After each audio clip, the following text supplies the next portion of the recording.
Welcome to today's edition of Viewer Levels. Before we get to the first submission from Gorille Toast, we're going to take a look at a quick warm-up level, just to make sure systems are working, and then we'll get right into the queue. So, this is Logic Gate Showcase, version 2 by Sasha, a contributor to many community projects in the past, and also a streamer. And it says brick block equals local on-off switch. So let's take a look. I'm kind of curious about this because I saw a highly memorable Logic Gate implementation by Loop and Snoop a couple of years ago in a puzzle level that was actually really dense and compact in terms of how the implementation worked. So brick block is the local on-off. I see, okay, because you raise and it kind of nudges upwards until it's able to toggle the next switch. Yeah, so this just tells you how the switch works. Okay. And then you tap it again and you turn it off. And so, yeah, it gives you a sense of how this mechanism is kind of a toggle upon activation that sort of remains in place. Very nice setup. Using the skull platform offset.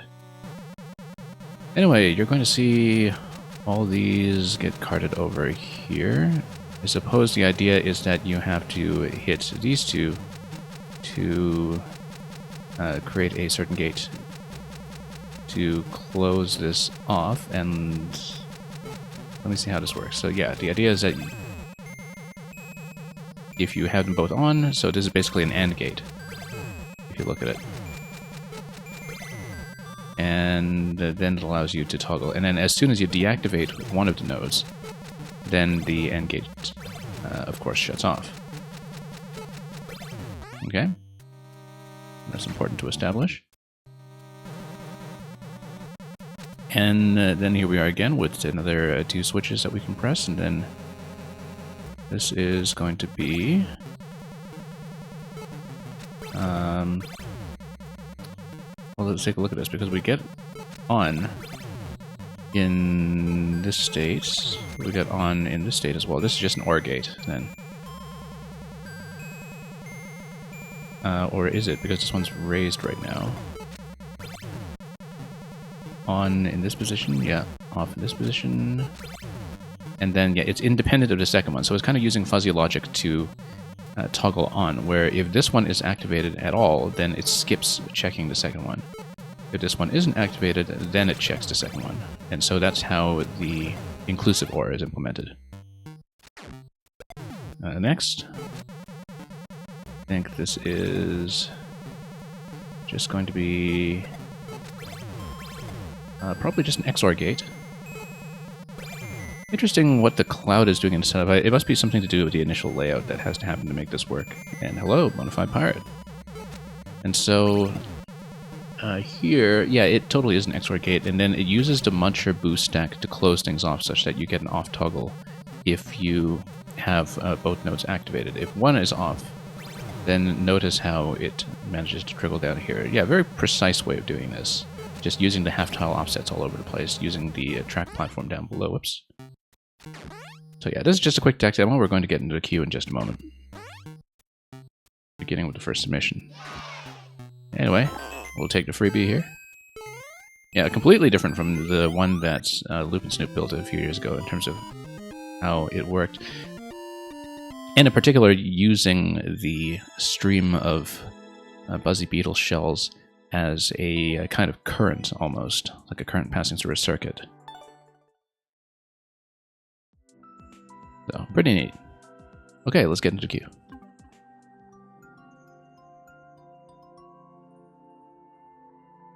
Alright, let's punch this in and take a look.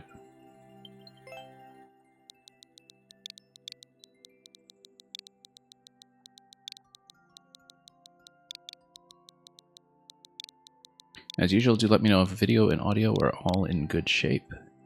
We haven't been having as many problems recently, but it's always good to check. BoJack Horseman, The Adventure. BoJack is late to the Oscars.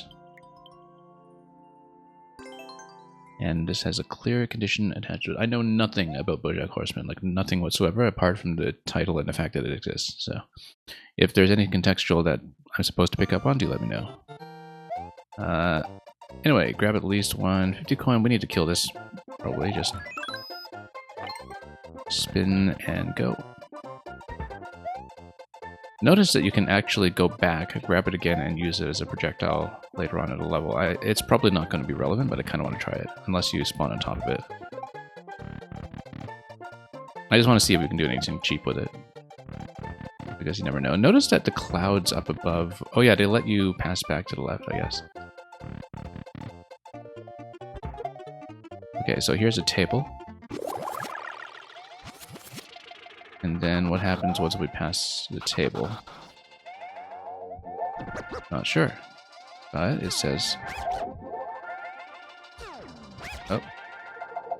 Oh, probably Hollywood, except partly destroyed. How am I supposed to see where to go? There's grass down there. Okay, no, that's not. Oh, you're supposed to just take that back with you, I suppose. Let's do this again. Spin. Let's just leave it for now, unless we see a good way to use it. I suppose we should grab this anyway, and then maybe go up top to see what the continuation is going to be. Let's see, destructive effects. Ah, here's the key door, okay. That's what we missed earlier. This we're not going to dance on top of, on the left side. Yeah, interestingly enough, if you did take the Goomba here, you could just spin jump on top of it. Not that it would be useful in any way whatsoever. Oh, except, am I stuck here now? I guess I need to just wrap around this side and maybe hug left because we know there's an opening. Yeah, no, that's just on the floor. Yeah, because here... Oh, that's where you get the key, right? So... Let's not launch yourself off the ice quite like that. Kevin Light Blue Yoshi, welcome.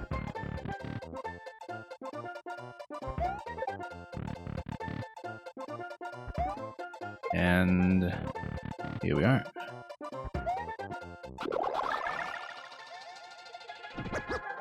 Okay. And then we'll come up here.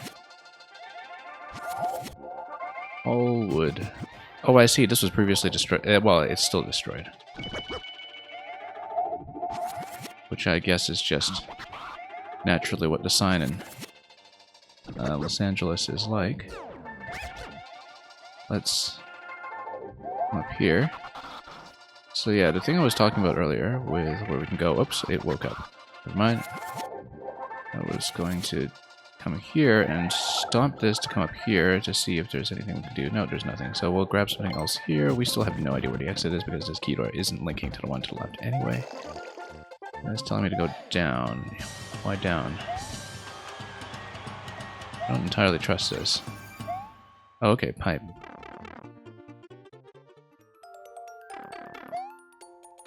Yeah, there's probably some kind of story context here that we're not totally picking up, but we are going to pick up this key over here. I suspect that a shell might be useful. We could also jump over with a shell, notice, instead of plugging in the key here. Maybe. I mean, we're not going to do a shell jump here, I don't think, but... Let's see how much height we can gain here. No, not quite enough. Never mind. We can always reload the Koopa, though. Oh, and then we're in a car. We can jump out of the car. There's now a Hollywood. And is that going to smash things up in the door, or is that just cosmetic? I think it is just cosmetic. Anyway, we probably should have kept that shell to deal with Morton over here.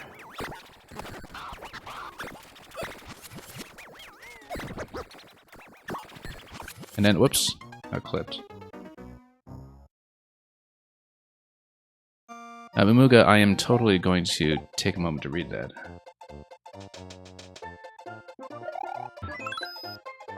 I don't know if you composed that yourself or asked ChatGPT or if that is a song parody or something, but I will recite that when we're out of this level, perhaps.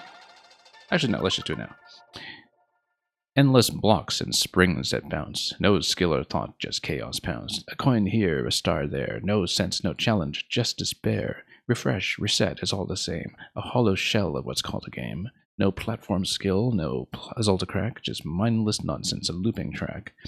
Super Mario, you've seen better days, but these levels leave us in a haze. Give us challenge, give us flair, not endless junk floating in the air.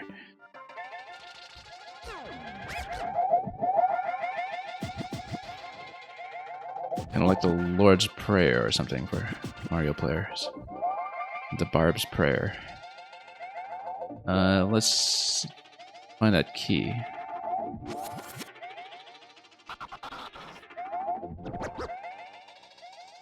Yeah, Mamuga, I don't know if there's supposed to be a tune that goes with that I'm not recognizing. If you let me know.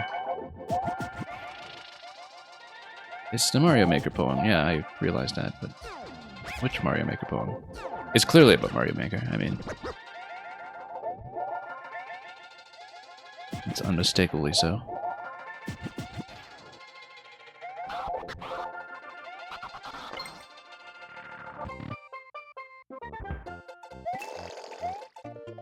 I mean, we don't mind a looping track, particularly ones used for globally loaded trickery, but... Anyway, you could totally skip this key by shell jumping up here, which we're totally not going to... I'm going to try it. You know, I'm going to try it. This is very foolish. Okay. Yeah. We're probably not going to get it, but... Okay, we're going to skip that key, and we're going to break this a little bit, just to be clever. And maybe having the bonus key will help somehow. Right, we'll just skip Morton and see... Oh, here's an Oscars. Yeah, we'll just skip that key, because we now have more than enough. And then... I actually didn't see what this said. Art... something, I don't know. Maybe it's the category. Anyway. Oh, that was terrible. Lost a mushroom in that too. Whoops. We're probably not going to shell jump everywhere at this point. Let's see. Let's just go down and proceed this way. And back out. And I'm sure we're navigating down to another key at this point. We're dropping down to this area, which looks familiar but not identical to where we started. Help me. And here's a car that's about to run over this pipe. Why is there a bullet bill up there? I wonder if that's traversable somehow. No, not really.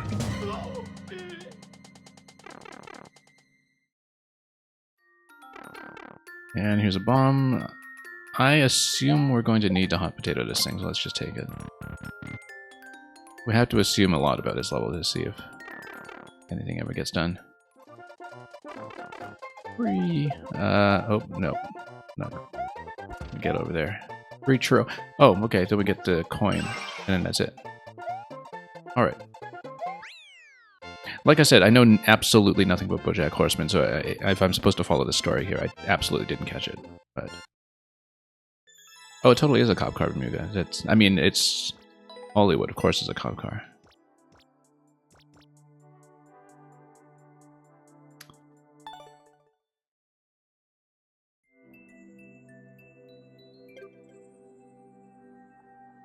Zero 06i, welcome. And DBL 420 as well, welcome. Yeah, Kevin Light Blue Yoshi.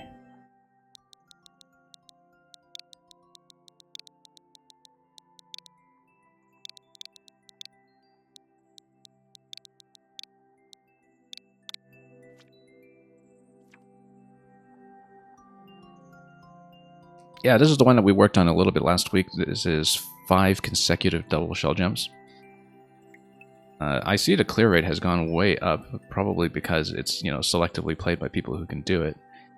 We made it past the first one somewhat often and didn't quite make it over to second, but it is 5 consecutive double shell jumps. I guess it's one of those levels where, you know, if you know you can't do it, you just bail on it right away, and so the clear rate is very high because the people who can do it very well. We'll grind away at it a little bit. I don't expect to clear it today necessarily, especially with other levels piling in. Additionally, Kevin Light Blue Yoshi, if you're still here, the usual disclaimer applies. You don't need to clip every single minute of the stream because we do always keep the permanent VODs under highlights, so we always leave the videos available for people to review if they want to see their levels again. Let's take a look. And it'll be a warm-up in its own right, I suppose. I mean, we're not very experienced with doing doubles, which is why we mostly just made it through one. But we'll see if we can get this back somehow. Oh, nope, too late. Yeah, shell jump the first one, then the second one. Yeah, Bonafide Pirate, I was kind of getting to the top of the second jump. Again, relatively often, but I don't have great muscle memory for it, especially when I'm adjusting my horizontal position on the fly, so... like I said, we'll take this as a practice session, but no particular aspiration to clear it today, necessarily, so we'll see what we can do. Just to get our mechanics down again, and here's the first one. Way too far out. Yeah, you see, that's the thing, is that when I'm kind of adjusting in the later jumps, it's hard to straighten out to have a proper ascent, and so as we're just kind of off of the required column, the wrong throw. You need to bounce and then throw. Bounce, up throw. I made it past the first one surprisingly quickly, by my standards. Nope. Standing a little bit close for the second throw that time.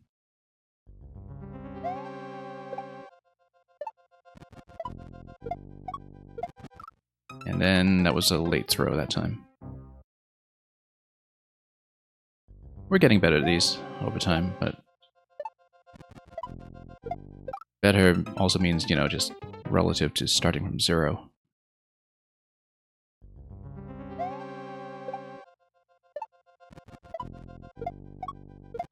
Nope, late throw. Yeah, we still have to kind of get back into the habit of gauging distance properly with these. Whoops. And even just with the most basic jumps, as you can see.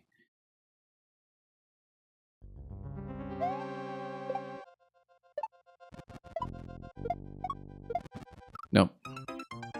Yeah, I would like to try to make it over the second one today. I think we'll kind of aim for that as a progress marker. And we'll see if we can do that in a reasonable amount of time. Nope.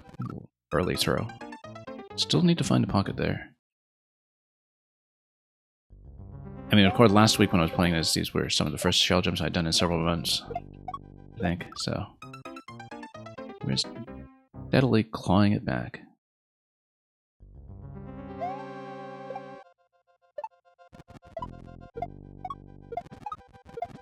Okay, good. That's one. Nope, that's a miss.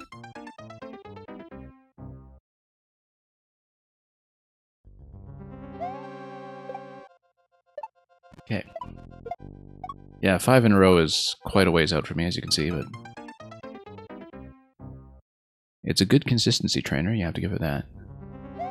Especially because it's nice and unmarked, which means that, you know, you really have to learn to intuit your positioning, which I think is important.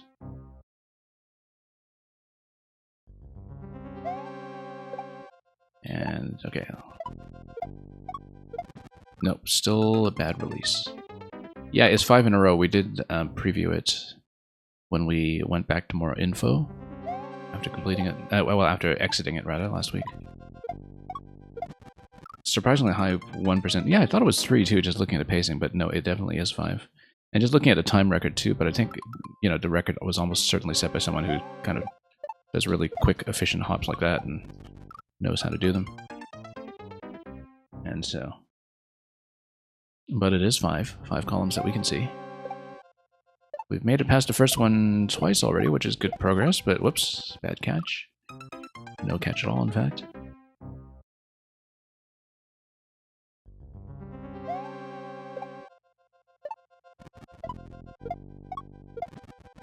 Okay.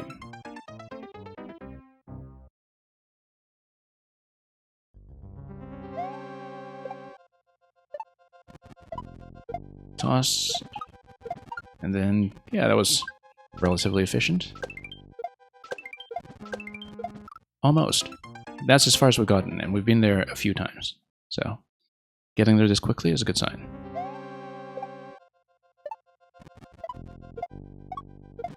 Like I said, if we manage to get the second one today, I'll be satisfied with progressing at least a bit, so we'll try to push in that.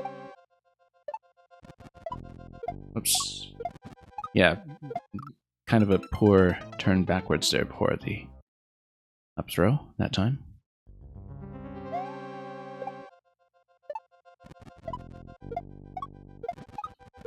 Really have to fix my facing direction sometimes while I'm jumping around.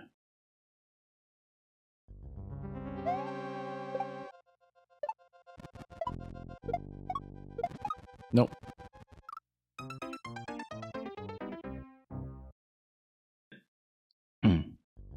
Okay, let's see.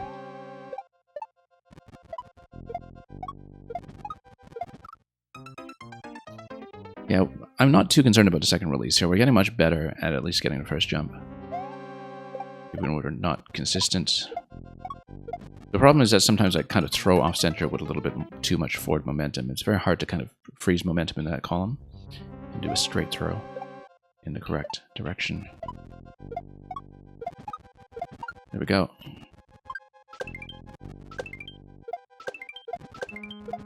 Almost. Again, there's just tremendous room for variance when it comes to each of these successive up throws. Where if I just have a bit too much forward momentum, or if I'm just too close to the column, we have to improvise an adjustment every time, which for one jump is not too bad. For several in a row, we kind of have to keep adjusting, and so you have to play very dynamically in order to surmount these obstacles. We at least have the basic method down, it's just that we have zero consistency on it. Maybe a 10% success rate or something. Whoops, bad throw.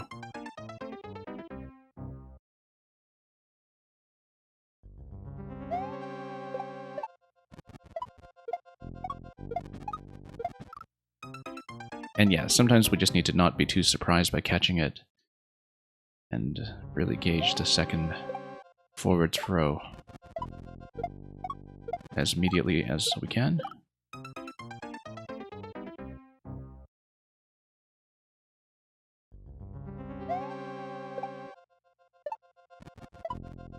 But yeah, definitely a very good practice setup for when you haven't encountered doubles in the wild, so to speak.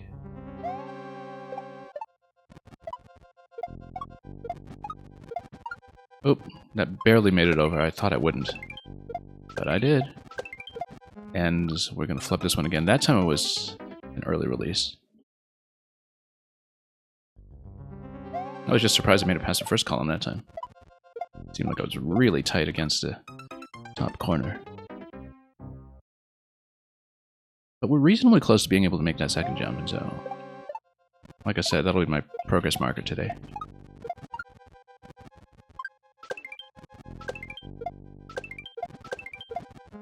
Almost. Standing too close to the column that time, I think. But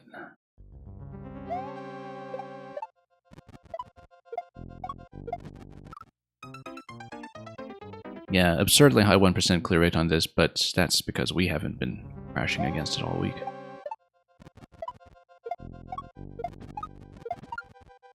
And yeah, it's kind of obvious, if you know you can't do it, that you should tap out of it right away, which is why clear rates really don't tell the whole story.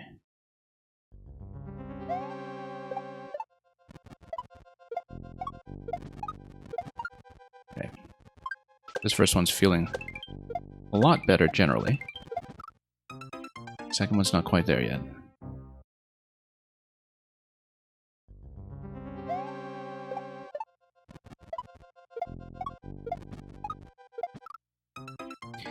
That's the thing, if you're streaming this game at all, you do have to learn quite a bit over time, and kind of interesting to reflect on where I would have been as a player a couple years ago and just sort of backing out of this kind of thing immediately, but if you play Mario Maker for long enough, you do absorb a trick or two here and there. given sufficient time, even if your reflexes begin to slow with age or something.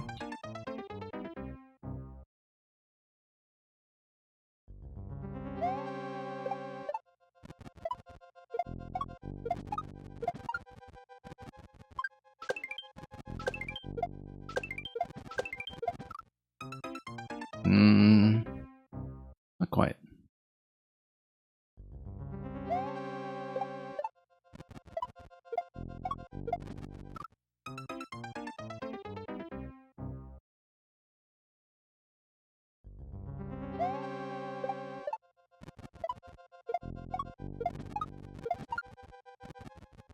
Getting there. Hey, that's number 2. For the first time.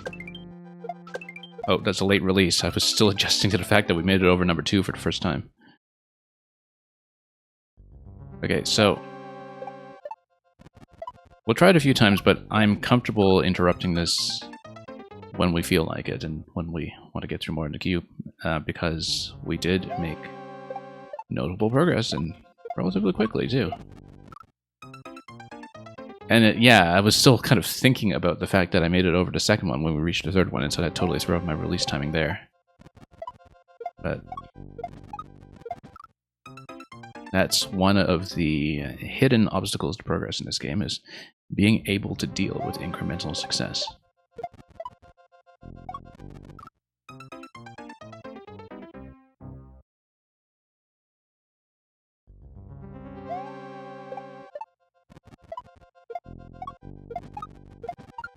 Okay, let's get over here. Oh, second one down again. Almost got it over the third. Almost. And yeah, I think the distances are pretty much the same throughout, but we haven't looked at this precisely. So we made it over the second one twice, which is really not bad.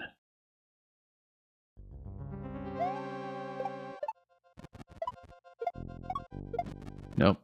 I knew that throw was not going to go, so... Yeah, the fact that we've sort of improved that much that quickly is in some ways very optimistic. I'm sure we'll hit a wall and regress at some point, but...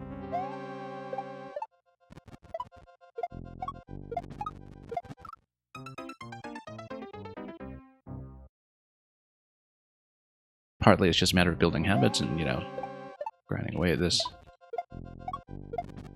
Will eventually teach you something.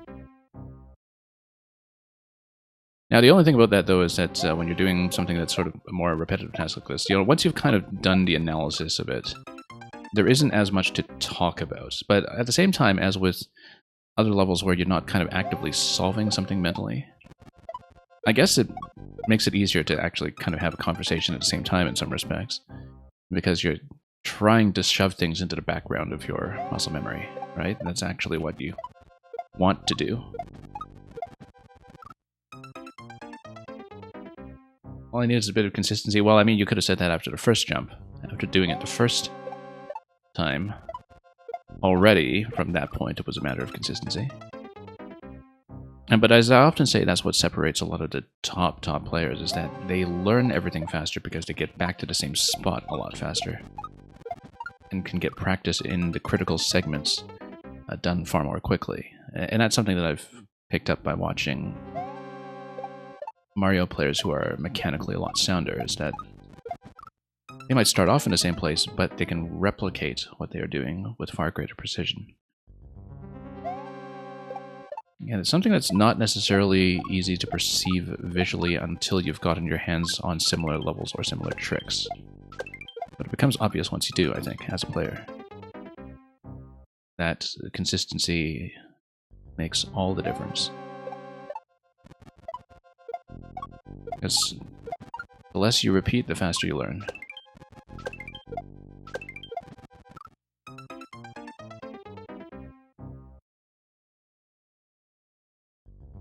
Yeah, we'll try to make one more attempt on the third wall, I hope. Oh, bad throw. The audio cues change a bit once the 1-up start to... Yeah, that's true. I don't think that affects me too much. I don't know that my timing is necessarily based on that. Maybe it is in a very subtle way in the background.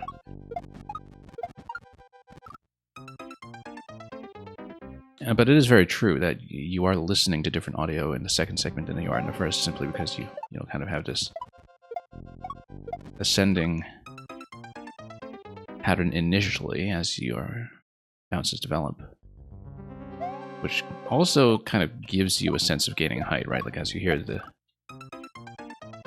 consecutive bounces come in one by one.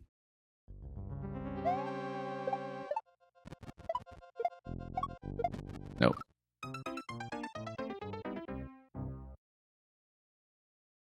First one builds tension? Yeah, I guess so.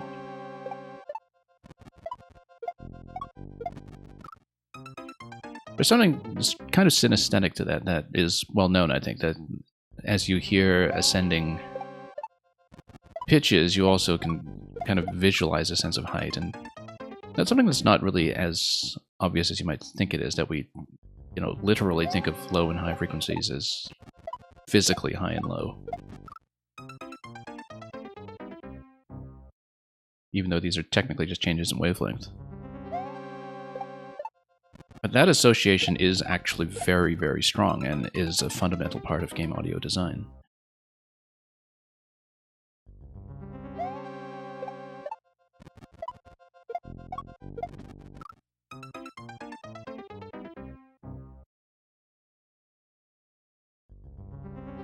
I mean, nowadays I think people mostly talk about Koji Kondo as the composer of so many of the memorable melodies, but you have to kind of remember that the core of his job was actually solving problems like this, and as a sound designer, and kind of establishing a lot of those principles early, when the genre was still extremely young. And when, just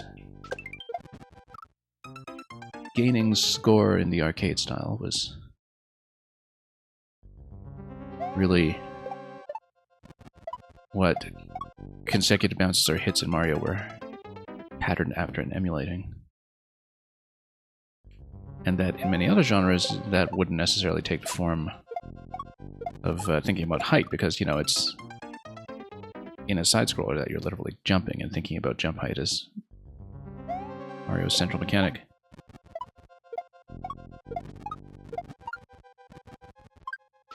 So yeah, actually it is really interesting to think about. So that was number 3, right? Did I count that correctly? We actually made it over the third wall. While we were talking about history of platforming audio design.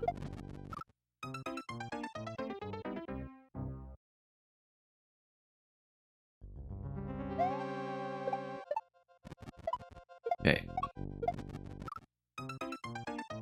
You think that was over 2 and failed at 3rd? Yeah, for some reason I kind of processed that as 3, but I wasn't really paying attention. We just kept going, and I knew that I had done more than 1, but maybe I should go back and look at that.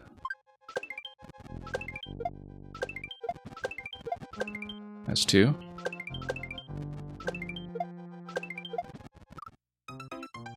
Yeah, that time was 2. We've done 2 surprisingly often this stream. We've done 2 this stream as often as we managed to make 1 on the last stream, I think. Whoops. So, like I said, we'll crash against this a little bit more. I do not intend to finish it this session, but I'm sure Kevin the Light Blue Yoshi will come back and submit it multiple times, and, we'll chip away at it while rotating to other people in the queue and totally losing our sense of muscle memory along the way. Who knows, maybe this will coach me on a double shell jump that becomes relevant to us later on in some other submission. Week 5 will beat it. I think there might be some diminishing returns there, Bonafide Pirate, where things slow down as you go in terms of probability. Because the probability is multiplicative. Small magic, the command you're looking for is list. And our queue is wide open, we've got plenty of room. We're not going to spend forever on this level, and the next two submissions I think are from people who don't push me quite as hard, usually. So we will get to you, hopefully relatively soon if you do submit.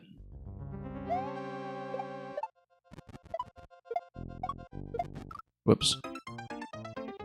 Let's try to make it over the second wall at least one more time, and then I'll be satisfied. I thought we made it over 3 at some point, but I might have totally miscounted. Whoops. I'll just have to go back to the video to look at it, in fact. Because at the time I was too busy paying attention to audio design, so... Whoops.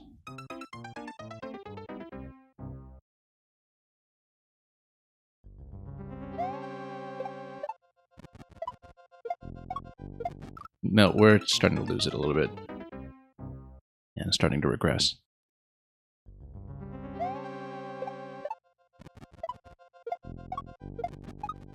Oh, bad release. Yeah, starting to lose my grip on it a little bit, which tells me that it might be time to move on soon, but... Let's see if there's more room for improvement today. That was far too early a release.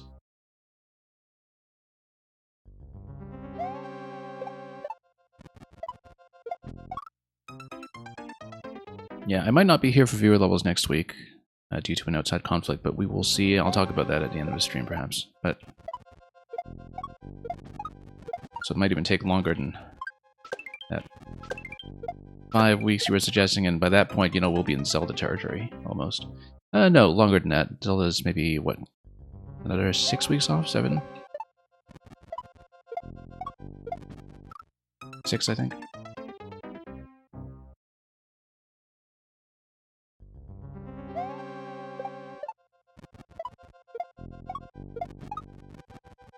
But yeah, we'll have lots more Mario Maker coming this year. Don't know if people here are aware, but it does look like things are cooking up for 9 MMC to happen this year. It does look like it will happen in some form. Even if it's just a 1 week special like it was last time.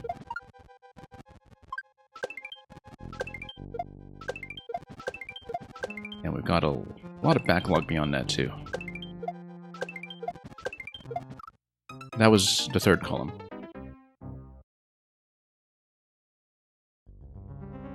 I said it would stop there, but now I really want to make the third column. Yeah, that was very close to getting over 3. We've had a couple of attempts at looking like that. But yeah, substantial improvement today, even if we do have to bail. Like, even if my thumbs are starting to slip or something. Oops. I say that just as we trip over the first mole. Crashed out spectacularly. Oh, whoops. That was a terrible throw.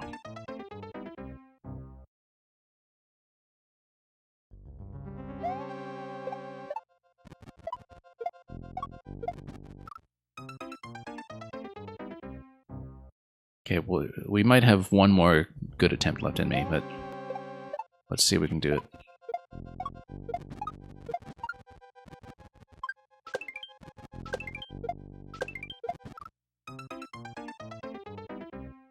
And by good attempt, let's call that the second wall, which, again, was totally out of reach for us last week.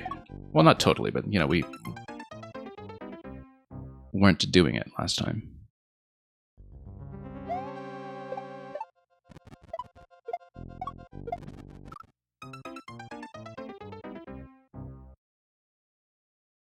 Look at that lovely failure pattern. Very informative in its own way. Okay, we're starting to slip a little too much. I'm going to call it for now. Again, Kevin Leblioshi, we're perfectly willing to come back to this one. We are progressing. Third column is currently at a roadblock for the most part. I have to go back to Over the VOD to see if we actually did make it over that one time. Yeah, maybe it was just 2. I don't know. But as you can see, it's 5 columns. 5 columns, and you have to gain enough horizontal distance to get all the way over the piranha plants at the end. That's something that's critical as well. because, yeah, you really do have to land on target on the axe as far as I can tell. I'm not even sure if the axe is submerged or, you know, how much of a landing zone you would have to work with. But we'll worry about that when we get closer. I'm not checking the video right now. I'll check it after the stream. But yeah, thank you for resubmitting, Kevin Light Blue Yoshi 06i. Let's take a look.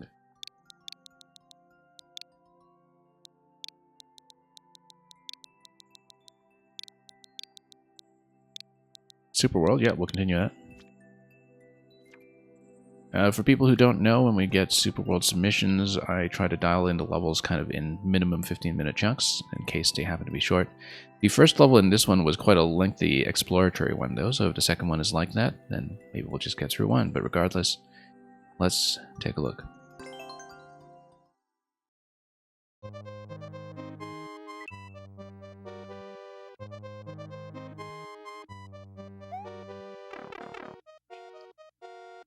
And the Chosen Lalafell, welcome.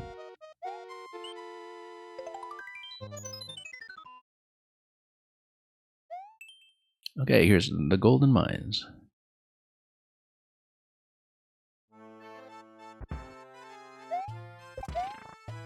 And there is going to be more exploration here. This time it's going to be 4 coins to collect.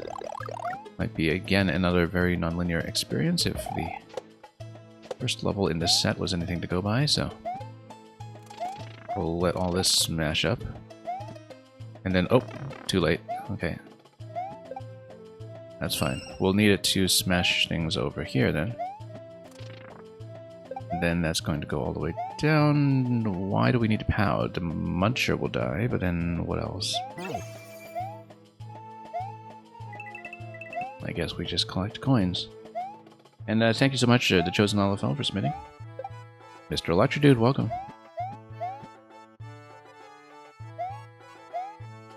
And alright, we need to bop this with a POW in order to get the swamp across. Why do we want to get the swamp across? Not sure. This one, though, we can probably land somewhere interesting. Let's take a look. Yeah, here's a POW. I can use a thwomp as a remote trigger on a POW as well, but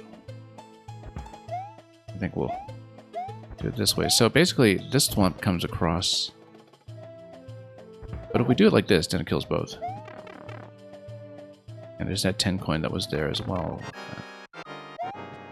Okay. And, well, we'll need to nuke something here. Possibly one of the thwomps, I'm not sure. Oh, didn't realize it was heading this way. Ah, there's a star up top right corner. Yeah, I see it.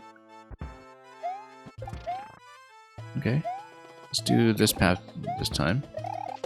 Oh, didn't see that. That was a hard ceiling. That was rather important to note. This just takes us up back to where we were previously.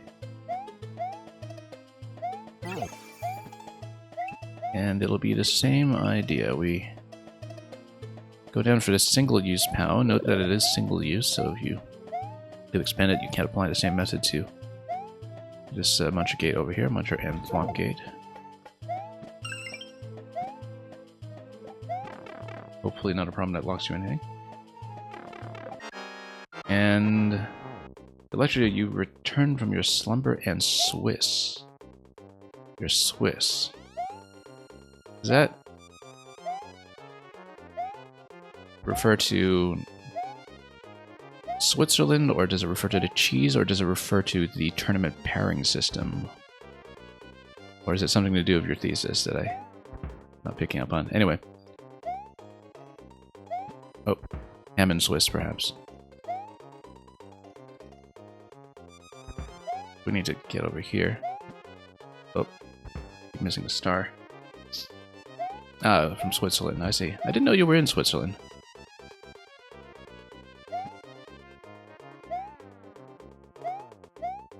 Well, hope it was a positive experience, or at the very least, neutral.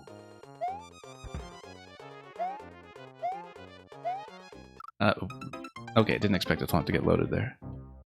Yeah, I know you finished your thesis over a month ago. I remember when you came to tell us about it. And yeah, it's good that you had a bit of a retreat after that, if that's what you were doing.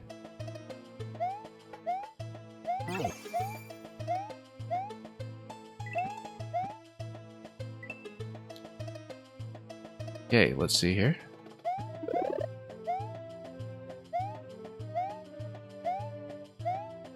I also saw that you re-uploaded the level that was censored by Nintendo.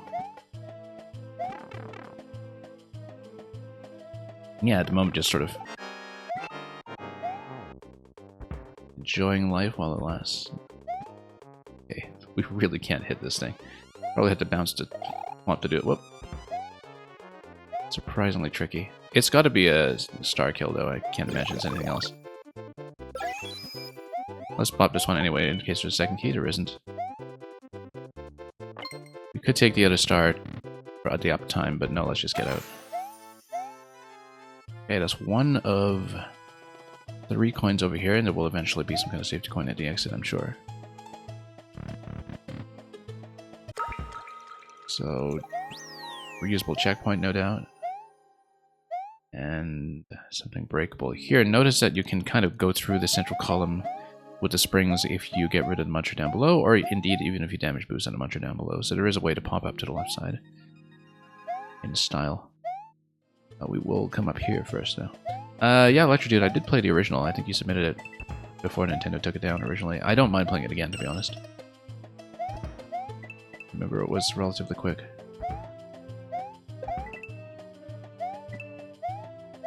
Okay, so, oh, feather. Under all those P blocks, though. I think we need the spike to give us a spike ball to stand on over here, which is really difficult to aim, potentially. Because we need a spike ball, yeah, to go over and get lifted. I don't think that'll happen. At least that seems extremely tricky, because we basically need to get it on screen at a very specific moment. Such that this is able to carry out. I don't think that's going to happen. I think we should just... Oh, didn't even think about that. I was about to say we should just go to the turn blocks that are above the spike and just punch through there. Well, let's try that instead.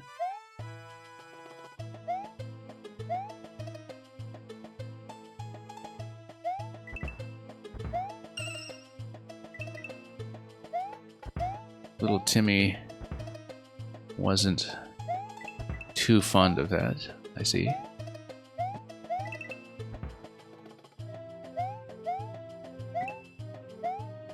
And reported it accordingly. Oh, you're supposed to just jump off of that. Yeah, okay, let's just reload this area then. Little Timmy has no consideration whatsoever for people named Fritchard. Let's just let this spike ball destroy this side. Okay, let's go over here. There's a pipe to... Oh, that's not a pipe to exit. There's a pipe to bomb. The bomb's going to go to the left. We see the left side column. Actually, yeah, it's got to be here. And we should definitely punch it. Whoops. Nope.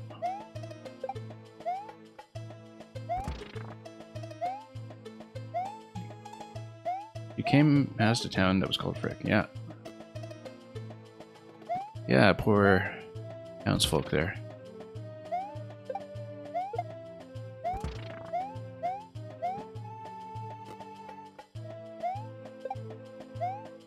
It's like that place in Austria that I'm told that, oh, this is not actually a passage through. Never mind then.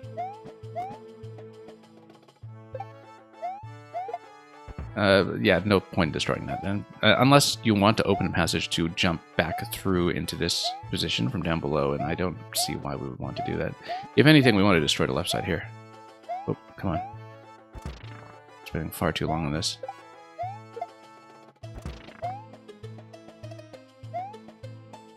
Because if you can get over there, then... Oh, was trying to punch this mole, and that didn't happen, so let's... Nope. Still didn't happen. Still didn't happen. Okay, that's fine, we got out. And we no longer have a mushroom to bust back down there, though. Or to hit this. Something. There's a passage down. This is a very vertical zone, much more so than I expected. We actually do want to jump up here without lowering the platforms just yet. Look at the munchers just raining down on us. This is going to be a key coin off one of the Boom Booms. We're in a precarious position right now, so let's get a power up what we can so we can whip them and perhaps even fly. Oh, I was trying to stomp. That's okay. Unfortunately, we're no longer really able to stomp. Oh, you know what? We'll just let the spike balls do the job. Oh, almost. That's one key. Let's see if there's a second one. Just in case. I doubt there is. Why, thank you, Spike Ball. Very kind of you.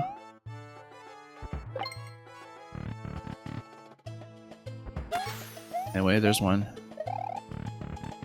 And so, we haven't found a final exit coin yet. We need to refresh past this checkpoint. Also notice that we're now able to fly off of this initial segment here.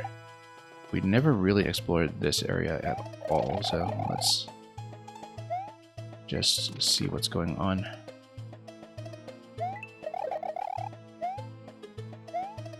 And not much that I can see so far. Oh, okay, that's safe at least. Unless we, yeah, we probably don't want to drop down here. That's already, oh, snipe.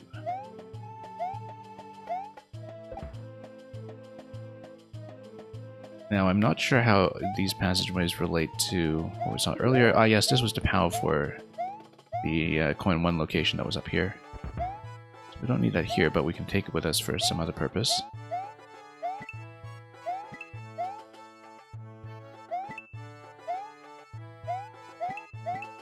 Yeah, I like the scale of these levels as far as open exploration goes. There's a lot to work with here. A lot of navigational memory that we're challenged on. This would be the final door, I think. Except we don't see a safety on that, so... Thwomp is not within range. Thwomp, however, is a gate that we can destroy with the POW. We should just do that. And... we're over here. Is there a reason why we'd want to cart this down this way? No, it's not going to go far enough. Alright. There we go. Missed everything.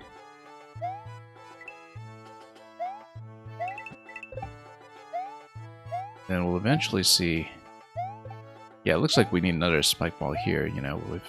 Well, we could whip that with a cape as well, but we don't have the cape currently. I feel like there's going to be a wall destruction. That's correct.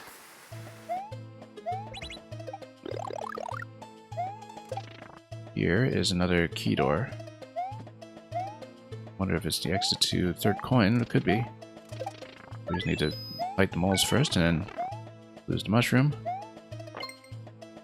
So there's one key door that's unaccounted for right now. That oh, no, never mind. Actually, one more coin that's unaccounted for. So there's no safety. We do know what the exit key is, so we just need to not take heed at after we see where the room for the remaining coin might be. There was definitely a passage up here, even on this attempt, I think, that we didn't complete exploring. Whoops. Interesting. I wonder if we could escort a bomb all the way here with a throw or something.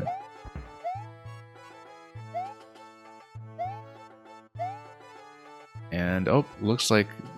maybe this is telling you that you need the cape feather in order to punch all of these munchers out of the way. And that perhaps ground pounding the munchers gets you something. Not really. I mean, it would allow you to spin down below, and perhaps that allows you to dig into... whoops. Yeah, dig into the bottom left position. Unless you float with the cape down this corridor here. That could be a possibility as well. We don't know yet, exactly. And won't know until we've First of all, acquired the cape again, which we previously did in one of the boss rooms. Oh, we keep running into this guy. Oops. Also notice that if we take too many deaths, we lose checkpoint, which in this level would be less than ideal, given how long it took to get here.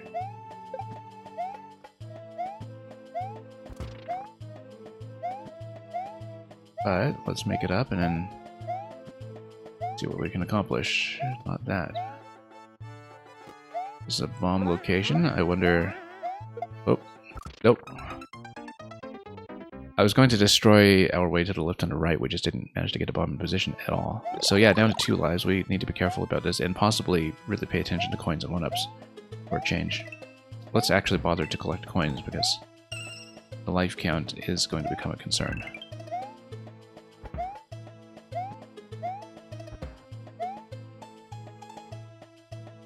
Anyway, let's just come up here immediately.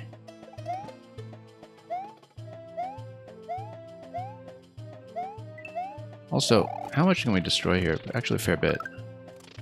But not enough to punch through to the lower level, at least not here.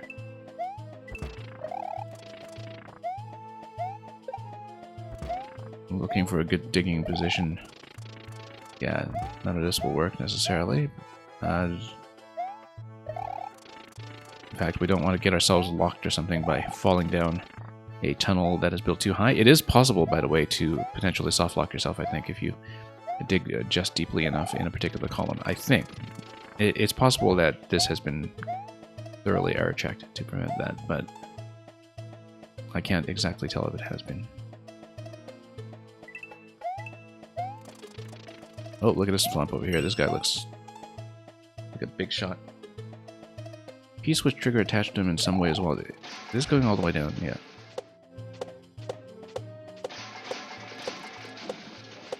Okay. I wonder what that triggered then.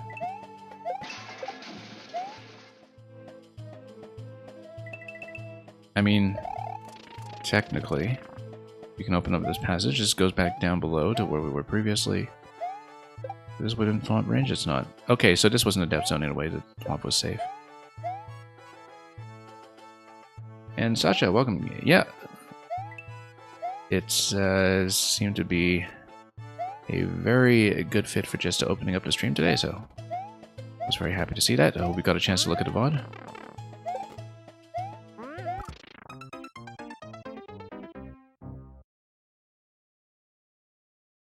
And yeah, always glad to see that you're still active making.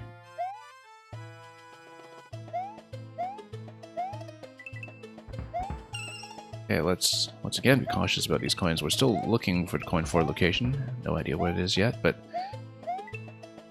it's going to be probably something to do with this descent over here, or the Cape ground pound over here. Whoops. Now we can no longer punch through everything with our shroom. There is the bomb location over here that we were looking at previously. Where we will try this time to actually pop that slot and then progress over this way. We could have just come up here anyway, though.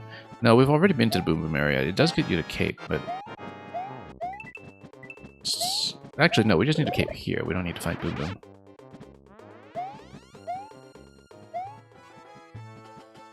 Interestingly enough, I think if you destroy Boom Boom from below like this, then you can snag a key without actually using it. If you're ever able to do that. I don't think you're really able to do it, given the height here. So the idea is that if you're able to just whip Boom Boom kind of partially like this, without going up, and if you do that consistently, then you can grab a key without spending it, and then you can just skip your way through the final door. It's very dangerous and not very feasible, I think, because you have to deal with double Boom Boom movement here, and, you know, position him out slightly like this, and probably lose the Cape. It'd be hilarious if we can do it this way. We just do a little bit of a skip. Yeah, no. Looks like we can. Well, we went all the way to the trouble of smacking the Boom Booms. Well, that's too bad. We'll just lose the Cape, I guess. Oh, except we are actually locked up here at this point. We can't go back down. So we do have to progress. Which means that there's no point in doing it that way anyway. Because you can't actually take the cape and leave with it down below. You are trapped through there until you defeat Boom Boom. So we know that's not going to be a way. There's no point in checking upstairs then, because what we should check is back in the other zone, because everything up here then I think has been completed, except for that bit with the spikes coming on the left side, which we still don't really understand. You know what? We can maybe damage boost through there just to scout and see the first attempt. I think it is just that skewer spot here, though, down below. No, we'll see. Oh, we can't damage boost anymore. Never mind. No, the idea is that I wanted to come down here just to see what that was. I think it's going to be something to do with the cape. And, oh, I didn't realize we hit game over. That's okay. We'll recreate this quickly. Yeah. Let's just imagine that's a key death. No, we haven't gone down through that segment with the spikes down there yet. It looks like you're supposed to float there with a cape, but we haven't found a convenient location to find the cape. Yeah. We will obviously just play through this one level today as far as the Super World goes, but we know a lot of the flow at this point, so...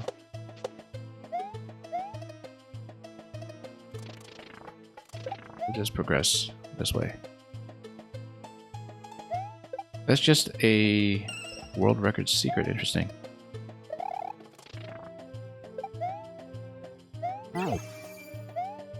Okay, let's go down here. And we know there's a cape that allows you to go through the Muncher. Ideally, yes, but the alternative way of doing this, if you lack the POW, is to damage boost above the Muncher, and as somebody one tile high, you can still get through that location. Let's get the swamp out of the way. Yeah, the red pipe above the Muncher does have one tile above it. Like if you take damage here with a crouch jump and you're small, you can actually still punch through. We won't do it that way. We'll play a little bit more standard and do the star fight again.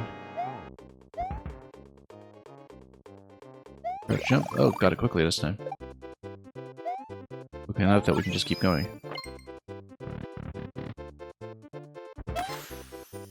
And see what we can use the star for. Not much, really. Okay, let's go to the Boom Boom Room since we know where it is. So we can get the Cape Feather off of it. Let's not die to this swamp. Yeah, we know where many things are located at this point. We should be able to get through much of it. So yeah, it's this bit to the left that we're talking about.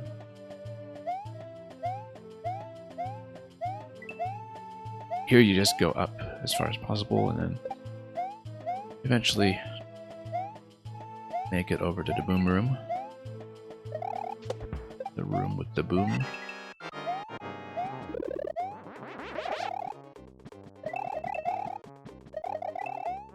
Anyway.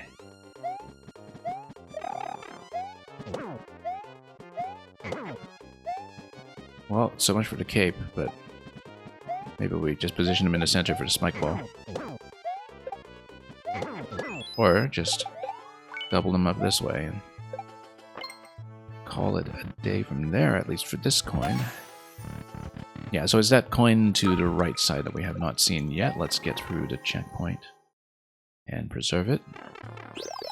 And then, yes, it's this location here that we exited at some point, and I don't know what we did, but whoa. Good thing we just hit checkpoint.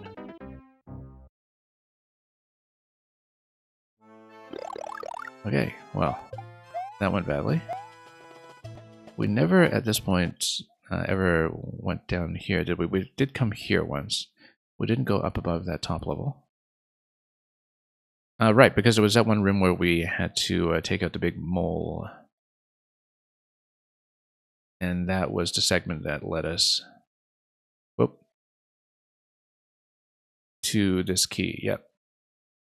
We killed a big mole, and then that's actually all we do. Nice and quick, if you know what you're doing. So yeah, we're back to the same position we were in before, which is good. Let's get to checkpoint, and let's find the last room. We haven't really fully explored the main world zone, I think. So Might be worthwhile to push through this side a bit further if there's anything up above this location. Once the switch has been toggled and the gate has been shut, which is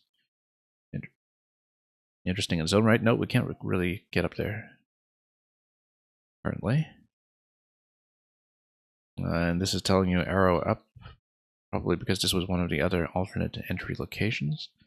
Let's check the other zone. We didn't really go down here. Yeah, B9, if you want to send a troll, that's perfectly fine. If it's a really long one, we might not get through it necessarily in one sitting, but I am perfectly willing to play trolls. And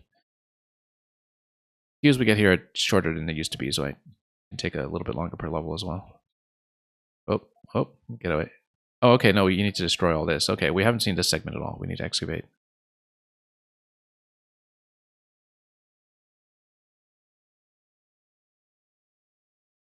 Okay. Blow it all up. And let's... Oh, no, we still need to blow up this one here.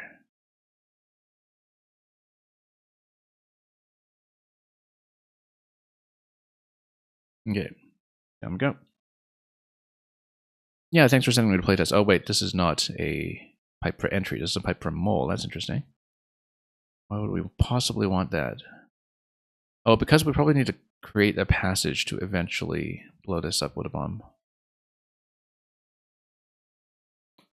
Well, let's see what this does. Bomb. And we'll dig and dig. Rather important to not take key death at this point. Pow over there, that's interesting. And yeah, this is a passage that springs you back up. It's kind of a one-way gate in a fashion, just very fancy. We can also excavate over here. Whoa, that was dangerous. Here, let's just get out of the way. Spawn. Nope.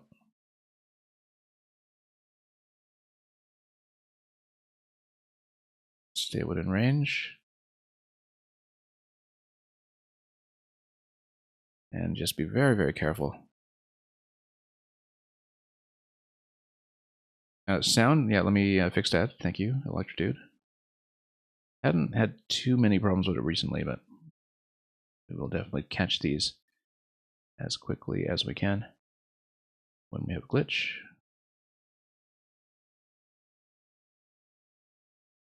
And hopefully we're back in just a moment.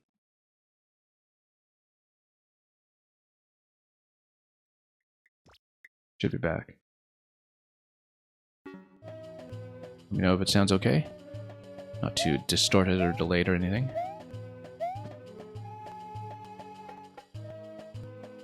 Yeah. Let's just leave this here. More moles down below, and this passage here as well. I don't quite trust our lack of visibility here. Whoa!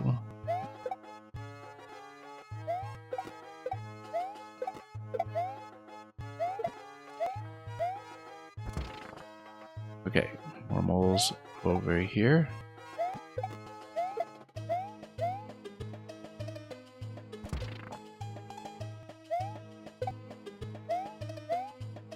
This is going to get dangerous pretty quickly.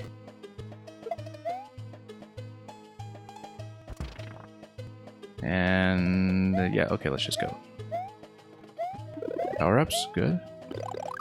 Muncher over here, we don't have a way to deal with it just yet. Looks like we can still dig. I love the verticality of this space. It's significant. Okay, yeah, this looks like a boss room where we can get the key, and then we need to worry about timeout after that. And of course, key death. It would be nice if we could come back somewhere a little more visible. I suppose the spike balls can take care of him partly, if they ever hit. Mushroom available on the top right. Now we need to look for an exit pipe. Or an exit door, even. Left side. Oh. We better grab that mushroom on the right. Let's not mess around.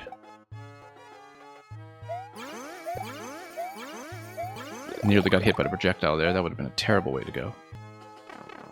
Oh, never mind about the mushroom. Okay, let's not take key that. Sounds weird right now. Let me see if I can do a further fix. Just give me a moment here. It's always important to get this right.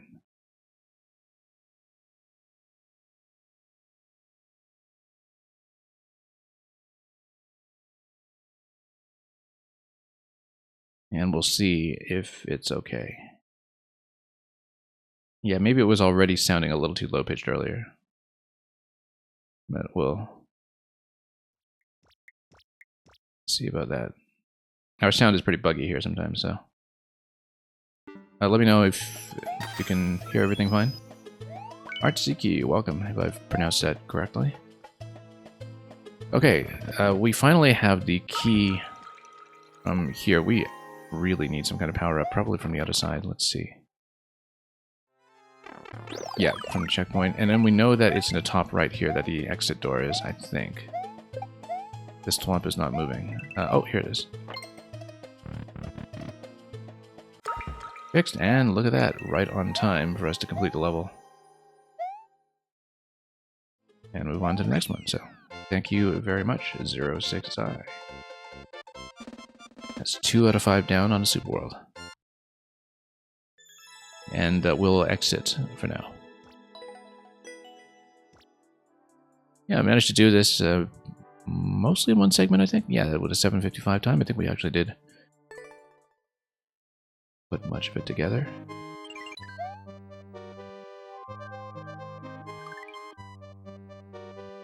Okay. Let's get out. DBL.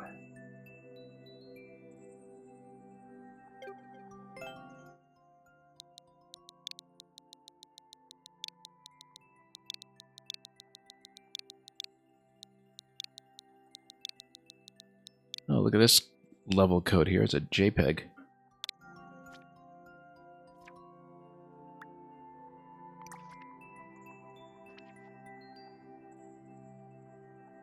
DBL, let me know what you would like to see, whether it's the most recent one that is still uncleared, or if you would prefer something else. And if you don't let me know, we'll just punch in the most recent one and see if we get anything close to first clear.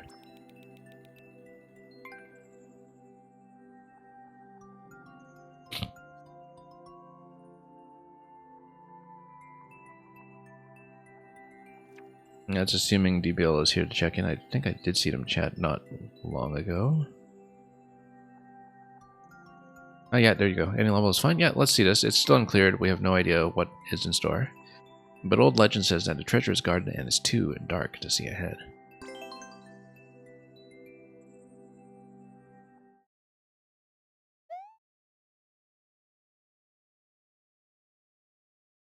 Reach the goal after grabbing 420 coins. This is an at least condition on all conditions. Let's keep that in mind. Looks like we missed the opportunity to jump on the spring or catch it. I feel like we might have wanted to catch it. Also, possibly you're just never supposed to fall down here if you have that problem with the Goombas. Yeah, it looks like you're supposed to hit things successively here, like jump immediately. Maybe throw and bounce or something. Yeah, it might be quite technical and not very visible. You totally don't need to hit that coin. You might need to hit the on-off switch with an up throw, but yeah, because if you're trapped down here, then you're just trapped. And Batterin, welcome. If you land on a Goomba, notice that you can use it to throw against another Goomba and survive this. So yeah, you do need probably an up throw against that switch. Otherwise, yeah, you can't go to the lower level. I think it might be an up throw, but I'm not really sure. We have to do this partly by trial and error, I think. Unless you kind of drop the spring ahead of you and bounce in that segment, but I don't think so. I think it's an up throw as you pass. Yeah, and then you grab this shell, and then it's going to be a throw right, shell jump over to the right for some reason. We'll figure it out as we go. There's a version of this not in the dark, and I might want to play that version instead. That might be a good idea, actually, because we're definitely doing this very blindly. And yeah, B9 didn't have me on lurk for a bit. That's perfectly fine. Our policies are set up to be flexible about that when it comes to queuing, so... Yeah, maybe we should do the light mode one and take your advice. Instead of trying to snipe first clear on this. Is this the old Ozark treasure cave? That looks like the same thing, judging by the first screen. Oh, this also has 0 clears on it. So it might be super, super technical even in light mode here. Well, we can try it. Not many plays on it, so...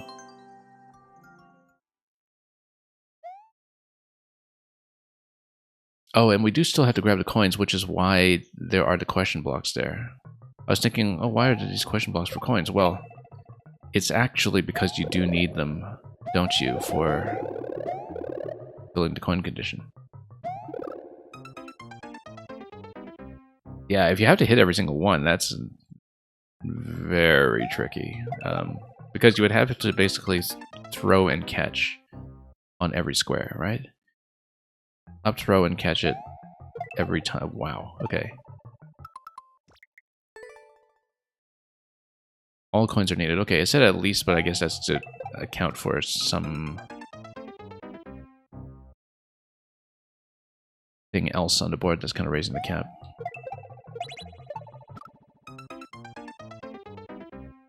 Yeah, basically you need enough forward momentum into every throw to recatch every time. And I think what we'll do is we'll try to learn it without the coins first. We'll try to learn just the jumps, because I don't really necessarily expect to clear. That's going to be a shell jump over here. Yeah, because you have the question block over there that needs to be hit from the side as well, because that's a lot of coins to hit.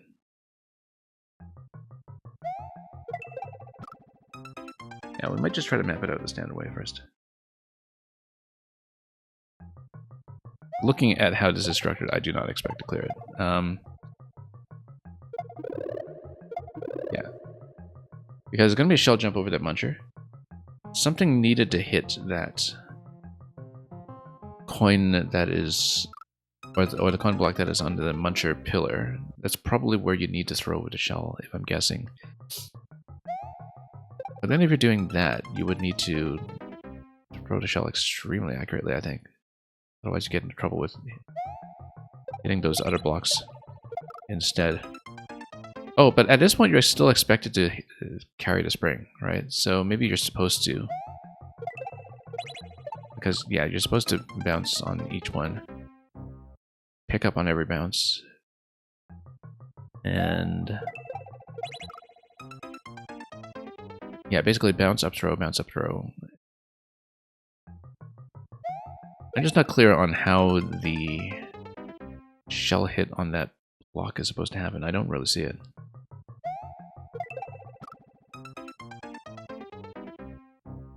But anyway, let's just try to map this out a little bit.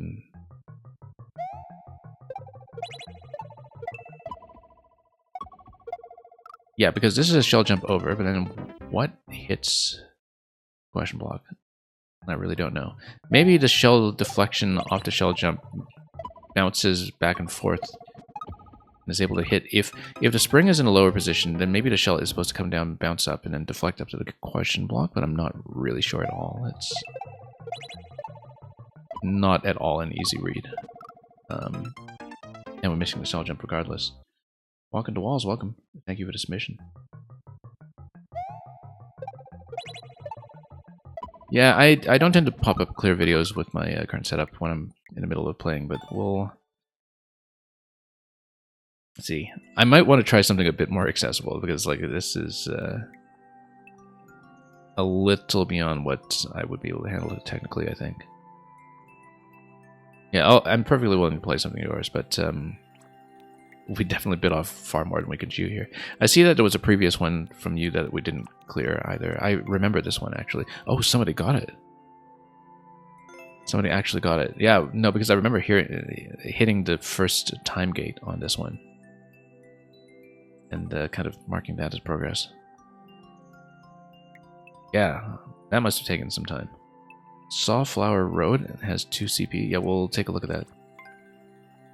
Jump, jump, and jump. 2 checkpoints. Let's try it. 0.21, that's at least something that's, you know, visible to me.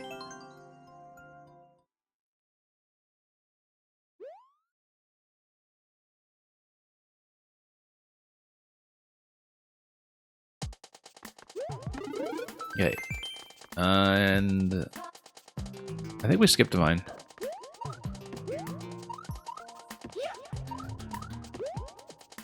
And then here, you can occasionally click on some mines to get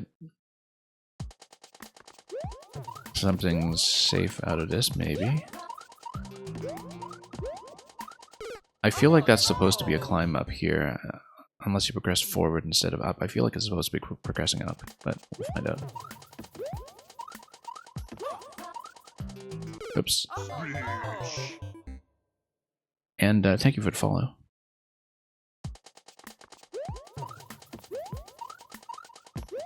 Yeah, this already feels, you know, more within what I can do, but of course we need to map out where to go after that seeming branch that we were dying at moments ago. Yeah, I'm trying to jump up to that vine, but that might not be the continuation. It might be going forward to the other vines. For all we know, we just can't really see that at this point.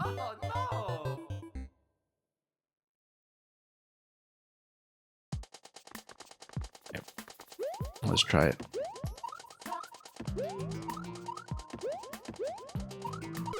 For those who are new to my queue, yeah, okay, no, you are supposed to go forward here, I think.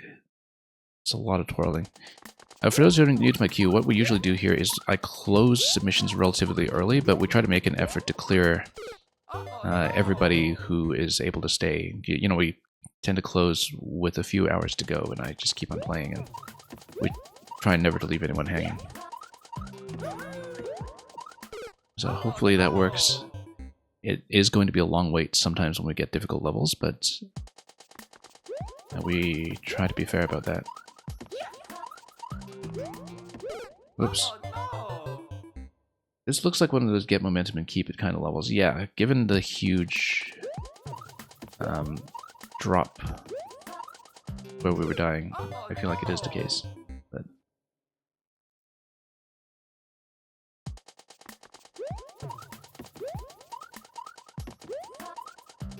yeah, just occasionally tight margins on some of the twirls, that's all. Let's line up to jump a little bit.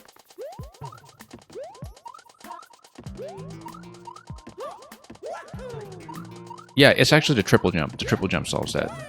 I feel like maybe we should spin jump off that one there, but... yeah, you're supposed to crank forward the whole time because the triple jump gives you the positioning you need. I wasn't calculating that with the triple jump in mind, and that was the issue we were running into when not knowing where to go. Oops. But it is going to be a triple jump off of that.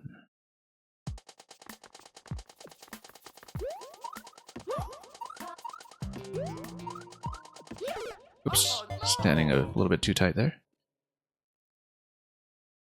Pretty much if you go fairly quickly after you land, then that's going to be doable. That was not well timed. But yeah, you get plenty of height off the triple jump and you can sail all the way across. Whoop. Wasn't expecting to get a triple there, but that's okay.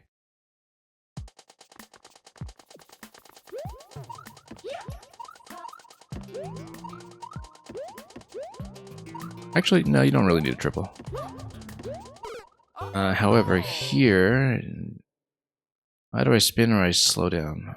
Or I, you know, yeah, slow down and take the drop, perhaps. Not totally clear, but we'll go back there and find out.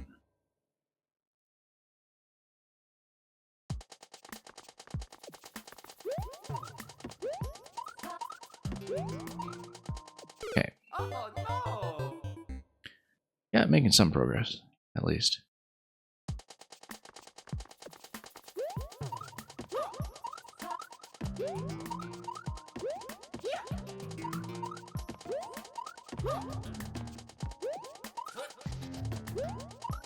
Bad idea. Losing momentum there. I thought I kind of had to come to a stop there to make that jump properly, but I think we just need to do something shallower. Oops. Because if we lose momentum, we do get into quite a bit of trouble.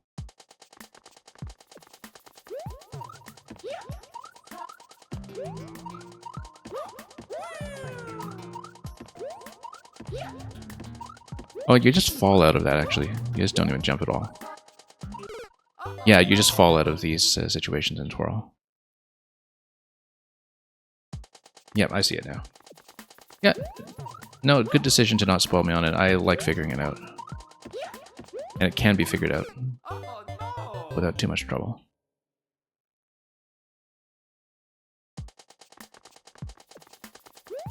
Notice a door on the top left. I guess that's the zone transition after something.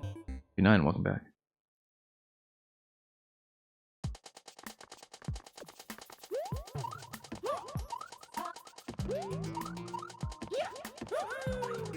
Okay.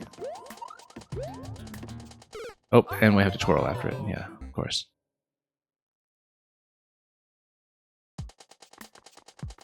We'll have a couple of situations like that. Oops.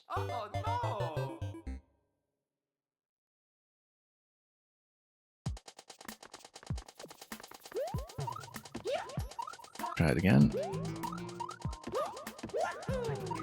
But no, way too high. Yeah, if we're doing the triple, then we do need to let it fall a little further first. Sometimes I hit it, sometimes I don't. It's not actually required, that I look at it. But we do need to adjust around it properly if it does happen.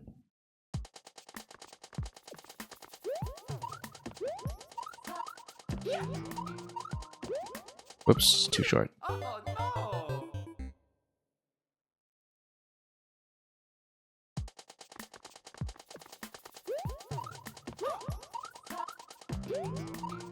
Okay, let's try it again.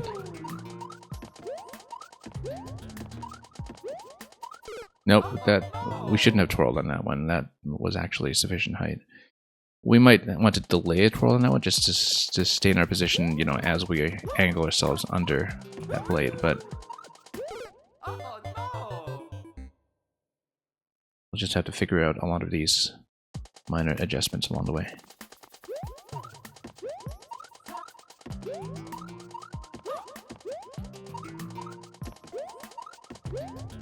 Oh, no. Just need to not react too quickly here.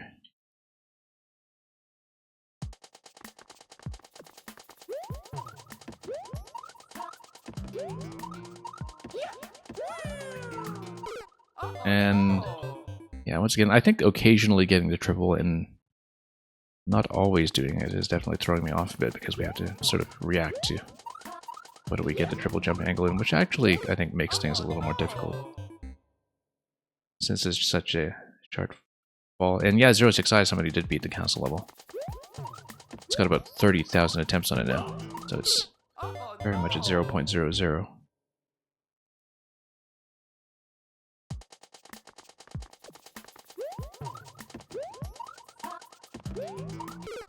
Oops. I don't know if you actually got to see that clear, but I hope you did.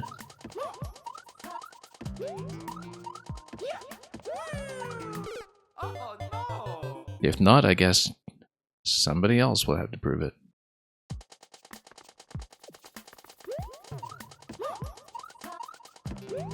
Yeah, I mean, you know, at this point, if you're that serious about grinding through hard content in Mario Maker, why don't you have a capture card? Not necessarily for live streaming, because I know some people who are the most gifted technical players actually do not stream, but they only do YouTube, so they're not distracted. Certainly that was the case with a lot of people working on Team 0% in Maker 1 earlier this year. But even so, You know, if you're clearly going to put that much of your life and your fingers towards hard Mario courses, please record it.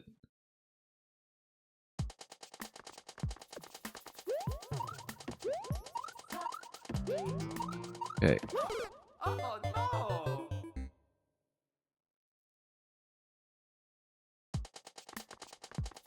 Yeah, I mean, everything feasible to clear in Maker 2 will eventually be cleared. I'm very confident in that. Given that the Maker 2 equivalent of Team 0% is already several years in, I think.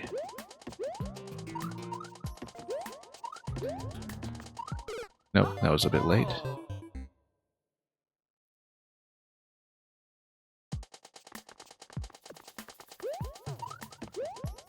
I say feasible to clear because there are RNG-related reasons why there are some that are not feasible to clear due to, you know, actual formal cryptographic difficulty.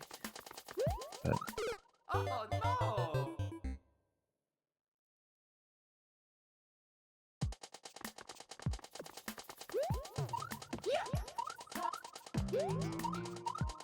kind of depends on how much notice we get before the eventual server shutdown for this game, of course.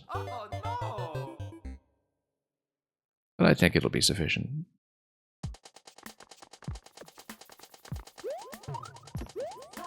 I'm trying to remember how much advance warning we were actually given for the Maker 1 shutdown. I think it must have been about a year.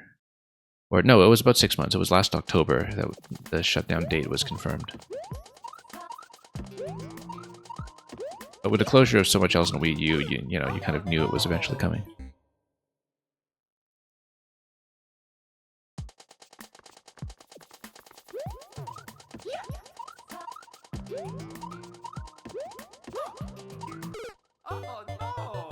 Only thing being that I think maybe in Maker 2, there actually wasn't as aggressive a pattern of deletion due to inactivity as there was in Maker 1. There are a ton of deletions in Maker 2, but I feel like there aren't as many deletions just from lack of engagement with courses. I might be wrong. I haven't heard about this either way, but definitely much of what was ever made in Maker 1, particularly in the first year, was gone from the servers eventually just from lack of engagement, but I don't think they called Maker 2 in quite the same way, as far as I am aware. I might be wrong. Whoops, we should not twirl there. That mistake we made before. We'll try to at least get to CP1 here. Deletions are a pretty big point of discussion for 9MMC. Yeah, I understand that because, you know, people who are involved in the anniversary levels are so often at the bleeding edge of what you can do technically that Nintendo's own complete lack of clarity about what is deletable is always a going concern.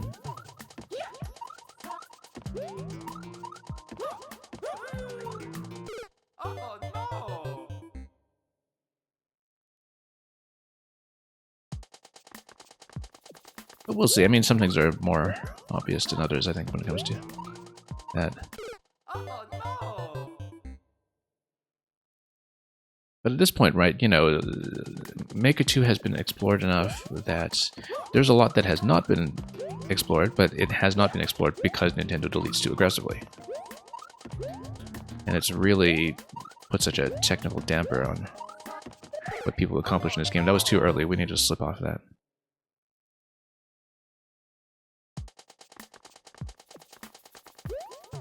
Chosen Lullaby, when did it change from YMM to MMC? It's edition number 7, and the main reason is because of basically change in management from the original Maker 1 team.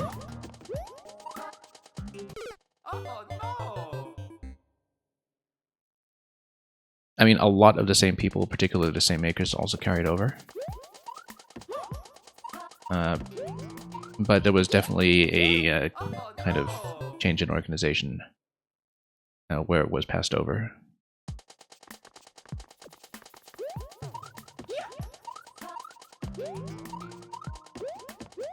Essentially, the original YMM editions from 1 through 6 were very personally curated by Kavik. And by very personally, I mean that, you know, near the end he was saying, okay, I'm going to step back this year. I'm going to be more of an executive producer. I'm not going to be as hands-on. And he wound up making multiple levels and putting in 300 hours of playtesting anyway, right? So that was what less involvement looked like.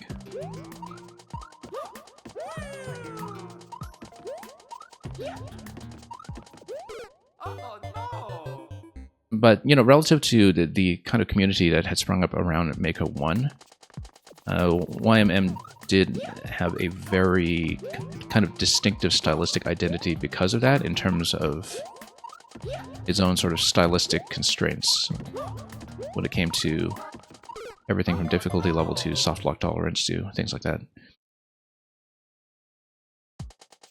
And so, of course, a lot of the makers being present in the MMC editions, you know, a lot of that is continuous. I think it's noticeably so. I think as a player, you don't necessarily notice that there's been a change, apart from the name. But in some ways, you know, it also serves... this change also serves as a bit of an adaptation to the community dynamics of Maker 2 specifically, as they eventually became.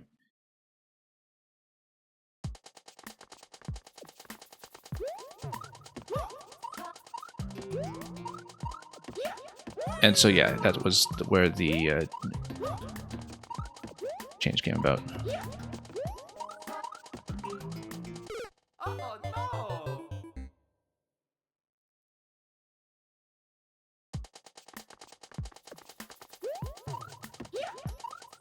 Okay, let's go over here.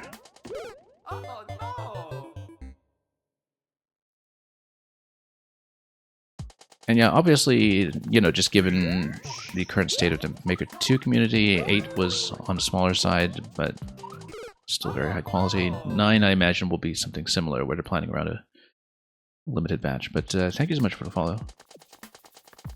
And once again, Sasha, enjoyed your Logic 8 level very much. In terms of just the use of the Buzzy Beetles as a kind of, you know, continuously flowing circuitry, that was a very neat implementation. Yeah, the thing is, like Electrodude, I think, as I was saying, the community dynamics of Maker 2 wound up in a very different state than the dynamics of Maker 1. In terms of style and in terms of what players would tolerate when it comes to readability and genre and so on. And so it kind of made sense to see that transition reflected over time. And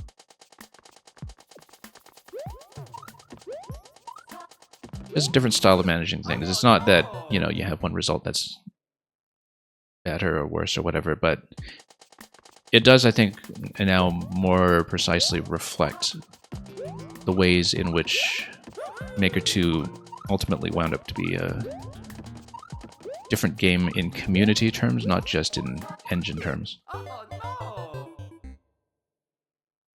Okay, we'll just make a few more attempts on this one, DVL. Yeah, this one feels kind of doable for me to work on. It's more that our queue is filling up quite a bit today, and I don't want to leave new people especially hanging. So, yeah, I do like the spacing of this one a lot. It is very readable. We just occasionally pick bad twirls.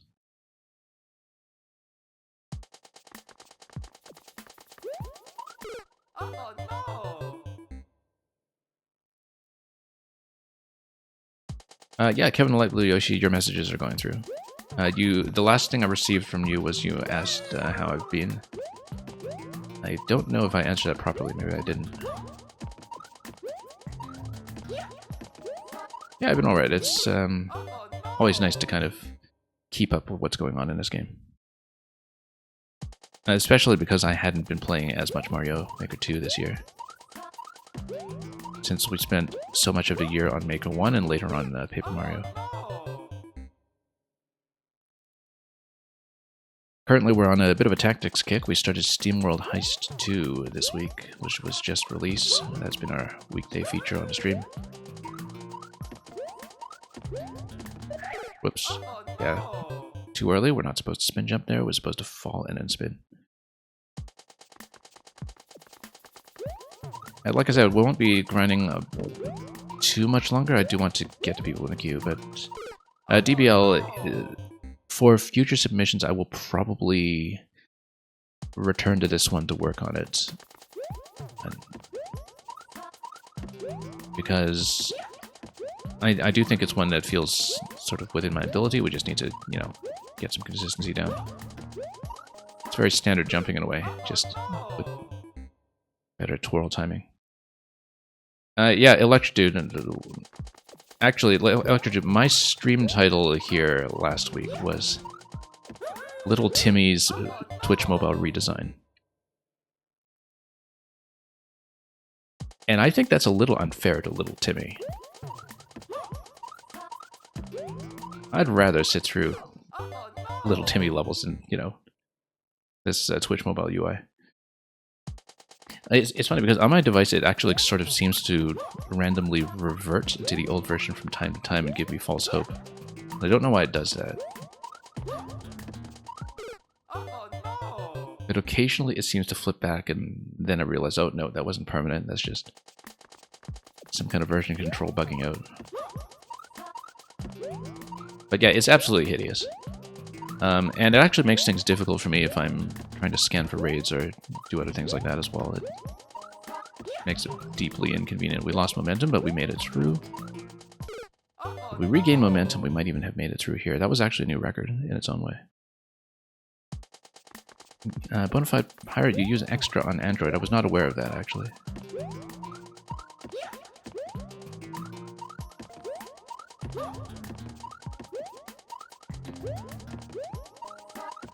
Yeah, for me, Twitch is often a sort of second screen on PC experience. I don't have it on mobile as much as I used to. But obviously, I mean, I can see my internal stats and pretty big proportion of people watching mobile. I'd say between PC and mobile, it's usually like somewhere between 60-40 and 70-30 at least. Although I haven't checked that recently. You see, you know, these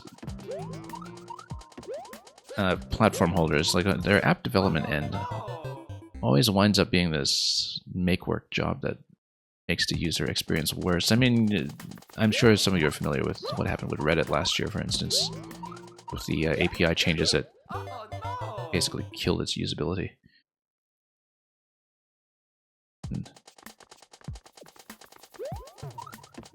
Yeah, regardless, Bonafide Pirate, I actually am on iOS, so that wouldn't really help me anyway, but for those that it would help, do enjoy. Always make your viewing experience as pleasant as possible. As I always tell people, I don't even care if you ad block the stream like crazy or whatever. You know, just make the experience viewable for yourself and make things convenient.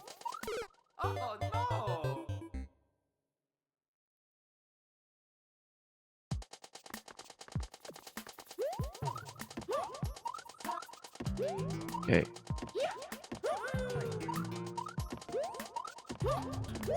Whoops.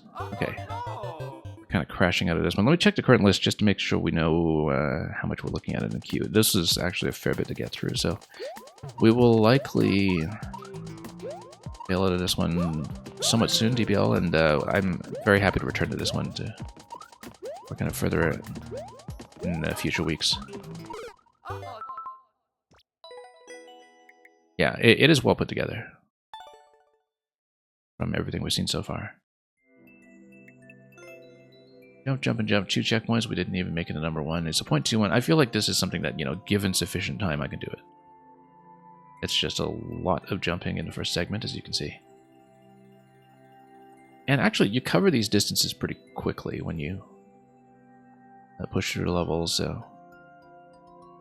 But there are some pretty substantial gaps where you do have to treat them like momentum checks. Anyway, thank you so much. Let's move on.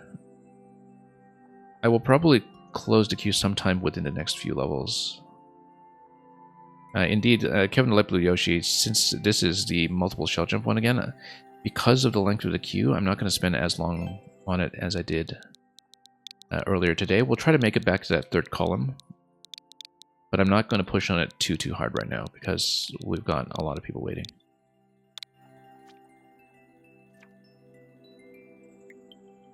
But yeah, we made it to the third of 5 columns today, which is much better than I expected. I needed to give my hands a bit of a break from the shell jump anyway, so let's come back and fresh and see if we can improve.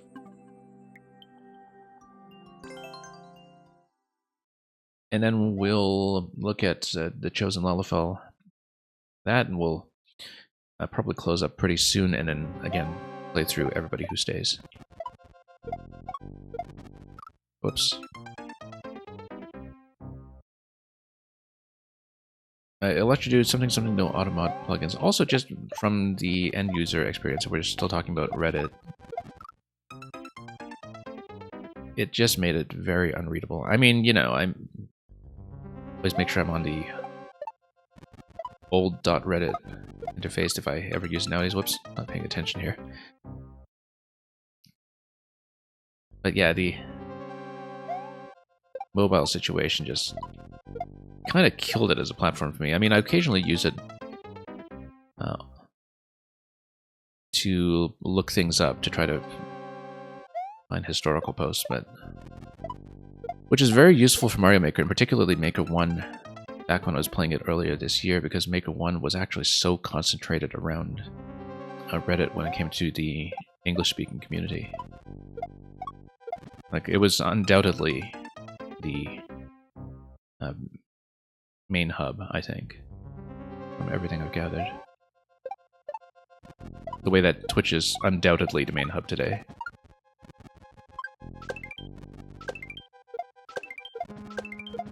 Oops. Okay, second column. We'll try to go to 3. Yeah, Electrodude. I mean, I have not been active in Reddit in many years. I haven't posted there in quite a long time, but I do find that I look up enough that leads me there that... See, in some ways, old Reddit content is the last bastion of, like, actual human-generated content on the internet that is, you know, not just spam. Which I suppose is why it was such a valuable resource for LLMs trying to farm it for their models, which was actually a big reason, I think, why they hiked rates on the APIs and priced out things like third-party apps. It was actually not so much a problem with the apps, it's more that they were a casualty of pricing out the LLMs from scraping Reddit data.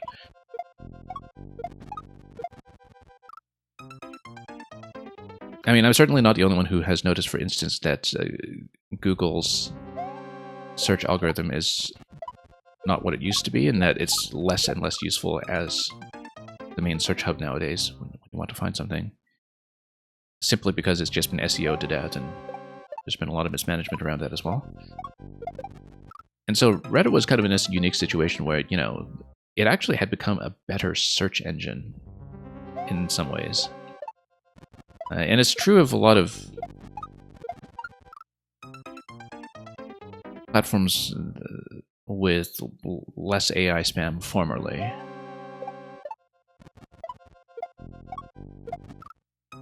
That used to be valuable resources, but I mean, I understand, for instance, that from people who use like Quora and Stack Overflow and so on, that they kind of also were formerly useful and then now have been kind of botted to death. But you've noticed that YouTube's algorithm has changed too? Yeah. I don't know, I'm not really on YouTube very much nowadays. I use YouTube as more as a music player than anything, actually. But hey, we got 2. Hey, we got 3. New record. Hey, we actually progressed. And yeah, Walking to Walls, I know you're way in the back, but like I said, we will play everybody who's in the queue if you're able to stay. So feel free to go AFK for a while or watch another stream for a while if you have something simultaneously on submission or anything like that. We're very flexible here. But yeah, we had a new record here just now. We actually managed to get 3. Whoops. 5, that's good progress.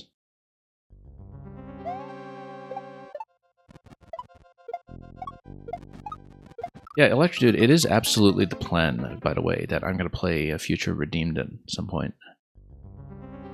And it's short enough that I might even stream it.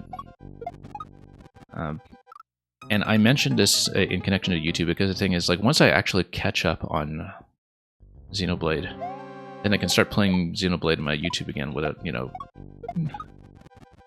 fear of spoilers. And people doing the various Xenoblade music supercuts.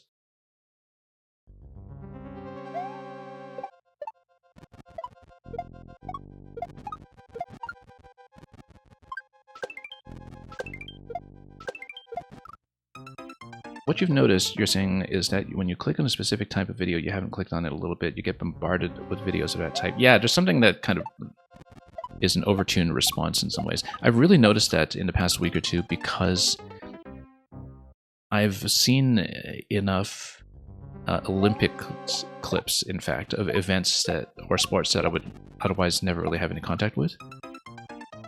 That all of a sudden, you know, the algorithm will just dump everything on me and say, "You're interested in this? Really? For real? Let's give you everything." And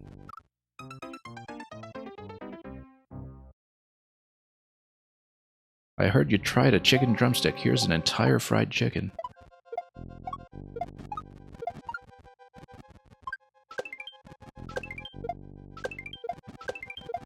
Anyway, let's head over here. Nope, too early release there. Number 3. Chosen Lalafell, you're going to grab a soda. You're still here if your level comes up. Turn comments on for it. Yeah, thank you for letting me know in advance, because I will be sure to start yours even if you're temporarily AFK, since you let me know in advance. And I will try to remember that with comments on. Hopefully you will be here when we start it. I mean, I'm actually willing to just make sure you're here first, because again, I don't necessarily expect to clear this level. It's one that we've been steadily chipping away at over multiple attempts. And so I can basically drop it at any time. But we are progressing right now, so... But yeah, Chosen Lalafell, you will definitely be played.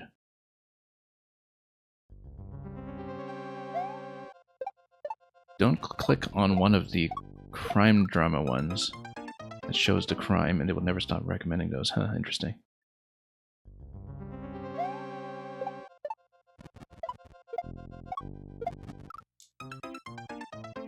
See, I got the impression, at least several years ago, when I was starting to stream, that a significant number of viewers here were actually really into lockpicking. Because everybody kept telling me that I sounded like the lockpicking lawyer. Which I don't think is true. I can discern how that fellow's accent is much more clearly American in some ways, but... But maybe it's just a style that led people to say that. But anyway, no, I know that was one of those channels that was a big algorithmic hit with people who would normally not follow the subject. Drama in general is a big problem on YouTube.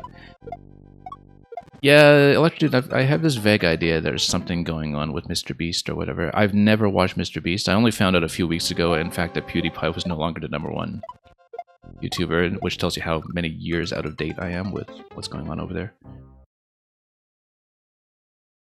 I know who Moist Critical is because he was involved in the PogChamps chess tournament, and he had I think a memorable checkmate on XQC or somebody at the PogChamps chess tournament. Basically, if it's, you know, one of the big mega YouTube or Twitch streamers, like one of the really big names that's at the very top of the heap when it comes to income and notoriety, I probably only know about them if they were involved in one of the crossover events with something else like chess.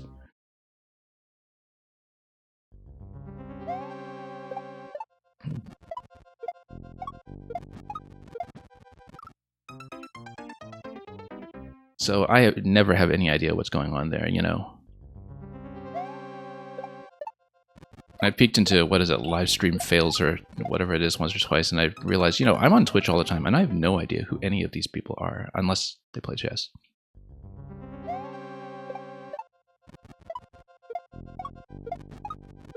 It's kind of funny, because I've been sort of aware of Twitch since its very foundation, because I was kind of pretty active with StarCraft 2 back when Twitch kind of got founded as the offshoot of Justin.tv. And a couple of the people who got started then... Did we make number 4? I think that was number 4. A couple of the people who got started way back then and got it on the ground floor were very quickly some of the biggest variety streamers once they eventually switched over to that. Or some of them just ended up directly working for Twitch and working in management until they were laid off or whatever. But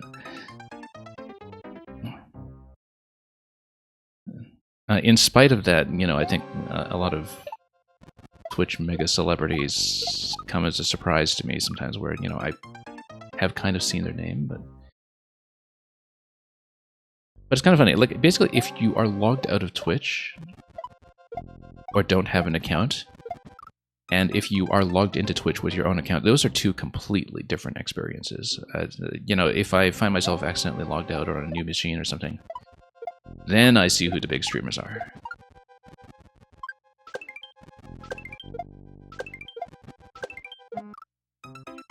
But because here I'm mostly active on Mario Maker, you know, I see something much more specific.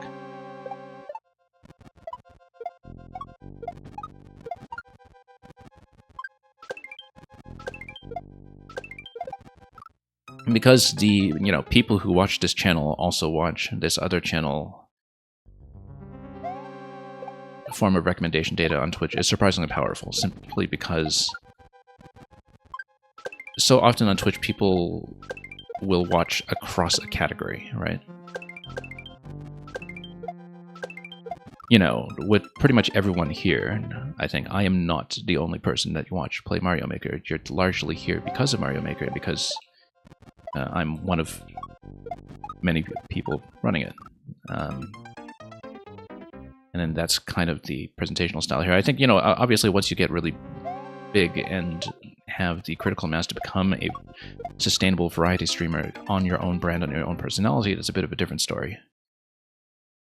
Where you can entirely imagine nowadays that you would have people watching, you know, Barb or Orator or whatever who aren't coming in from Mario Maker at all, but who come in elsewhere. But for smaller channels in the category, you're here because of the category. And I know, because I know how much bigger an audience I have for Maker than I have for anything else, even at a channel of our modest size.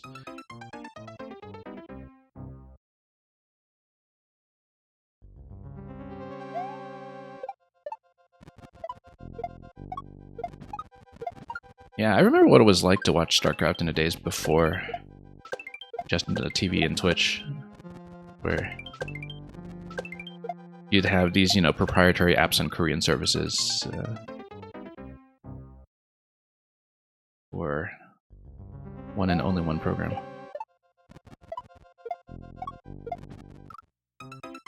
Electrodude, Mr. Beast is the current biggest YouTuber, and you're saying, and he has allegedly violated human rights, really?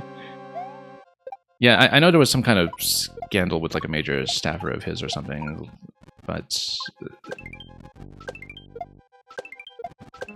that's unfortunately all too common. I thought Mr. Beast did something with like big donations to charitable development overseas or something, but I don't know. I have no idea what's going on there. So maybe that was embroiled in scandal as well, which does happen, again, more often than you think with international charities and all that. There's tremendous fraud. Okay, we have clearly been improving. I'm going to see if we really can make, you know, maybe one more good attempt on third column, and then we'll go on to Chosen Lalafell after that.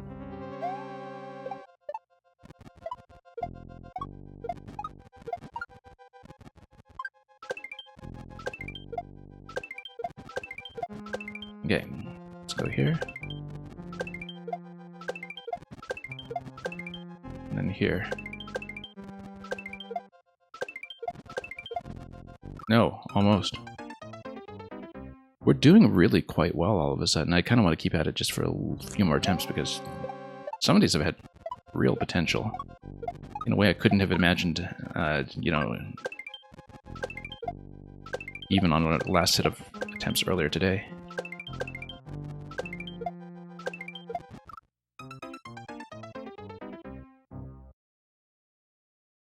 Yeah, we've actually made it to 4 a couple times now on this set of attempts, so the improvement has actually been noticeable.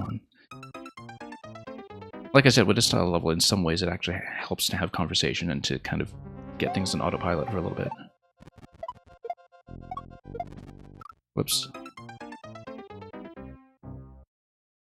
How many of these are there? It's 5 columns, Electro Dude, and we have made it to number 4 a few times. I think we had one attempt earlier where I actually did make it over number 4. I kind of lost count on that one, but I think the best I've done is 4. And, you know, at the beginning of the stream, the best I'd done was 1. We're not that accustomed to doing doubles. Yeah, it's a very high clear rate on this right now. It's about a 1% clear rate because, obviously, you know, the only people who are even bothering to do more than a few attempts on this are the ones who can feasibly do it.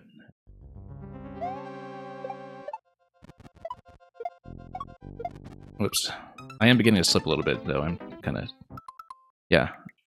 Losing a little bit of steam here. I need to give my hands a break from this, to be honest. Because I'm starting to cramp up a bit on a controller. But we are improving substantially. And I feel like this will fall before too long. Because, yeah, it's 5 columns, and then you need to make sure you get enough distance to get over the piranhas at the end. And land on the axe. So, we made progress. I am going to close the queue at this point so we can make sure we get through everybody else, and we'll go on to Chosen Lalafell. Let's pull this up for the clear rate first and see how we're doing. Yeah, Chosen Lalafell, when I started streaming, I had never done a shell jump. And then eventually I got it up to, you know, maybe doing it 10 to 20% of the time, and then now we're doing doubles a little more and more often. And so it is learnable, but I think unless you're a Mario Maker streamer, if you're not into Kaizo already, most people don't have a reason to learn it, necessarily. But it is satisfying in its own way, in a way that I would not have expected when I first started playing this game. And yeah, thank you, Arabo, and welcome, incidentally, Arabo. I hope streaming has been going well on your side as well lately. Oh, whoops. How did we not already punch this one in? Oh no, we forgot to remove this one earlier. Okay. I accidentally rotated that one slot. Yeah, Arabo also streams fewer levels from time to time, last I checked.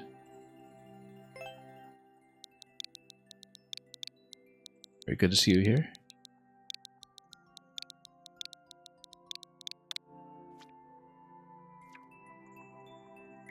Okay, RCH tutorial / SMB V1. Oh yes, comments on, that's right. Reverse coin hunt. Play classic levels backwards, grabbing 10 pink coins. We'll do that.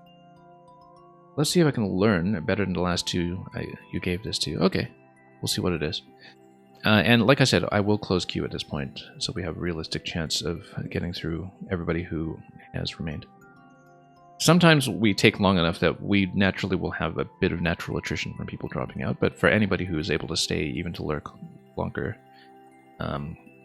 we will try to play everything we can. So let me update the stream title to indicate that we are closed up, and then we will begin this immediately.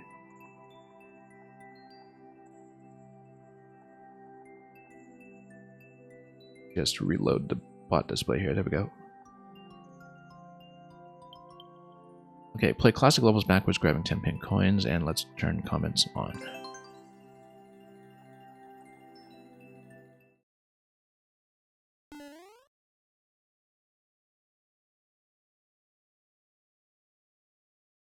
And yeah, B9 will definitely get to you, though. Retro coin hunt. Explore classic stages. Grabbing 10 pink coins to win. Let's... I mean, why wouldn't we just grab the first one?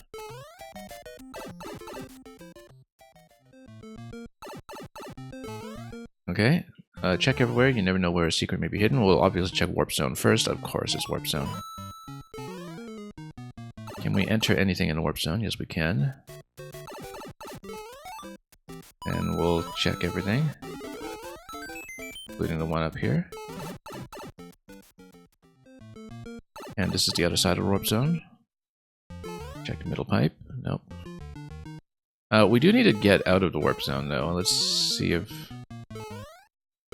we have a way out. Let's check for blocks in case we have a vine or something we can hit. Or maybe we need to exit in the other room. Let's check that as well. Okay, so we do need to get out of the pit somehow. It must be something invisible. It must be. There's no soft blocks. No, I assumed there wouldn't be. That you know about. But we do need to find a way back out here. Looking for anything we can hit. This indicated block here. Let's see what we can do. I mean, it says welcome to Warp Zone here. Let's see if we can hit. No. The comment location? Nope.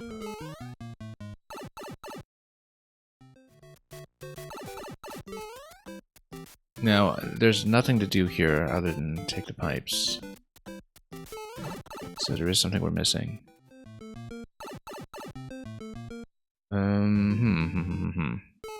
Warp Zone. I mean, this is... The only information that I have to work with here, though, is this thing. It's telling you to play the level backwards. I think maybe there's some kind of structural clue to this that we should maybe be aware of. Because typically this is taking you to... We're here. If these two pipes just kind of connect down below... Yeah, there's going to be something... it's entirely possible that it's a hidden P-switch, actually. If there's a P-switch, that would then open things up, but that's a bit of a long shot. Let's think about this. Anything to hit? No. Oh, whoops. Right above the invisible block. Did we not try that? We can go back and scout it. Let's take a look. Yeah, because you get this. Oh. We jumped everywhere but here. Yeah, I did miss that spot every time. Exactly the location that we just kept jumping around. Okay, well, now we know.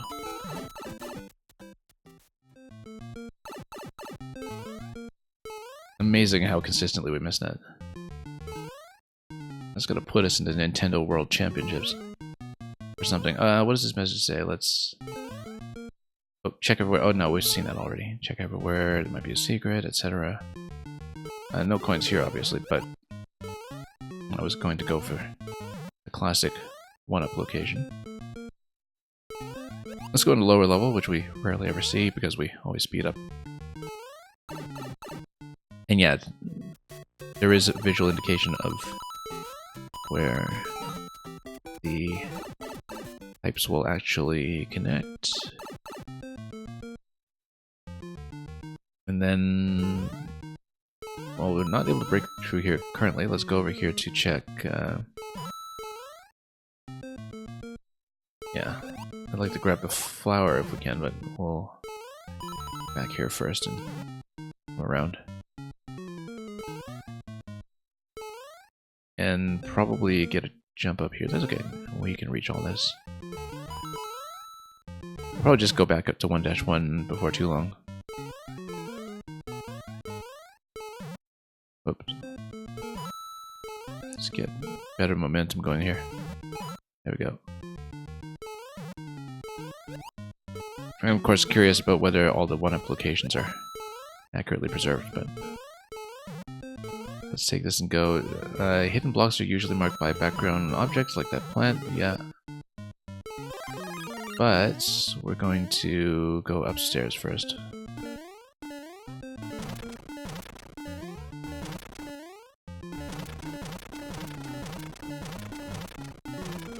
Okay. Find that. Let's head over. We'll explore up top anyway, since we haven't scrolled camera up here before. I think anything up here we would have seen already, though. Although you do build in the top half because of the exit pipe we saw earlier, so we know that much. So let's go back to Overground, and it's almost certainly 1-1 backwards if I'm expecting it correctly here.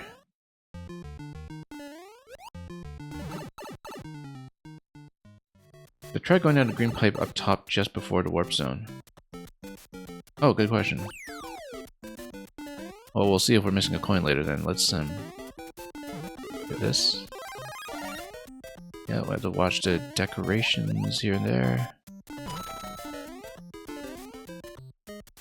We'll go down here.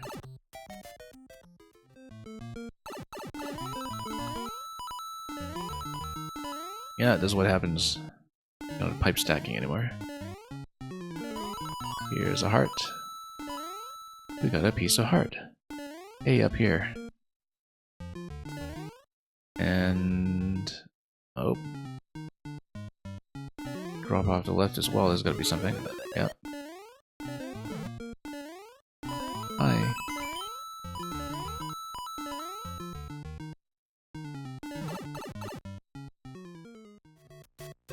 And that's a safety. Let's leave that for last just in case.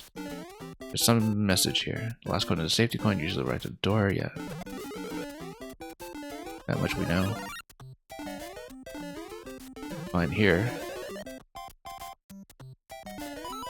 And that's it. Let's go to the right here anyway, just to enjoy it. Do we still have the star? Of course we do. But I want to check what's going on here anyway. Yeah, no, we already saw that. Okay. And we already went underground. Hence, warping back to the start of the level. And we have a raid from Zach Divine. Welcome. Let's give you a shout out in just a moment. Actually, Electrodude, you want to try to beat me to it for once? So yeah, look at this. That's this is of course the classic 1-up location. I always check this whenever people make 1-1. But I think it's not often missed. Thank you for dropping by with your crew, Zach Divine. Hope you've enjoyed your stream. Pokemon Unite. That's the kind of MOBA style free game rather, right? Or have I confused it with something? Yeah, well, Mr. Electrodude, you know, you finished your thesis, you came all the way back from Switzerland. Clearly, you've earned that privilege. Anyway, thank you so much. We'll turn comments off for the next level, but thank you once again, Chosen Lalafell, for this one.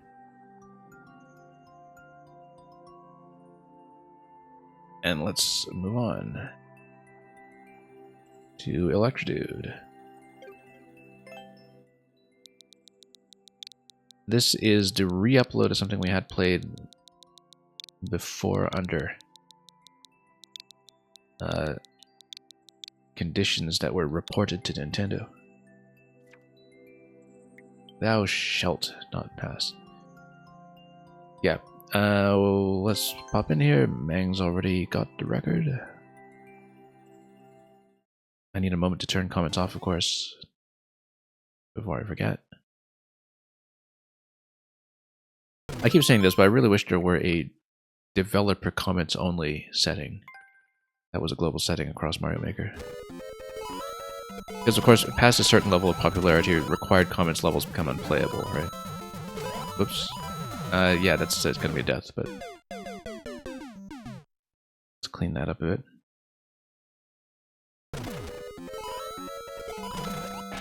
And yeah, Chosen Love, I'll read the comment in just a moment. Let me get through through this attempt first.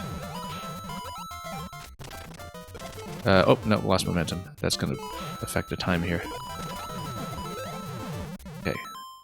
It's funny you say the first few people that got that RCH was someone random and endless, and only one of them cleared it, and they thought it was a Dev Vine. The kids these days, they don't know the classics.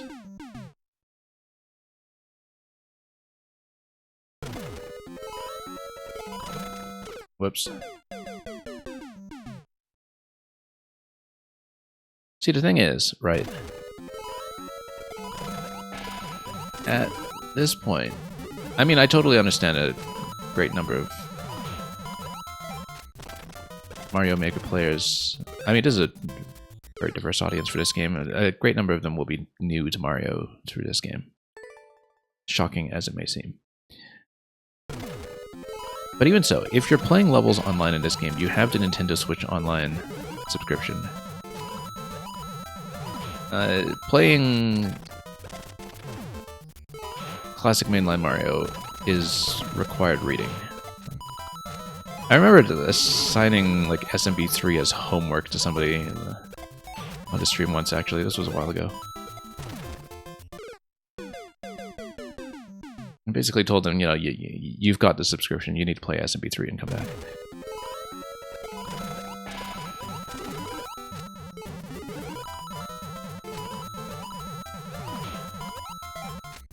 Anyway.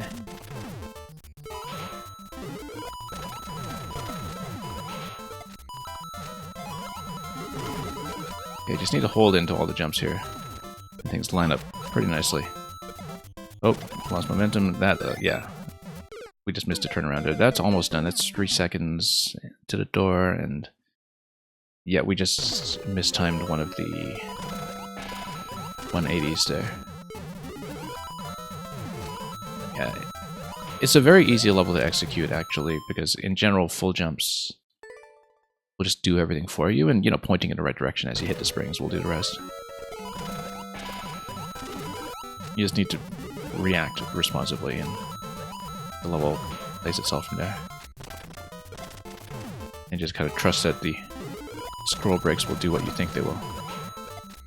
Even when you're near the edge of the camera. Whoops.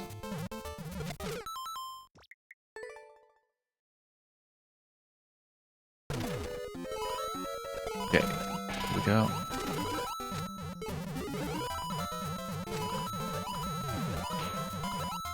And then, yeah, let's push this.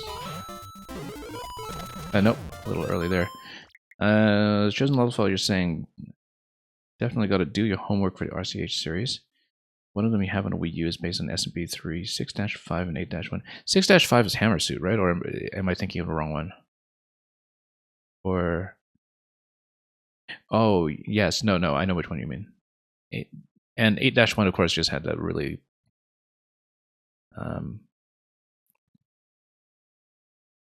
notoriously lengthy gap, which is just, you know, do you know how to do a running jump yet? If it's the one that I'm thinking of. I get the numbers scrambled sometimes nowadays. I really wish we still had SMB 35. In fact.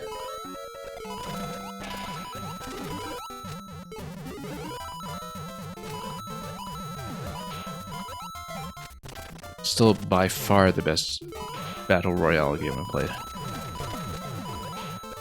And it just had to be the one they took away.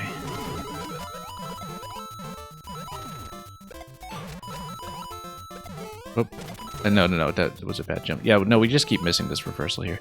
I remember clearing this level more quickly the first time I did it, actually. Yes, no, 6-5 is the level that loops on itself if you don't have a leaf. Yeah, no, I know which one.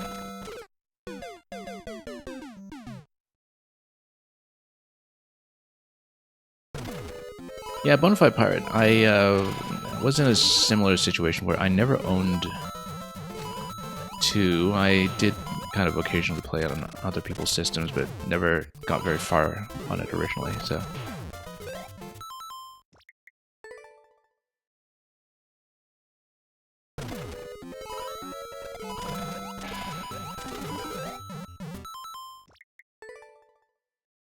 It's kind of funny because now, you know, you look at a lot of statistics that tell you that SMB3 is very often the least used Maker's style, and I think that was the case in both 1 and 2. I'm not sure how it compares to 3D World, but I have no idea what the numbers are like nowadays in Maker 2. But it's kind of strange to think about, because if you weren't around for the NES, like, you might not know just what a massive cultural phenomenon SMB3 actually was. And how big a deal it was, and how much it was until you got deeper into the 3D era and people were fighting over, you know, Final Fantasy VII and Ocarina of Time and such. Like, for how long SMB3 was constantly on people's lips as the greatest of all time, right? And that, I think in some ways that its reputation has dwindled purely from attrition, and not because the game has aged poorly at all, and not because everything it has done has been surpassed, because some things really kind of haven't. Even though it's not my personal favorite of the series, but at the same time, you know, it's just got this immeasurable impact. And it's one of those where I think the reputation of the game has fallen off slightly just from people aging out of it. And not being there anymore.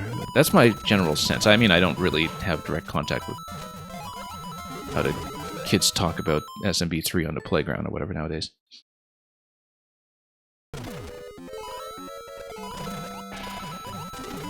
Yeah, no, it still holds up marvelously well. I last replayed in full a few years ago, I think, but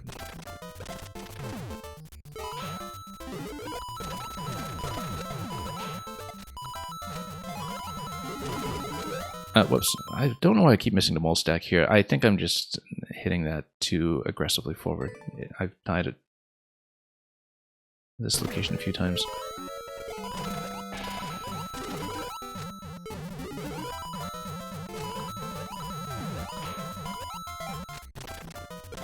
Nowadays they talk about SMB3 on TikTok. You see, man, I have no idea whether you're joking.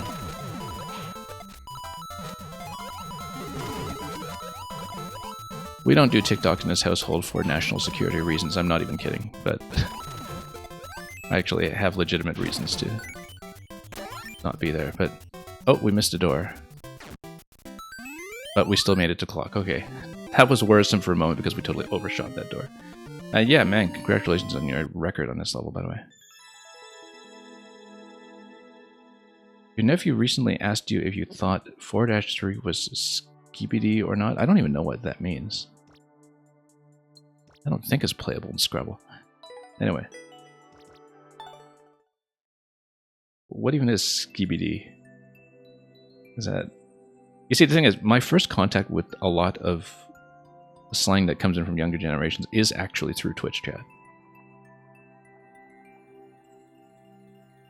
Well, like a year or two ago when suddenly, you know, there was this explosion of people calling something mid or whatever. I never ran into that until Twitch chat, and then that was the case with a whole bunch of other things as well, I think. It's sort of my main exposure to the lingo nowadays. Anyway, let's mark this as a win and let's move on. Yeah, Walking Walls will definitely get to you. B9. B9 told me they had a troll. We will, of course, play it. We'll try to complete it.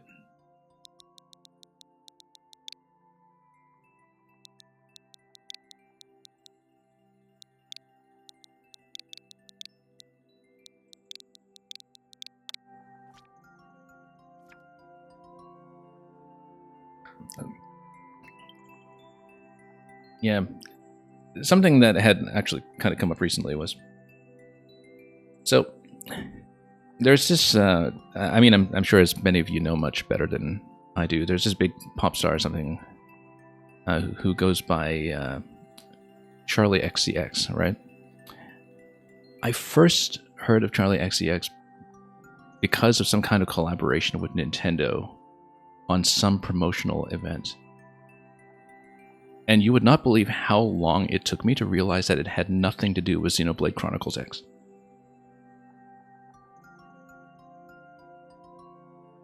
No, Mang, it actually came up recently because of some kind of, like, I don't know, lime green album cover that was in the news again because of some oblique political connection to Kamala Harris or something.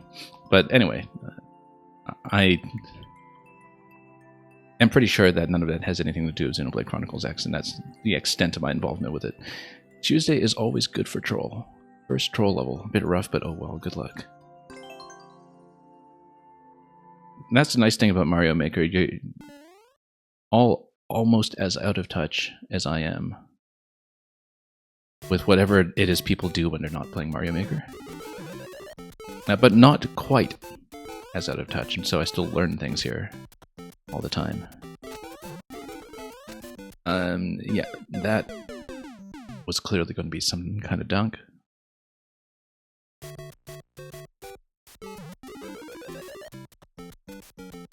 And Derbashad Visser, it's better not to tell me. It's connected to Nintendo taking down their content from Gmod. Oh, interesting. I think I had heard something about Nintendo striking Garry's Mod content, but I had no idea what that was about. I just assumed it was, you know, Nintendo finally noticing the existence of Garry's Mod. How do we even cling here in the first place? And you can't actually get off of this, right? Is that the idea? Or... oh, I see. That as soon as you tilt left, the screen kind of bumps you off. So perhaps the idea is that the block here is not actually reachable. Okay. But then, is there some kind of trigger you activate over here? Yes? So now that we've activated that, what have we done?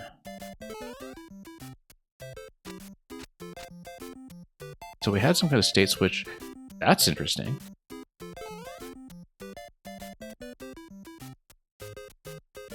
Ah, look at this.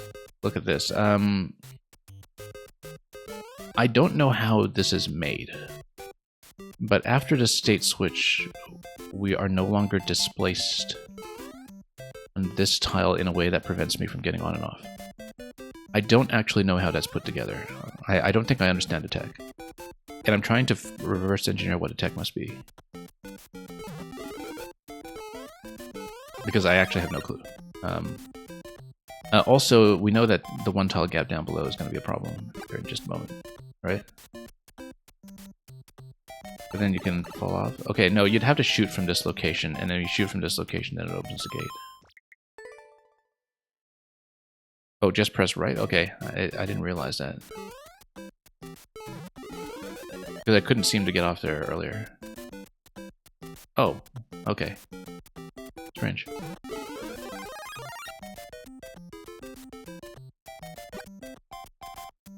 So we fire in this location, right? And then we'd probably have to take damage here. 2 points, maybe? I don't know, we'll see. No mushroom, okay, that's fine. We can comply with that. This probably dunks something down here, right? And then you'd go either way. I mean, the piranha would be a bit of a blocking piece in either location. If you hit, the implication is that you hit the mushroom and it goes one way or the other. But let's see. Yeah, you bump it this way. And there's a state switch down here where if you cross over, perhaps there's a state switch? No? I guess not. But then there's a key up top, and I used to get up there. Let's see.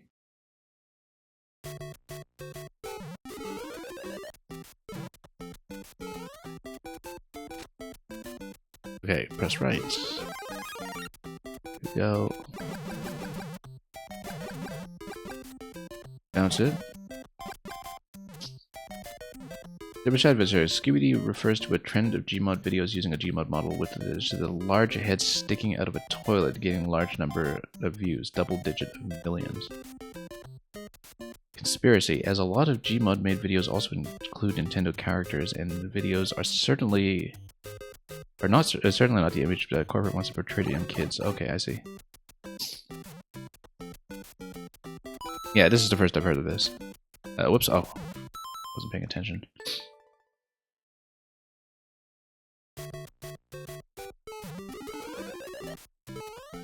I mean, I didn't really even have any idea that younger kids were active in Garry's Mod, but you know, it's been around for so long as a mod space that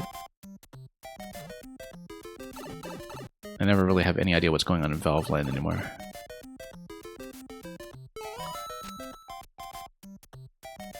Okay, I guess we should come up here and just follow the mushroom to the right side then, because, yeah, you're clearly supposed to pop it, but then I feel like this becomes a problem, right? Because if you come here, that's definitely locking you out of the key on the left side. Then you end up kicking the shell. What if you stop the shell? No.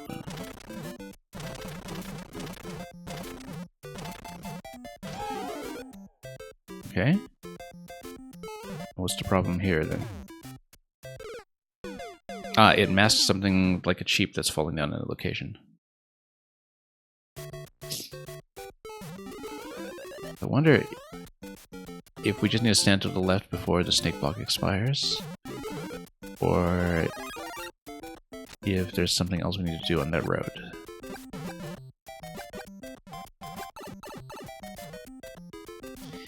The burning question on Bonafide Pirate is, how does a video series depicting large heads sticking out of toilets accumulate millions of views? I mean, you know, weren't we just talking about the YouTube algorithm where if you see one head sticking out of a toilet, YouTube assumes that you want to see all the heads sticking out of toilets?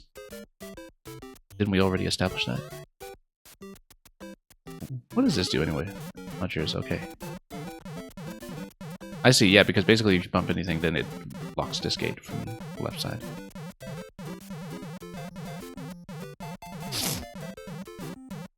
Okay, let's try this route again, just because I don't really know.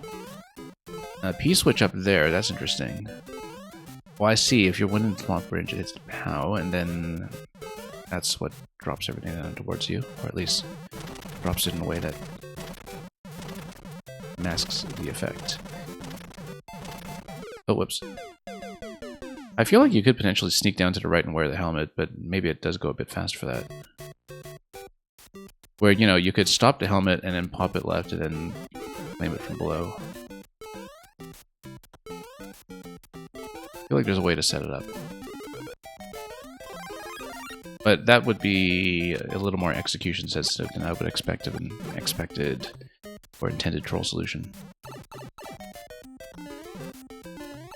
But I feel like there's some manipulation that we can do with the helmet there. For sure. Yeah. That's what this trick is. We had missed it a few times previously.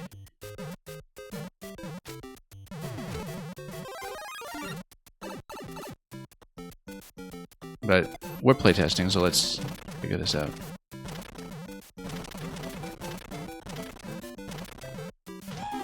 Oh, okay, no, it goes this way though, so... I was thinking, you know, if you stop the shell, then you can kind of pop it back and then wear it as a helmet here. I was trying to jump out in this location. I don't think the timing will necessarily work there. But that might not even be the right way to go anyway. That might just be a dead end. But we'll poke at it a little bit since we're testing anyhow.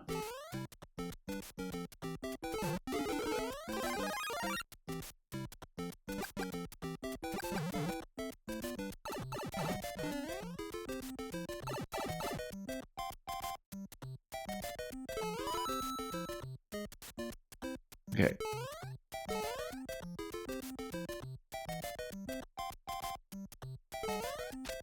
Oh.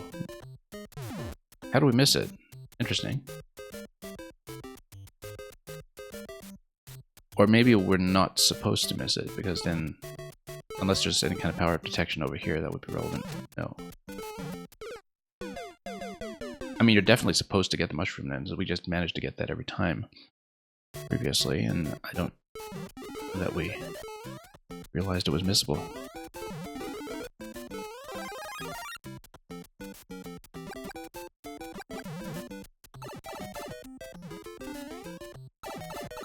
Okay, let's get over here.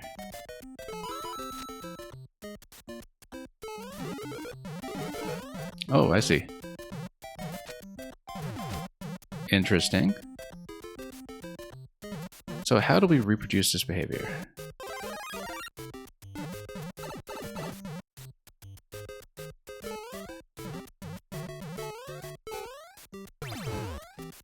Okay.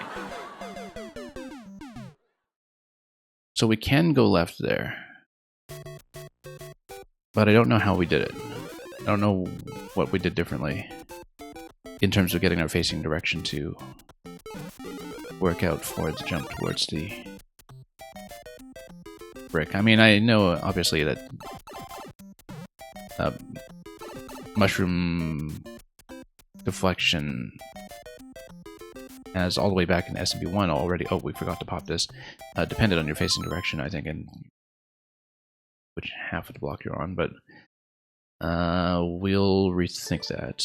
Mushroom goes left to right, you just somehow got right every time. Okay, I see. So yeah, it is supposed to be pure random, given that we don't really have much control over going up that column.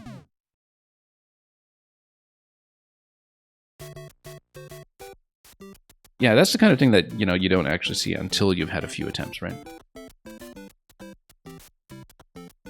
See what we can do. Oops.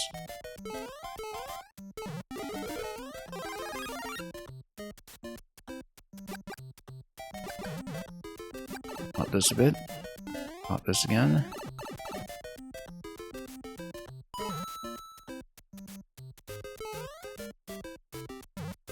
Okay, and we'll go left this time and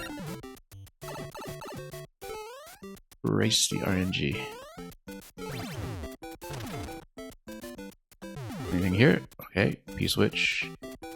It's supposed to gate you to the left, right? Like, you're supposed to be baited to the question block to the left, such that you get trapped and then you are forced to hit the P-switch, which is apparently a bad thing. That's how I understand this.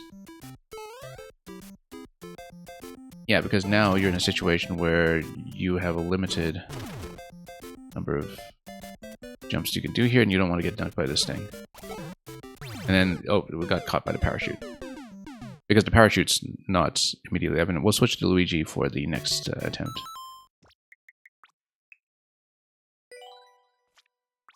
Oh yeah.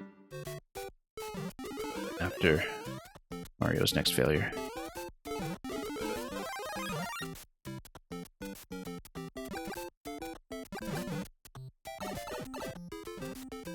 Yeah, kind of a nice little fake out with the parachute there, given that, you know, with the initial 2 bumps, you don't see it extend.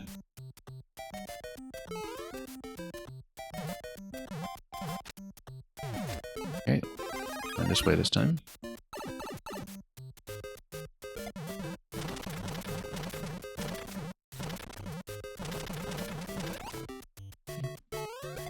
Oh, whoops. I was trying to jump on top of that and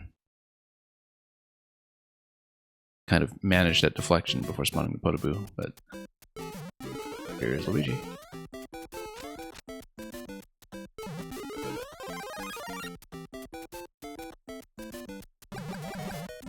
Whoops.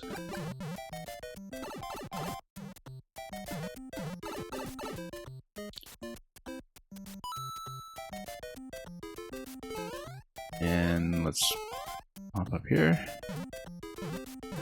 Bounce, and then try the left side once again.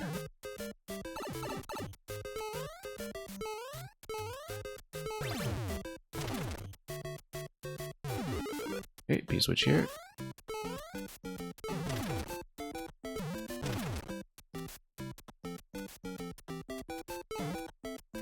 Oops. Okay. That seems fine. I feel like this is supposed to make it look like it's going to dunk fire all over the place. And then we don't want some kind of further effect that gets us into trouble with a chomp, right? So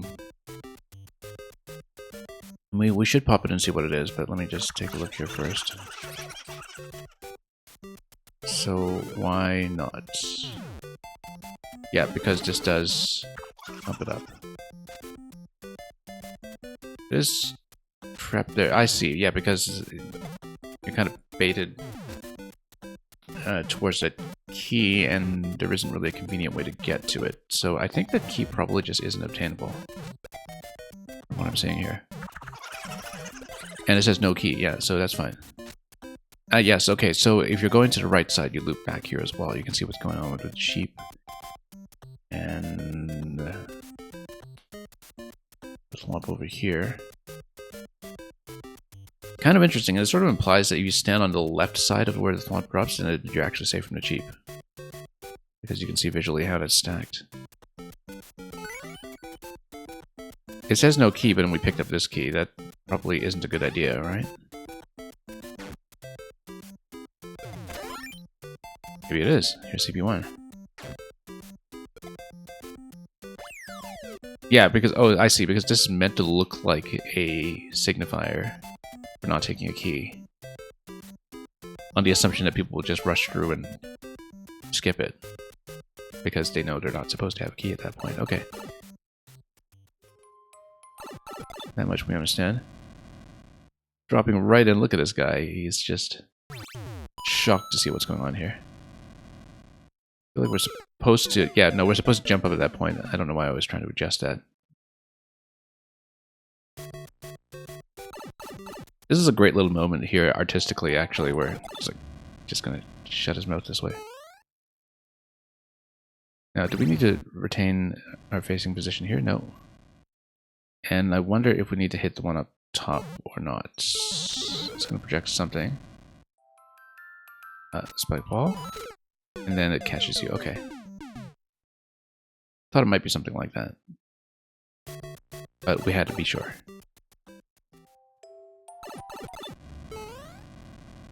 Yeah, it's just a lovely moment here where you're just staring at him right in the face.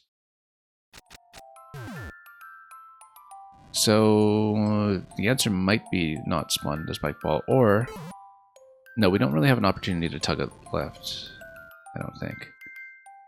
Unless we can outrun. No. However, we could hit that block and... No, it would smash right through because of that big spike ball that would just keep rolling. So... let's just drop. And then we need to walk with no jumping. Because you go up a slope, then you don't hit anything. And then we do need something to hit over here. This is meant to be some kind of event trigger. We don't yet know what kind.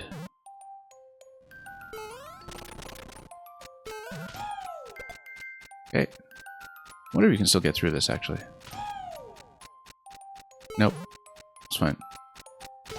But we have the fire flower over here now, which then opens this up.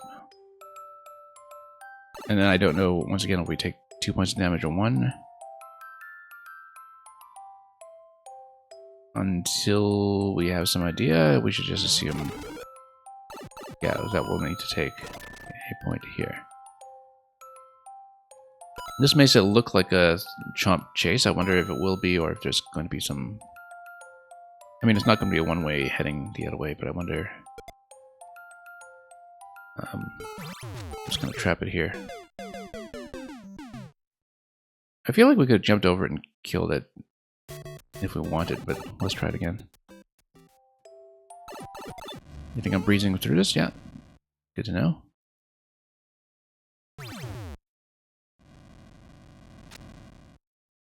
And... yeah, let's pop this. Jump up. And let's just go immediately. Yeah, everything's going to be pretty intuitive over here. I wonder if this is killable or if we just have to run it. Let me just read this for a moment. Because Spike Ball is going to roll, it's going to obviously try to hit on the right side as well. After that, don't really know what's going on with the P-switch.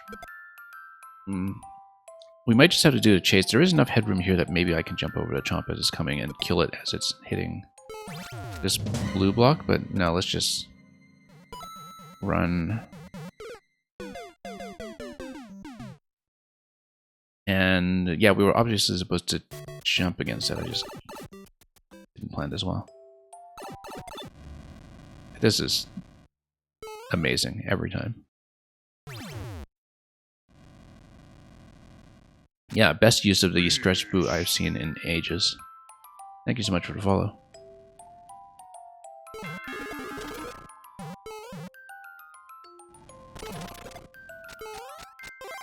Okay. Down here. This one just kind of plays itself out. And yeah, we can outrun.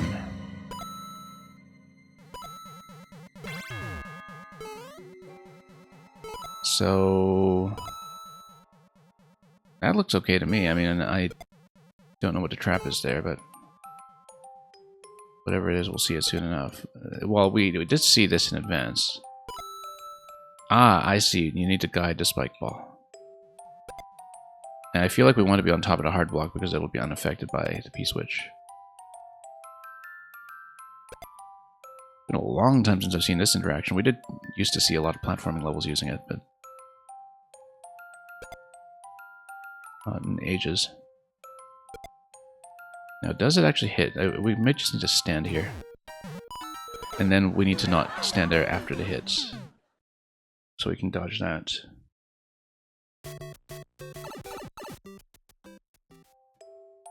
Okay, drop here. And yep, will take me up after a delay. This is a fun level.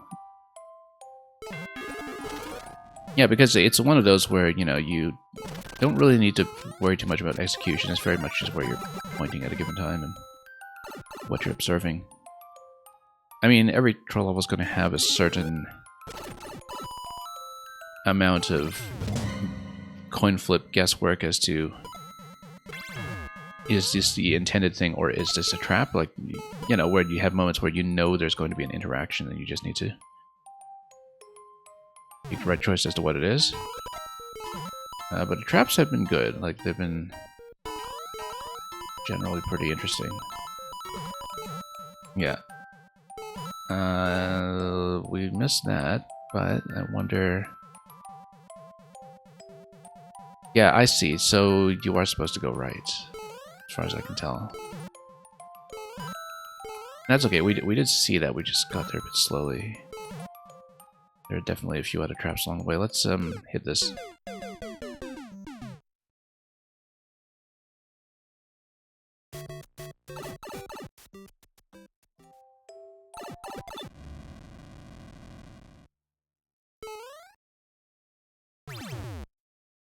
Yeah, B9, I certainly see that's a loop hazard emote you've got going there.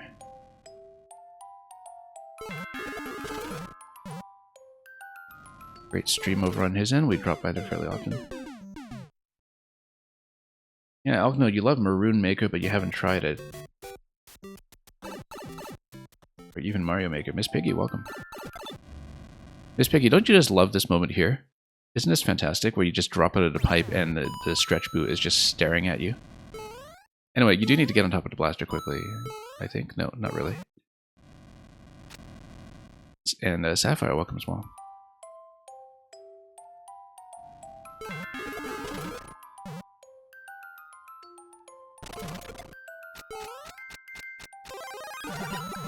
Yeah, that's one of those moments in the level that you're just going to remember, right? Which is always nice. And it's not even a trap or anything. I mean, it is if you turn around, but the thing that is memorable about it is not that it's the trap. The thing that is memorable about it is just how it looks in a way that you rarely ever get a chance to see elsewhere in Mario Maker.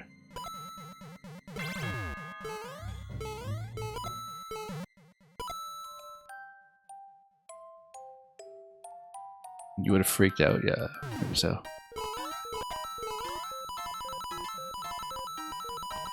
Okay, so we do need to wait for P-switch expiry over here, and then this is meant to look like it is a P-switch.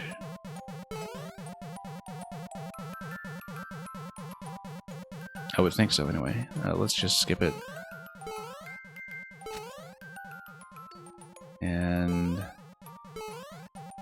let's just keep going.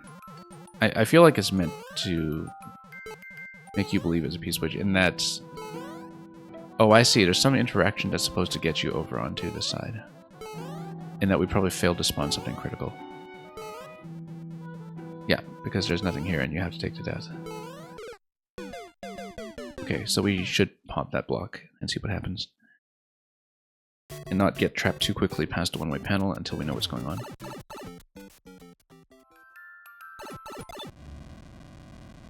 I mean, you know, he's freaking out at us just as much as we're freaking out at him, right? If you think about it. Nope. Can't move this guy.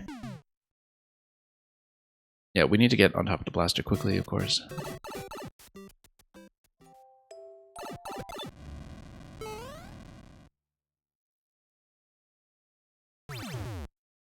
Up we go.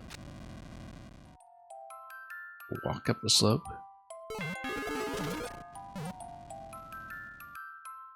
Yeah, it's a very awkward moment for him. He just doesn't know what to say, right? Bit of stage fright here as he realizes that it's his big moment in this Mario game. It's one of the most underused elements.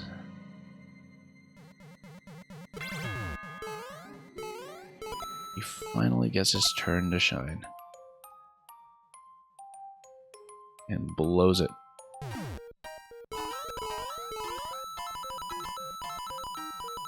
Okay. Here we go. I kinda wonder what happens if we double back a bit. I don't think there's anything, but behooves us to check. That P-switch drops that spring again because it respawns past that point. Let's just keep going. Okay, I guess we're supposed to pop this. Okay, it's a spring, not... Ah, I see. Because you're supposed to get far enough that you can jump on top of that spring to go up to the top right. That's what the box is indicating.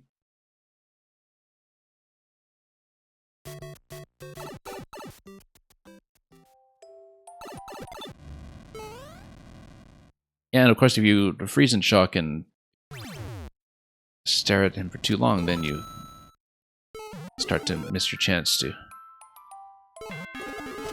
get on top of that blaster if you're not careful. I mean, you can always do a bit of a jump over there, but still, it's not gonna wait for you forever.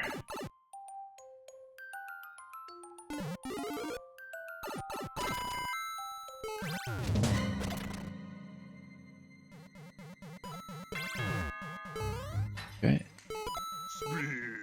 And thank you so much for the follow, Artsiki. The Artsiki will definitely still get to you.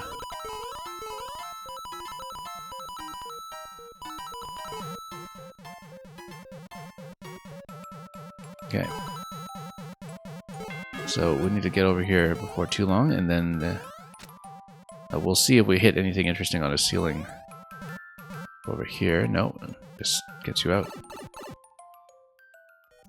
Yeah, Artsiki, always welcome to lurk. CP2. Which one is CP2, though? It's telling me that it's here. I'm not entirely sure I trust that, but might as well take a look. I mean, that's CP2 for sure. I wonder if you're supposed to stand... Yeah, no, you're supposed to stand there in such a way that perhaps you can trigger something, but we'll see. We'll have to go back there and check that room properly. It is undoubtedly CP2. That's not joking, but whoops. But at what cost?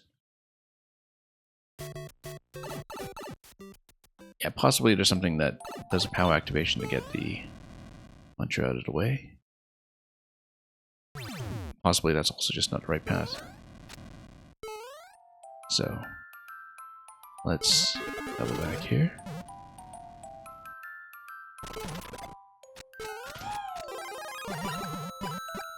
Pop this one.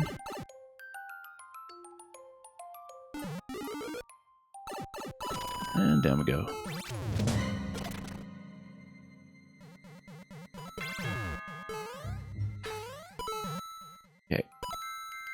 Stand on a block.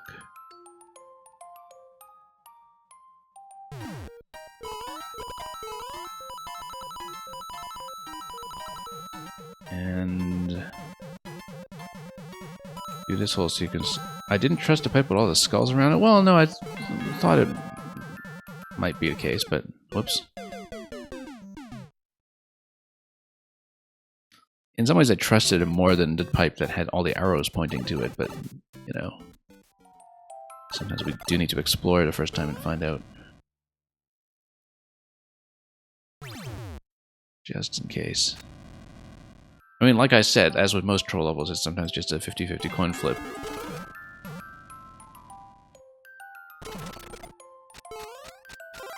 As in, is this a trap, or is it not a trap because you expect me to think it is a trap? Or is it a trap because you expect me to think it's not a trap on the grounds that it looks like a trap? Etc. Infinite regress.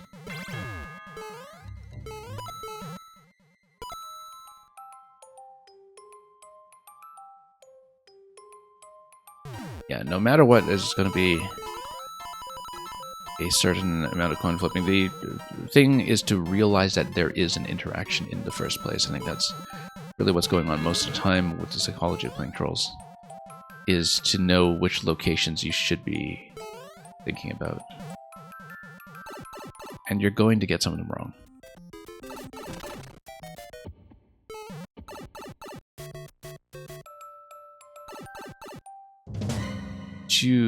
Why?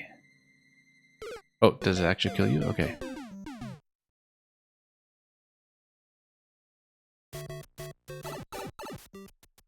Was that what it said up top? I read that as like TUE, like for Tuesday.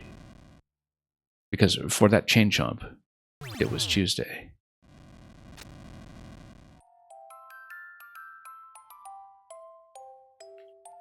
Is this the time where the creator comes in and tries to play mind games so you go in there so you can see you activate a troll? Well, I mean, it's playtesting, right? They do want to see this.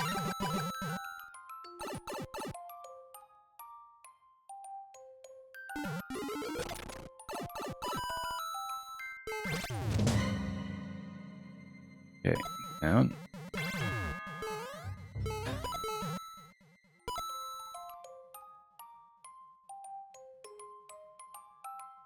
Yeah, we didn't check the semi-solid slot that was above the muncher when you actually do follow the arrows down to the CP2 room, the one designated as CP2 room. There was also a scroll break on the right that was rather conspicuous there that we didn't actually interact with.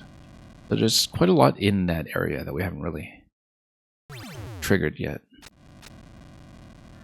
and which would be worth a look.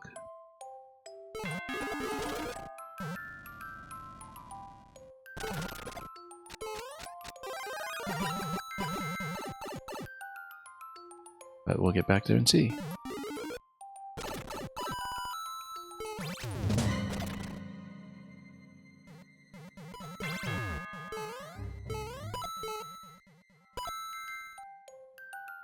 Okay, let's do this.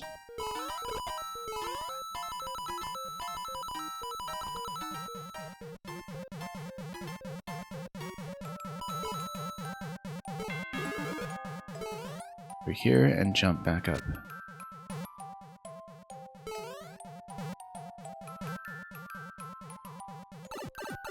And yeah, skulls all over the place here. We didn't really read that properly, but let's check this room a little more thoroughly just to see which interactions are possible here. For example, if you go here, is there an activation? Technically, yes. And yeah, that's also meant to kind of fake you out for a temporary access to a checkpoint, which if you spawn from checkpoint, then it would open up the passage to the left. So yeah, there's a very brief moment where you can try to go for the flag. And I don't know if it is ever going to be valid. Possibly we can reload into this room and see what happens. No, we can't because of... Yeah, no, I remember that now. But clearly there are a few triggers there that we have not played with yet. And of course, if you're able to get to the checkpoint flag, the question that is always in mind is what does the clear without the checkpoint flags look like? The clear check from CP0 or 1.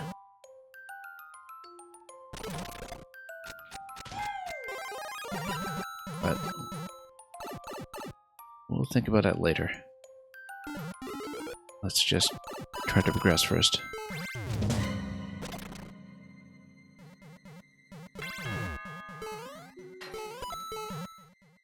And pop ourselves here. Stand on the left. Basic station platform safety or something.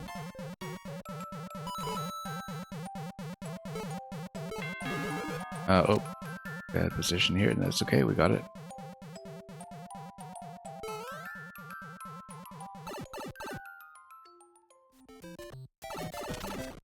And, Artsiki, you had the right code to begin with? Okay, that's fine. Yeah, no, take your time to juggle. When we call you up, we'll make sure we play the level that you want us to play. So yeah, there's a brief moment when this deflects to the left. We'll see if we can chase it. We can. And you can just dash under this way, which is neat. Oh, almost looks like platforming here. Okay. But then where do we go from here? Okay, down. Bullet over there. I wonder if we were supposed to do any further smashing. This is meant to make you think that you can take SMP2 Mushroom and go through the clouds and down. Alternatively, you can get up to the bullet and use it as a platform. In case there's a continuation over here, which there might be. Oops. Oh. I've taken damage there. Well, in that case, we can... Well, we didn't get the cloud now, so... But it looks like we're able, with SMP2, to get up here. We'll try to damage booster the Pokey and just scout, because we're dead at this point anyway, so let's try to collect information. This just gets you back to the launcher room, right? Yeah.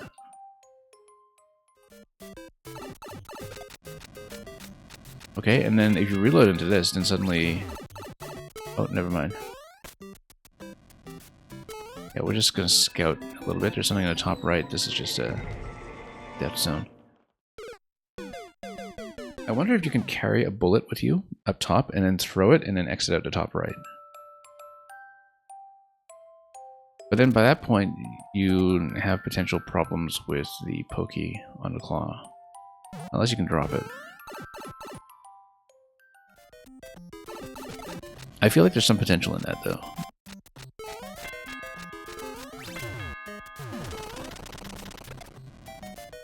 Yeah, because Pokey's gonna walk this way. SMP2 is gonna be down this way. I mean, we can check this. And we'll get back up in case there's anything that spawns off the pipe. Anything? I feel like it's totally a trap. So the thing I'm thinking about is that maybe you throw the bullet. It would get caught in the claws though, right? And then maybe if you follow it after taking damage, then you can get on the claw and then jump on a bullet and get out. Or even jump on a bullet and get out this way. Oh, I see. No, this just takes you back down as soft lock prevention. Okay, no, this area here is only soft lock prevention. There's nothing else to it. We are... almost certainly supposed to just go down the green pipe then. Yeah, this little notch here is entirely soft lock safety.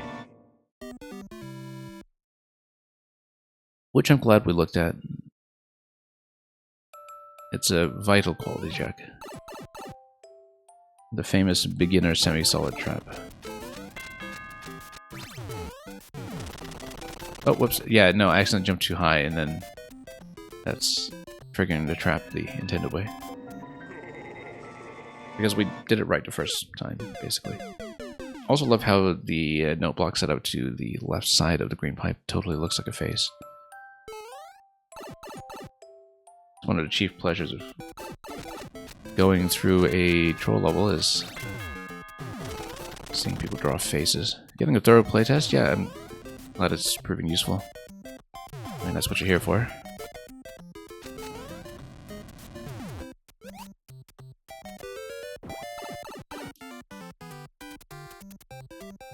Okay, so we've got SMP2 over here now. What do we roll it this way first? And then do we want to smash it before it's following us, or do we send it through? Yeah, it had enough momentum to go through.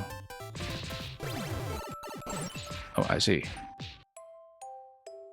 And yeah, you totally need SMP2 momentum to go up here. So probably we needed to smash the spike ball just to prevent issues with the double reversal here. And then it looks like the shell kick is the thing that is supposed to break this, in theory. And then, in theory, it gets dispensed with over into spikes. So by that point, I mean, you know, you can try to gain some momentum here and see if you make anything happen, but no, don't think so. I think we keep SP2 and just take damage with the crouch jump.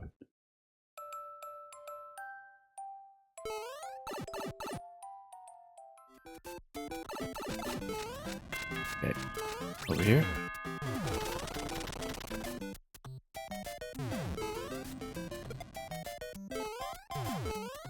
And let's just wait. You feel like the level is kind of solid, and so far I've done everything you expect. Yeah. Things seem to work in a very intended fashion as far as I can tell, so. Let's see if we can smash this. Does it smash? Yes, it does. Then we get any kind of back and forth? Yes, we do. And then naturally we'll need to take damage out of here. On-off switches up top. I wonder if we're punished for going slowly or something.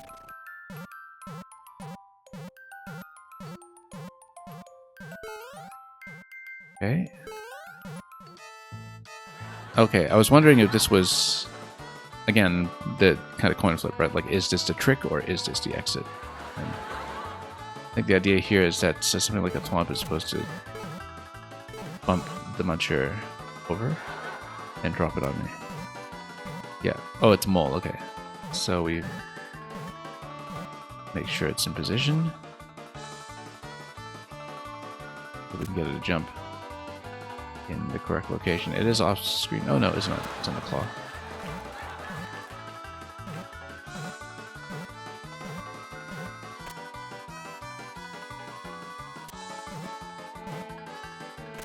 Nope, that's a miss. Yeah, this is pretty inventive for an anti-soft lock, actually. My general feeling on antis is that they're fun once and exactly once. But it's nice to see a different concept from usual. That kind of thing. Let's pull the Mole for a moment. Difficult to get it to cooperate, though.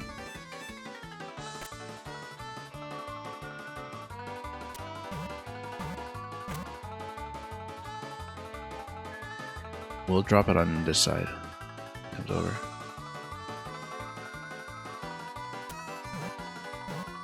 Almost. Not quite how I wanted it to go, but nope.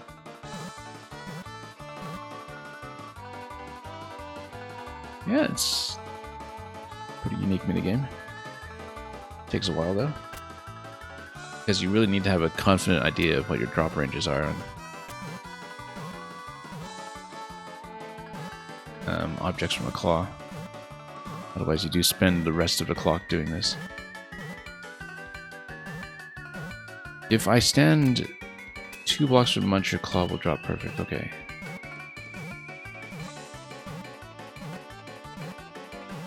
Yeah, that would have taken me some trial and error to figure out, perhaps. But if we let the Mole get caught and then just... Oh, no, it's going to bump.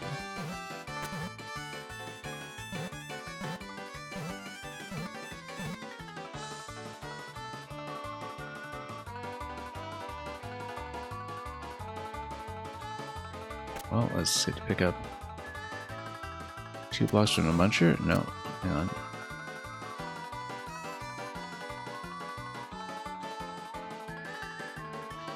I mean, I suppose this little notch here is giving you the clue. And yeah, the mold does need to get picked up by a claw before we proceed further. Nope. Okay. Set this up. Nope. That worked better than expected, I guess. Yeah, we just need to do quite a bit of standing to position this.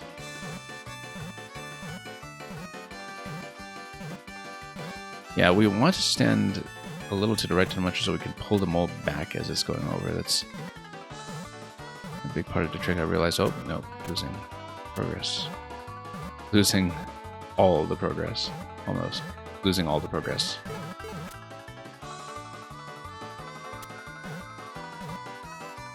Don't know when that will beat that in the next 200 seconds, but...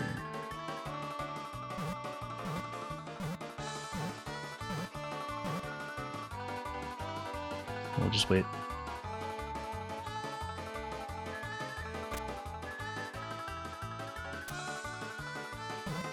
Nope.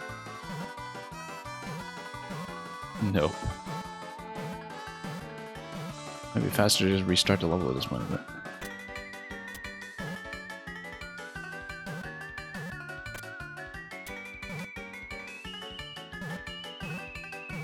yeah, we kind of need to pull the mold back as it's going over. That's the behavior that we need to try to go for here. Yeah, that's actually, we have a method here now. We just kind of turn back as it's going over.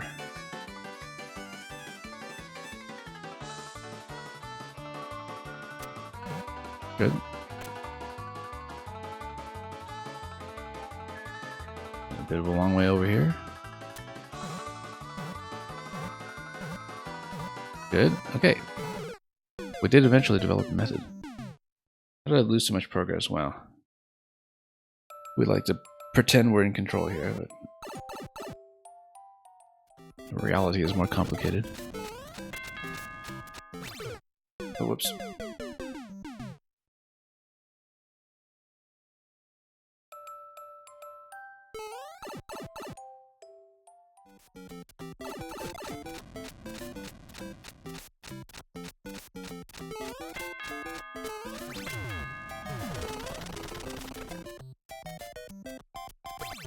And we wait over here, SB2, and then down.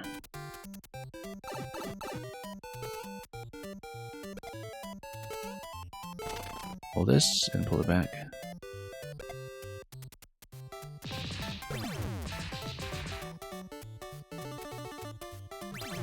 Yeah, the falling mold there is not really too consequential.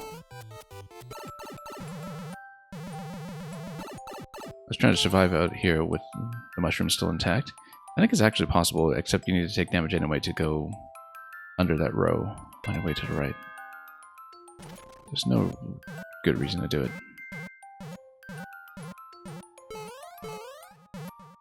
No. Oh, okay, fine. Well, let's see if we have indeed mastered this.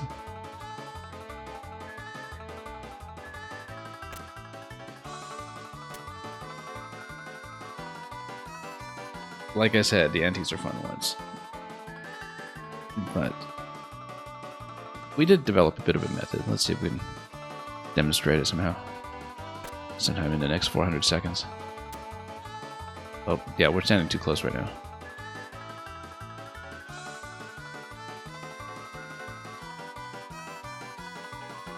We stand 2 tiles to the left here, and then get within range for the drop. Let's... no, bad. Watch the direction of travel.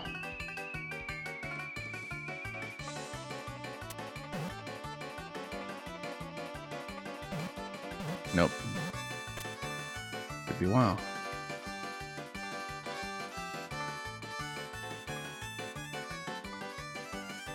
And Detroit Void, welcome. It's been quite a long time. I'm doing well.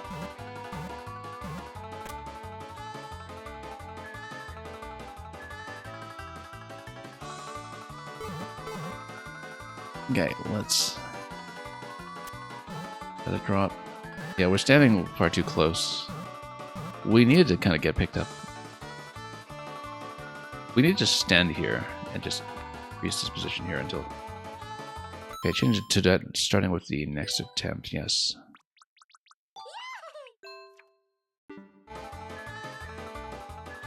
Detroit Void, I've not been keeping track of time because I haven't really been playing that much Maker 2 this year anyway.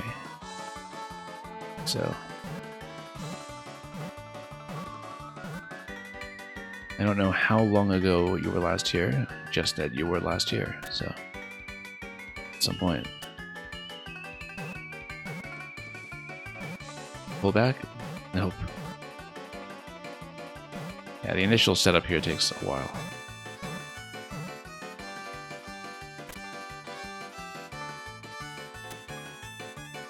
Face in this way. There we go. Yeah, we kind of need to face right as the mole's coming in. Whoa, no problem.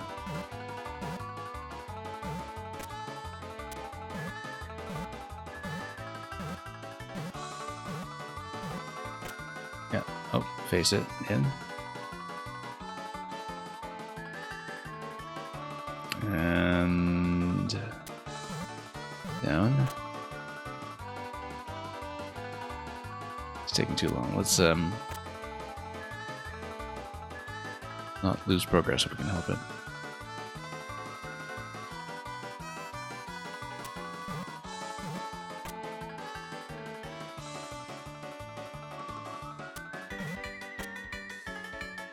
Okay, let's keep going.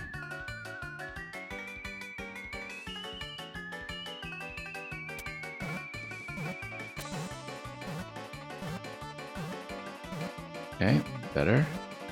Yeah, facing right is essential here in terms of getting enough of a slowdown. That was very close to losing progress.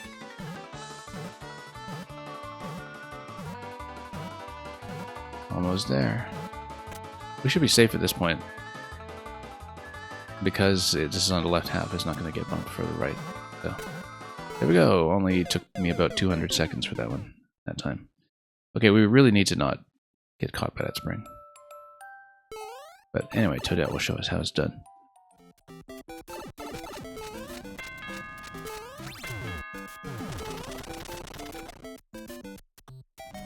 And we stay.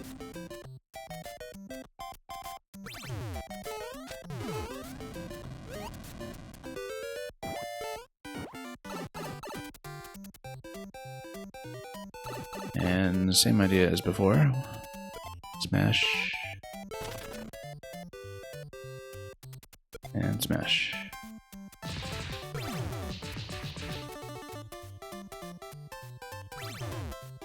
Okay.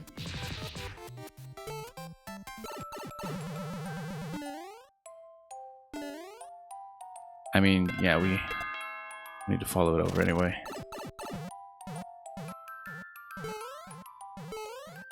Probably, even with a damage boost, I don't think you can outrun it to collect the helmet. That would be kind of interesting if you could, though. Let's jump over this time. We have no idea whether we actually want that. And then, okay, guess not.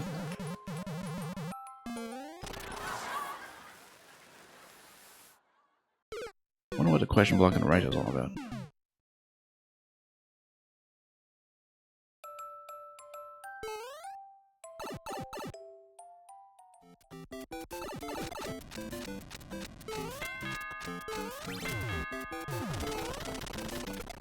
Okay, let's park here.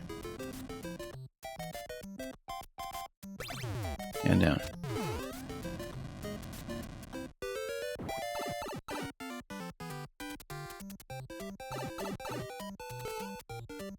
Move this over. Smash it.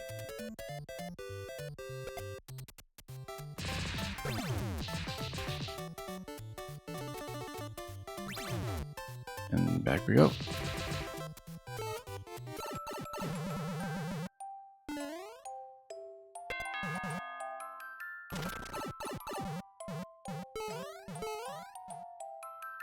So I guess we're not supposed to take it. If this is the intended exit, it might not be. How is going to drop the coins? That's fine, I think. I mean, P-Switch would have frozen all of them. I don't know if there's a reason to do that. Maybe there's some kind of big spawn block or something here that we need to know about. Oh, I see. If you hit the P-Switch first, then the POW would do a coin drop on all the coins up in the top level. I don't know why that's relevant. But if we want to affect the coins on the top layer, then that's how we would do it. And then this is getting you into this location again. Question block you're saying is simply if people get curious and they think they can go under there. So it's bait for Big Mush, I see. This looks like it's supposed to be a death room here.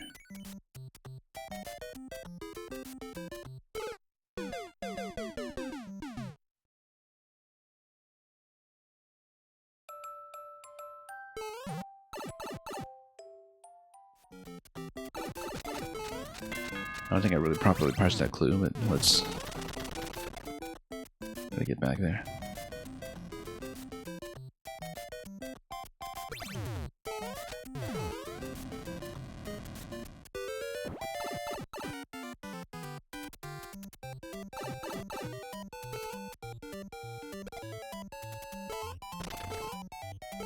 Okay, pull back.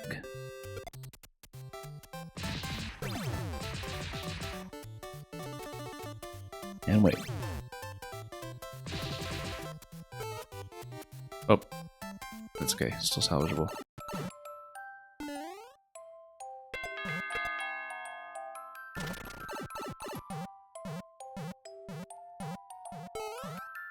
I feel like there might potentially be a way still to trick that out and get a helmet, but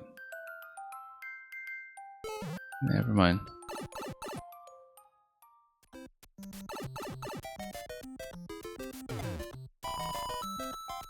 So I wonder if there's any reason to do this sequence differently. Because let's see, hit the P. Interestingly enough, it's possible to go back to the previous room with P.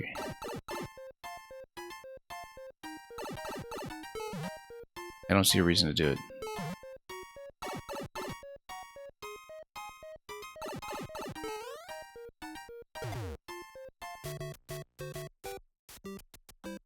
Yeah, I'm not clear on what's different here.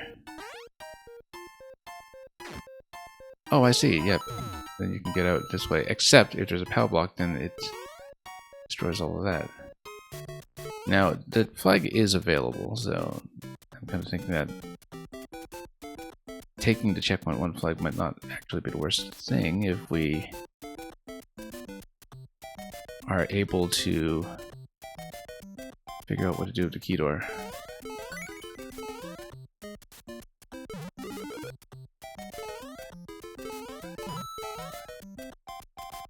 Yeah, that's fine. Big decision here. So we go yes, because this is the first time we've been able to make it here with the key. And then now we can go through the door on the left.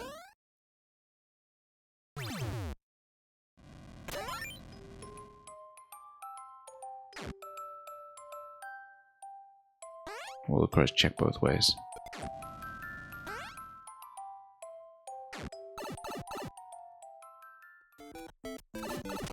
Brings you back here. It's telling me that I win, it would go right. It's also telling me lull over here. You know what? Let's do this side. Fool me twice.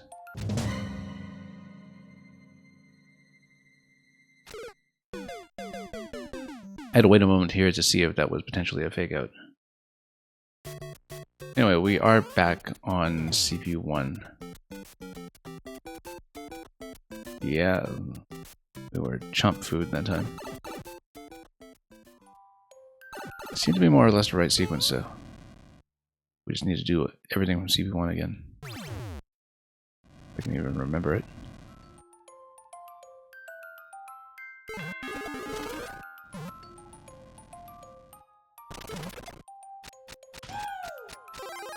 Okay, let's punch through here.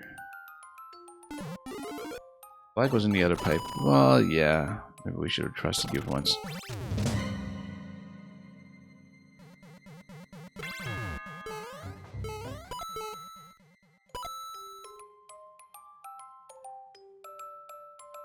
And yeah, Detroit Void, thank you. It's just a one troll today, so far at least.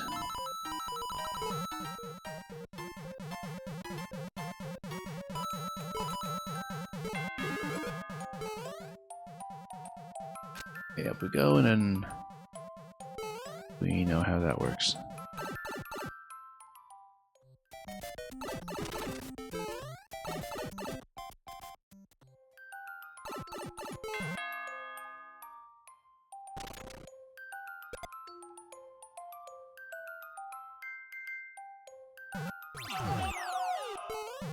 You think you can remember me getting Hecton trolls? Well, not really. I mean, you know, it's not like I'm a troll specialist or something, but we do playtest with people. Oops. That's okay, we're right at CP2, we know how to get back.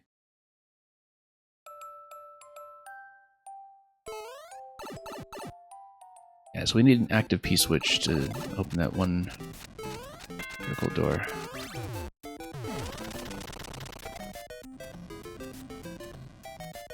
Maybe it's that troll levels take longer to complete, so I end up playing them for longer. Yeah, that's absolutely the case. It's the same with Kaiser levels as well. But it's a big factor in why there's this public perception from people who don't play Mario Maker that the game is all trolls in Kaizo, because just by probability, if you tune into a Mario Maker stream that accepts levels that take that long, it's likelier that you'll see it, right? Just as a function of airtime occupied.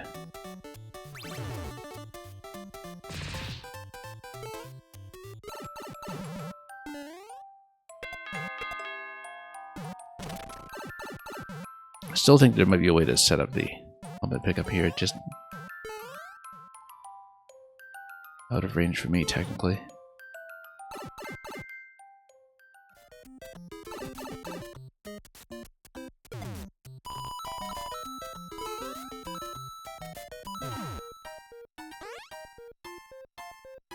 You switch? Yeah, that's good.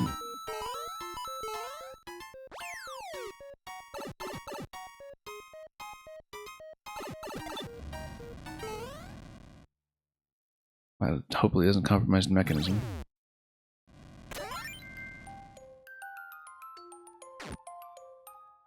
That's why you asked if I do trolls first. Yeah. If you ask if I do trolls first, that's how I usually know that, you know, you're a troll maker who's actually trying to make something good.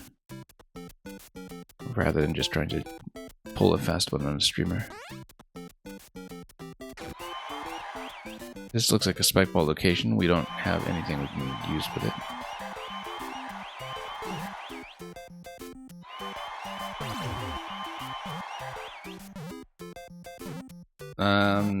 That looks like it's probably fine. We just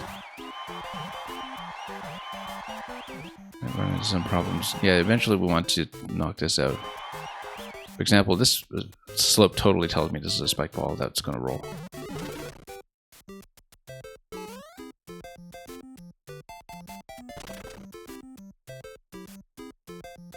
And yeah, the springs might bounce it back. Nope, it's gone. We'll just take it from here.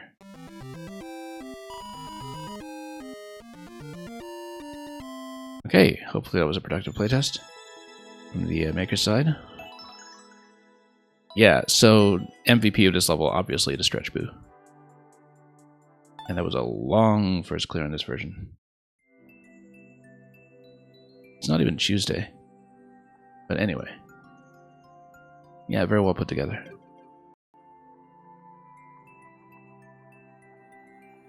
Thank you to the patience of everybody in queue. Like I said, we will play through everybody who's still present, beginning with Artziki.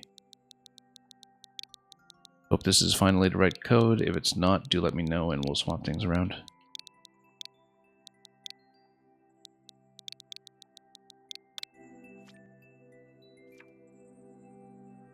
Search for the lost desert star. We finally find it.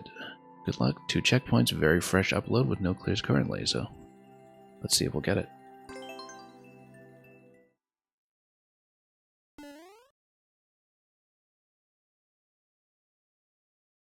And yeah, B9, thank you for submitting. Took me a moment to sort of adjust to the fact that we were no longer in troll logic here, at least I think so. Okay. Only panel. Yeah, kind of precision style gameplay, but not too heavily precise, thankfully. Because at least I can do the jumps so far.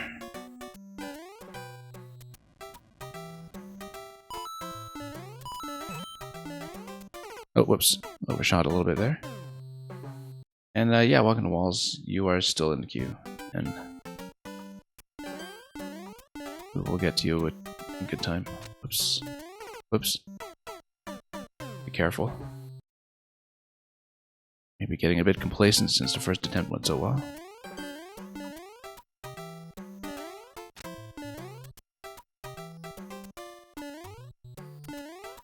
Whoops. Nice gentle resets here that don't kill you instantly. That's nice to see. That's just a bit of variety when it comes to difficulty and how resets work.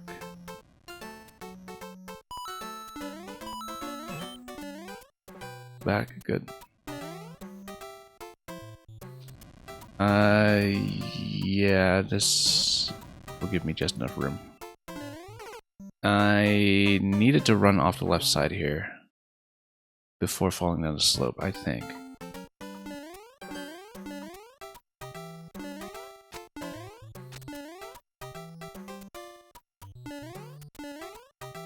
I'm generally absolutely not a spike hitbox precision player.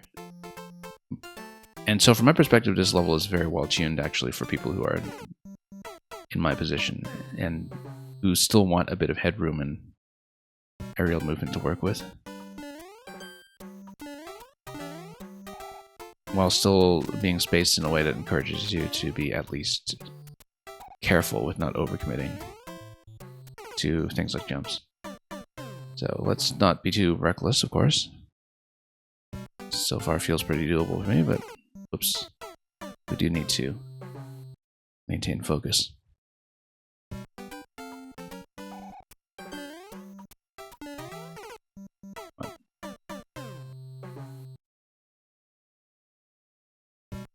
Yeah, we can do this.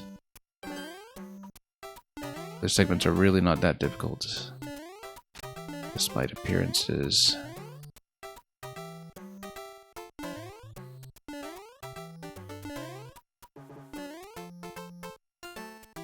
And we'll wait over here. We'll wait for a moment.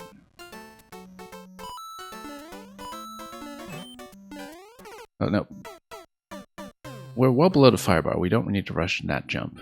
Once we hit the on-off switch, we've got plenty of time to plan that.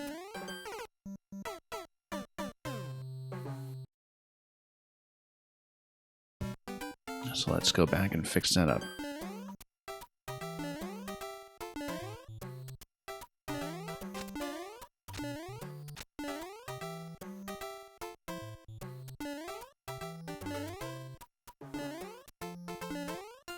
Okay, let's wait.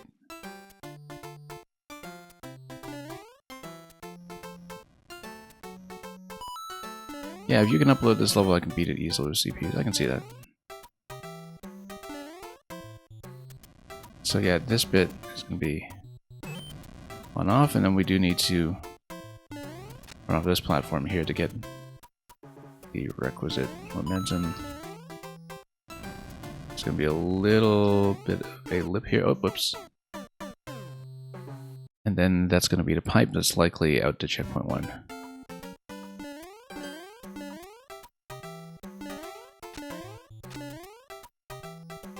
Okay, up we go. Whoops. Do I think I can jump over the whole first contraption? You mean just off the slope and all the way over to I'm not sure which screen you mean, Detroit Void. If you were talking about the other screens earlier. Yeah, I'd rather not rush it too much. We're already being a little bit careless.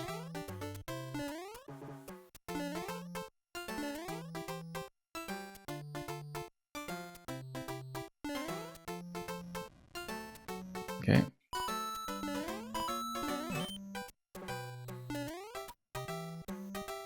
Not too bad. Oh, whoops. Massively overshot there.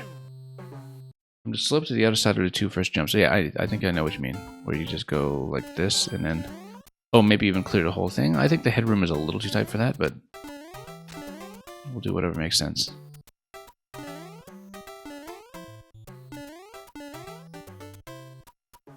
Yeah, no need to rush it too much.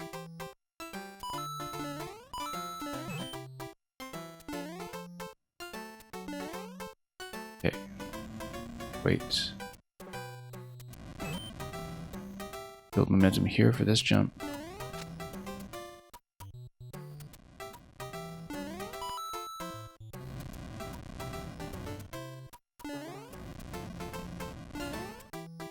On off. We'll grab the 10.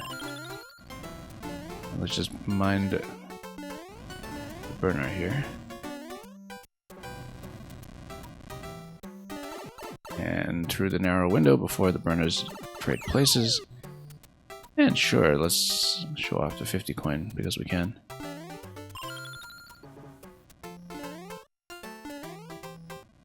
Okay, jumping off vines, this is where it gets riskier, but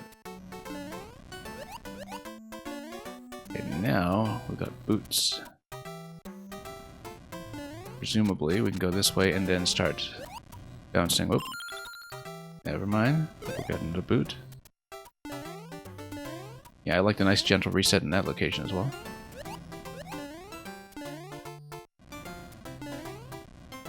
Nope.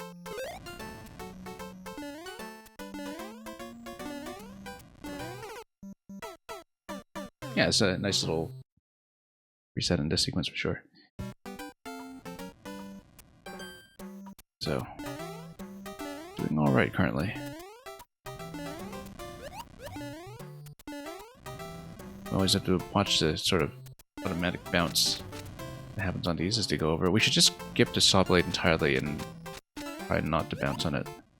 Or, well, no, a little bounce like that on top is fine. I don't know how much we can recreate it. It's telling me I need to jump out at some point. Oh, I see. Okay. I knew we were supposed to jump out at some point. It's just that because the bottom screen was completely obscured from my view, I had no idea how that was going to look as we jumped in. This camera does scroll pretty fast at that point on the way down, so... Redo.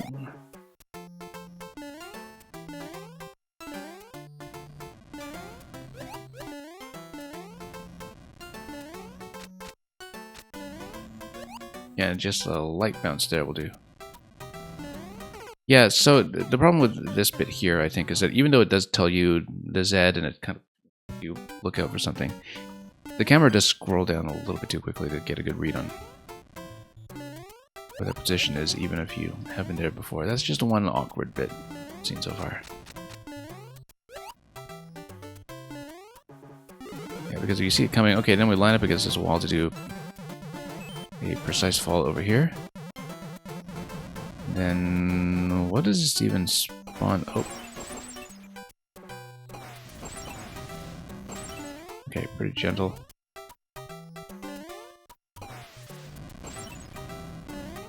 And then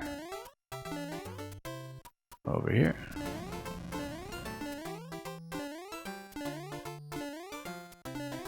Not overshoot. Okay, this bit is the kind of jump that I'll have trouble making.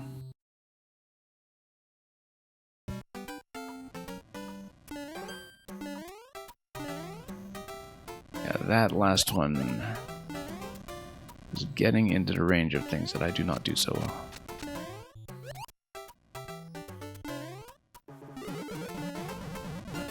Now we need to line up. Where'd it go? Ah, I see a bomb, okay. I was wondering what was there, since we didn't actually see it previously.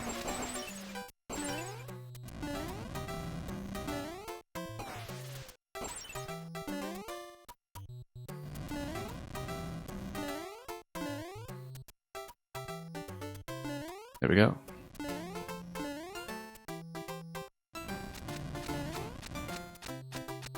And let's scroll the camera up if we can. Yeah, there we go.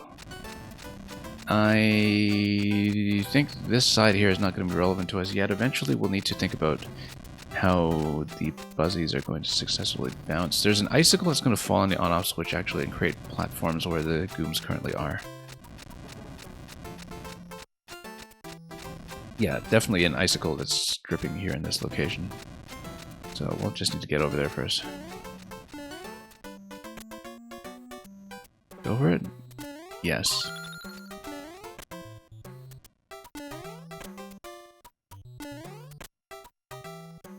And a bit of a wraparound over here that we need to be cautious about. Yeah, we just land on a P-switch, it's not a P-jump or anything, and then we just go through the P-door carefully. It is a little bit off-screen, that's the only risky thing there. Ah, I see it when we have to jump up. Okay, and then we just pop this.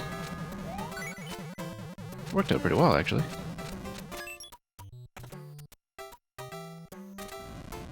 Okay.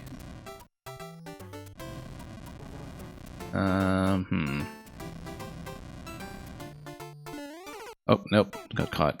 Almost there. Detroit Void, do I listen to jazz? Yes, significantly, because I also play it.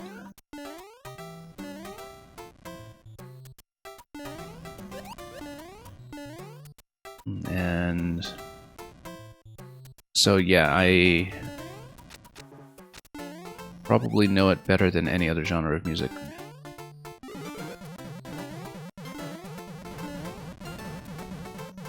And yeah, I do play jazz piano.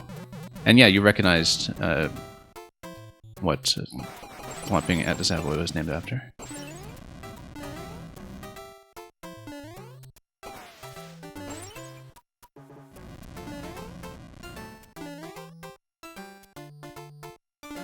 Okay, let's get over here.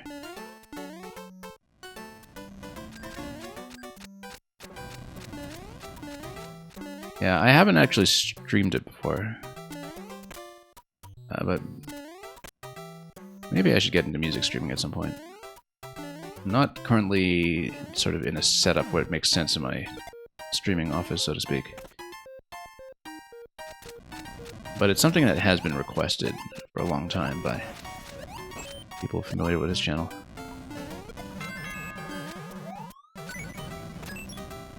So, maybe once we pass a certain subscriber mark, or more specifically when I get some new equipment. You play trombone, I see. And so you always get a slot in the band, yeah. Yeah, I haven't played in a big band for a while. I had been doing small combo formats and some solo work every now and then, but I haven't really performed that actively this year because of some other complications. It's not the only thing I do, right? So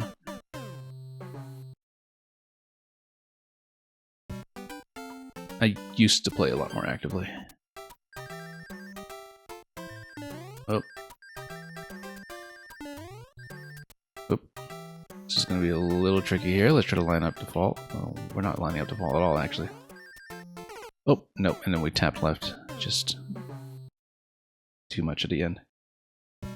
I wanted to play Mario Maker instead. Yeah, that actually accurately describes a couple of things. Yeah, I used to do a lot of other things that I don't have as much time for now, and I find that when I do have time to do something, I wind up playing Mario Maker or the games.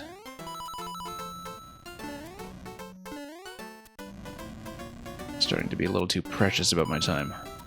Something else is going to go on top here. No, it's just going to be this platform we just hold up and get in.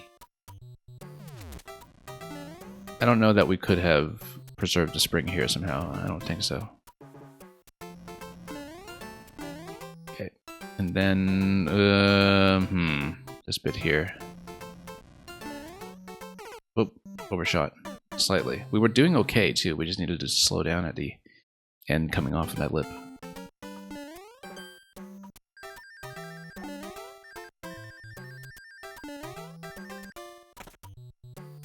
Yeah, Detroit Void. Well, life is short, and server uptimes are even shorter in the long run. I mean,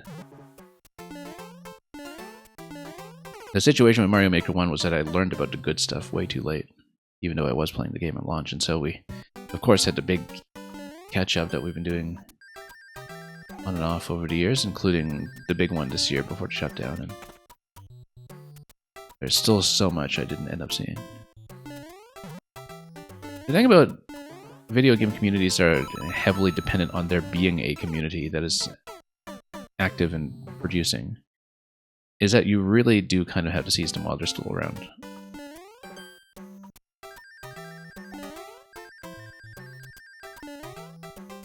Even if servers are up for a long time with Mario Maker 2, the more that traffic on it dwindles and the more that makers slow down, the less interesting it will be, I think. As an experience, like, you know, it's nice that there is still enough constant interest in this game that even as people come and go, you do get this constant inflow of content where even people who are not necessarily making anymore can still appreciate it as viewers or players. And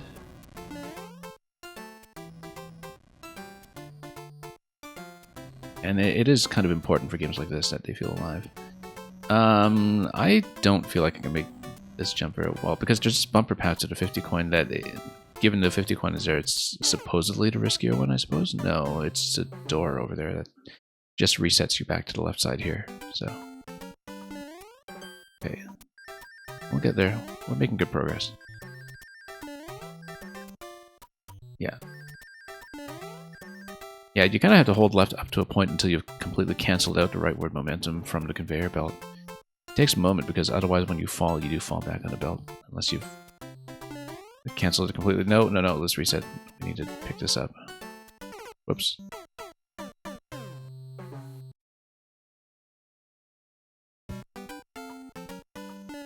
Yeah, I mean, Detroit Void, I think much of the utility of Twitch comes from being able to vicariously experience video games that you don't have the time or resources to play anymore either.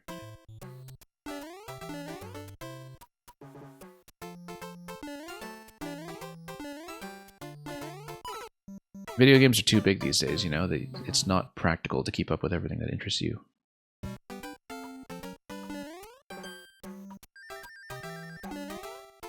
I could be doing this full-time and I still wouldn't have time to play everything that I wanted to. And you just kind of have to make your own peace with that. Oh, we normally don't pick up the second one, do we? This is an interesting situation then.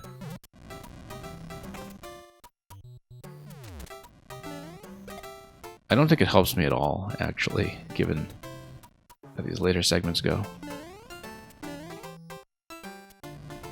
I don't think it helps me.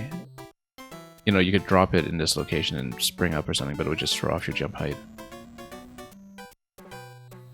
However, you could just kind of toss this. Well, it would get you up to the 50 coin. It doesn't help you here. No.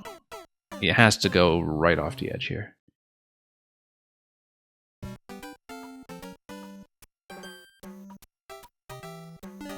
And yeah, Detroit Void, when you find something outside of games that interests you, I think it is kind of important to switch focus for a while sometimes.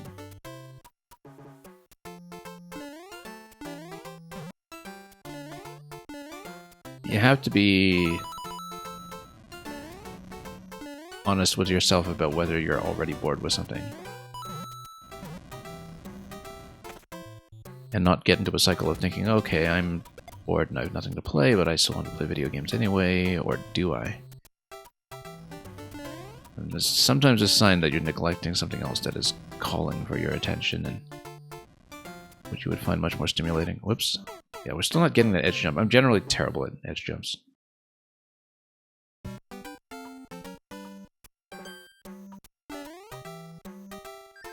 Yeah, we don't have a good spot for that spring anyway. It's better to not get too distracted by it. For now, anyway. If we find a utility for it, we'll start picking it up again.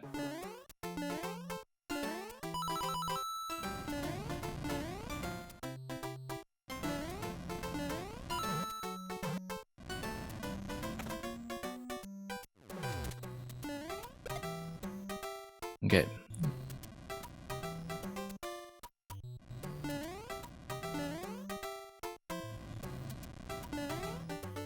Oh, no. Overshot.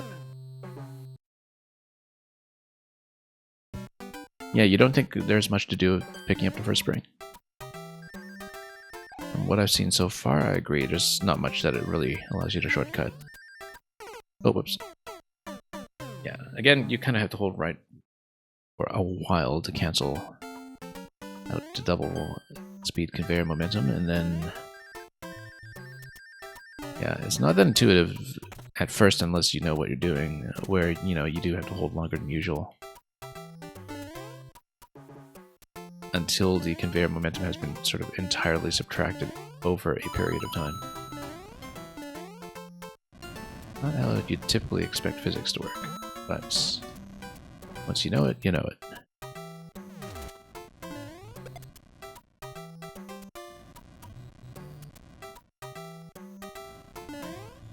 Okay. No.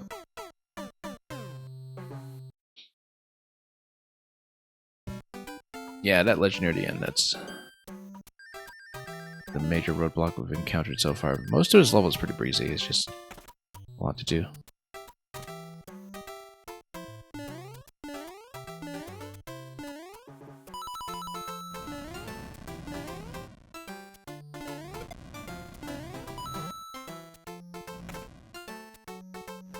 Anyway, let's the bonsai. Well, if we hedge here, hold right, that's good. Right off the edge. Actually, crouch jump kind of helps.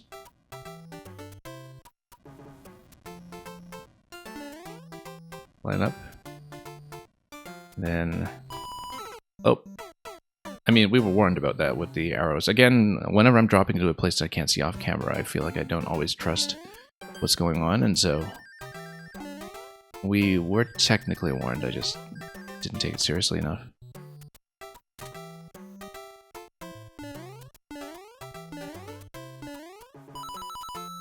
Well, and that was a new record.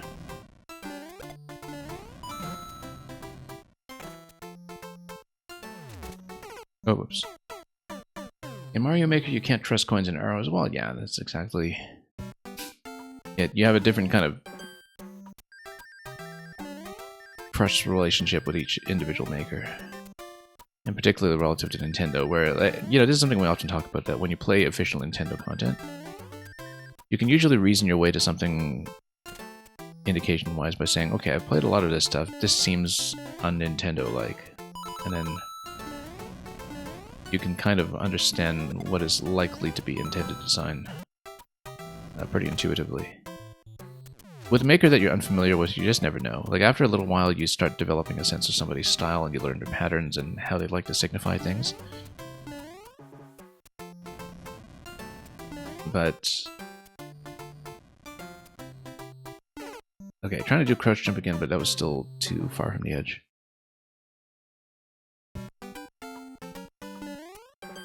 Yeah, that's a tricky one. After that point, though, I think we're mostly in the clear.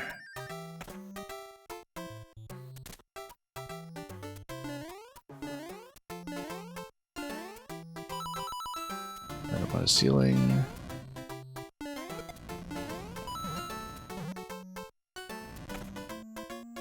That's just a corner jump, yeah. We don't do corner jumps very well here. So, we'll see. Like I said, I'm absolutely not any kind of precision player.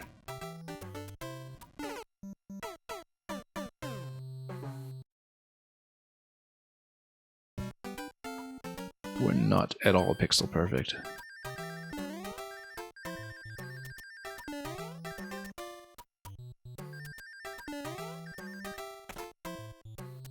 And yeah, again, you know, there's a lot that you do in Mario Maker which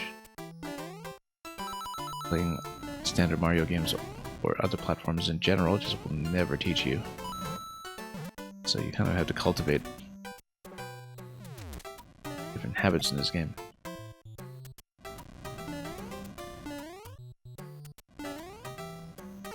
Whoops. You don't know why they changed the spike hitboxes? Yeah. They are significant. Yeah, particularly with things like the overlaps with semi-solids and such, that switching rapidly between Maker 1 and 2 and going back and forth earlier this year did occasionally land me in trouble with that, just not remembering which hitbox priority was which.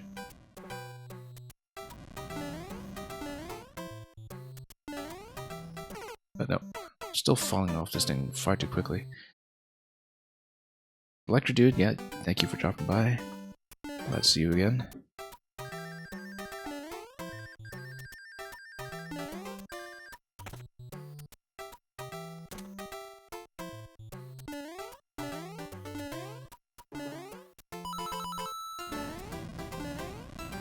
We'll make it through steadily. I'm taking your time with this, but we'll get it. Close. Okay, slowly off this. And now corner jump. Nope. Still too early. Yeah, it feels noticeably tighter than any other jump I've been asked to do so far in the level, that's all. But maybe that's just not true of people who are just flatly much better at making jumps like that.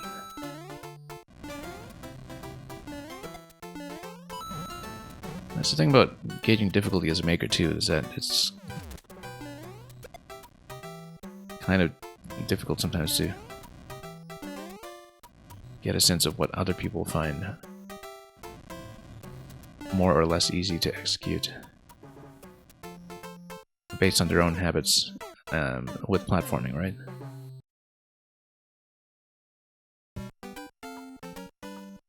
But yeah, everything comes down to that jump right now, I think. And we've only made it once.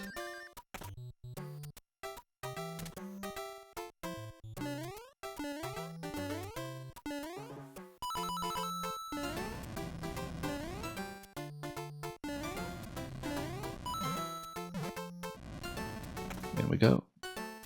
You wanted to keep a few hard jumps. Yeah, understandable. This is in a pretty critical location. It's not too far out of checkpoint either.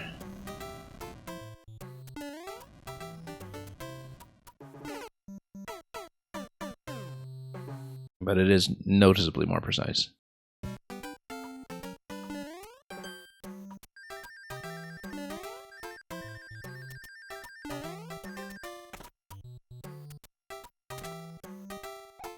Oops.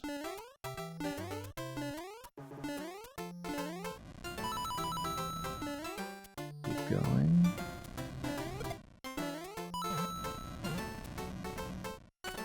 I think the more generous margin of error elsewhere in the level led this bit here to catch me by surprise, but be careful. Nope. Yeah, it's very close to the end. If it weren't for just misreading the fall earlier, we probably would be out of here by now.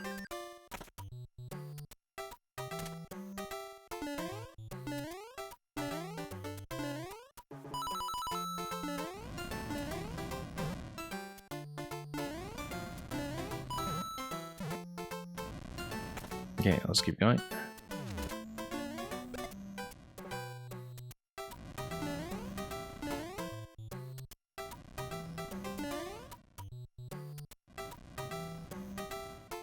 Nope. I almost salvaged that with reset too, except I reacted too late.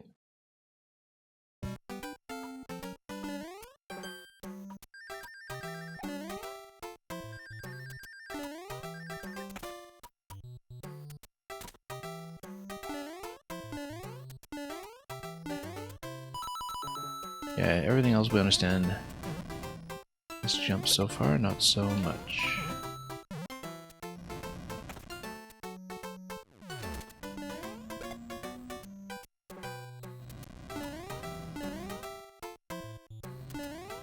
Nope, didn't even make it that time. When you clear check this level, you got this section first try, and you were shocked you got it. Yeah. Good to get that out of the way. Given that you need to do it 3 times.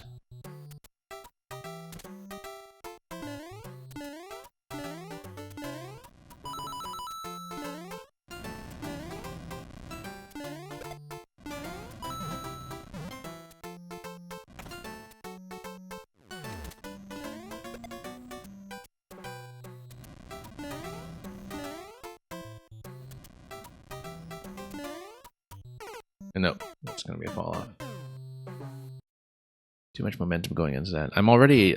So the problem there is that I'm already kind of thinking ahead to the next jump. So I sometimes I lose sight of having to cut momentum in the landing prior to that.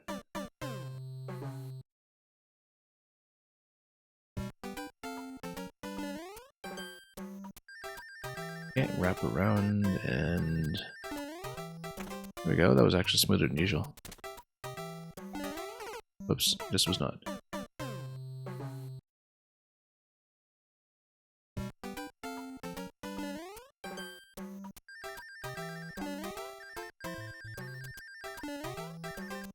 Whoops.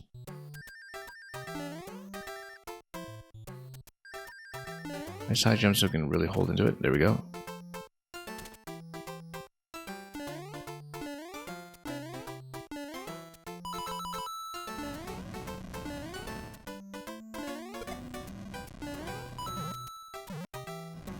And through.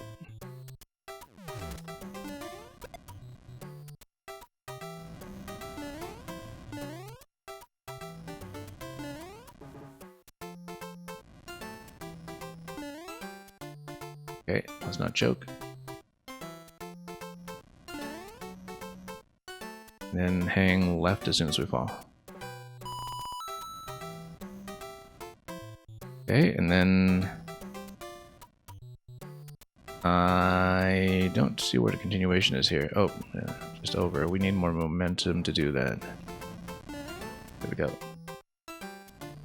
Only panel? What's this? Okay, now we know.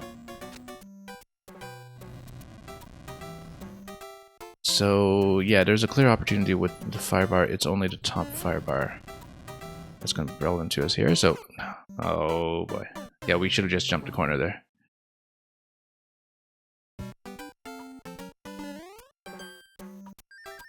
Yeah, that was just a poor snap decision right near the end. That's a big oof. Well, time to wipe out at the corner jump some more.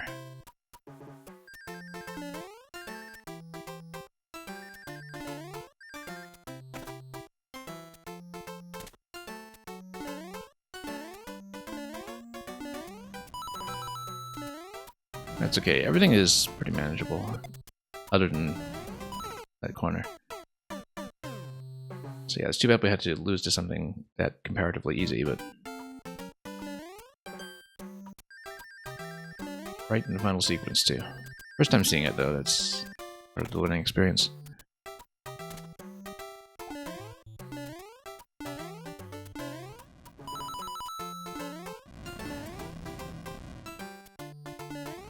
Do you think the corner jump is hardest in the log? Well, yeah, easily. From playing it with my own hands, easily. Nothing comes close. Everything else still gives you enough headroom to kind of improvise and get out of trouble. This one does not. This is the only one that feels like you have to be perfect.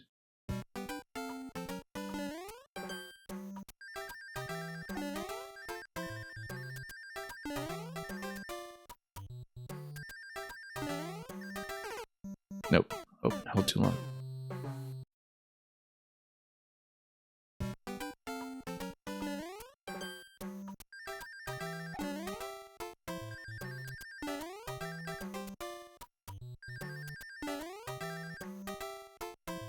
Okay, let's... Let me just... Oh, we need to really cut. There we go. Takes a lot more effort than I realized.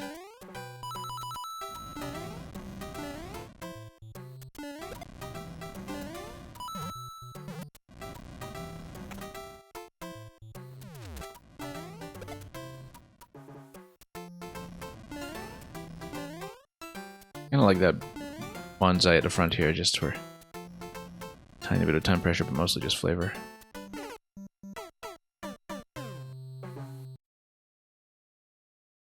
Yeah, that corner jump is tight enough that for me anyway, it feels like a bit of a roll of the dice every time. Obviously, people who are more proficient with precision can nail it more consistently, but those kinds of jumps are why a lot of precision levels feel like coin flips to me.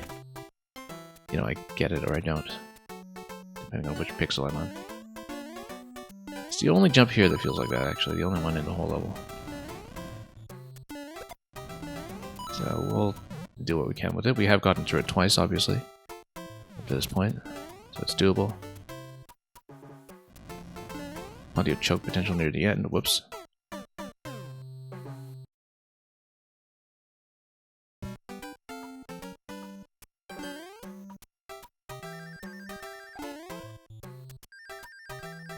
Yeah, again, and that's just a function of, you know, my skill level when it comes to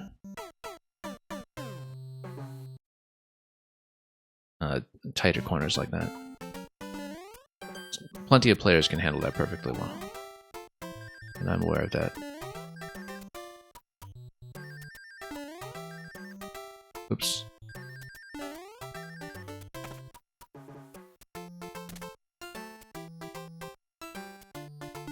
Yeah, walking the walls, thank you for your patience. We will get to you.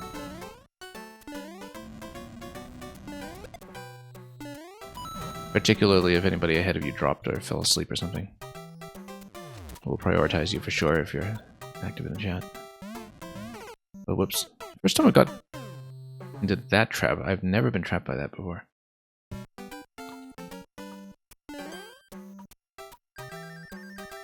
Do I stream often? Yeah, this is kind of a regular slot for me when it comes to viewer levels. I used to do a lot more Mario Maker. I kind of sporadically have a few weeks at a time where I focus on Mario Maker again and do things like puzzles and Super Worlds and other things. We run viewer levels almost every weekend here. My streaming schedule is a bit chaotic these days, but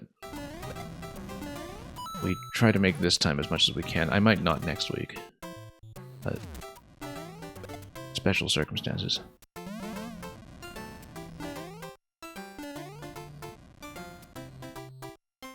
But yeah, we do lots of Mario Maker from time to time, and every now and then I'll focus on something else for a few weeks and go back to Maker in the end.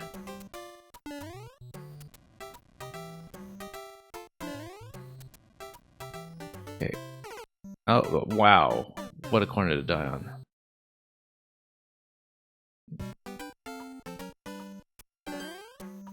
That was one that I was not even remotely worried about.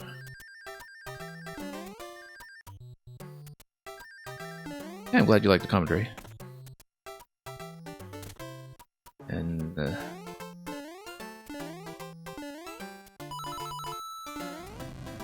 hopefully we'll see how much more of what you've been doing here on this account.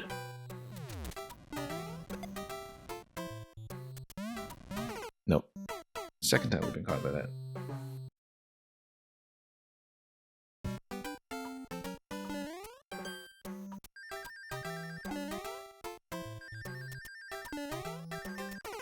Yeah, we mostly run things like platformers and strategy games and other things.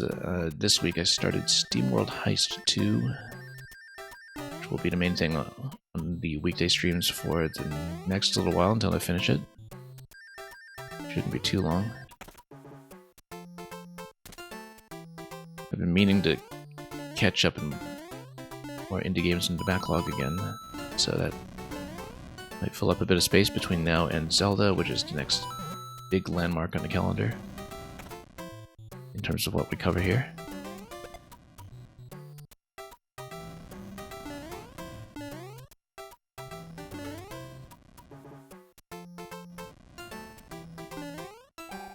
Okay, that felt a lot better. Okay. Fall off and hang left.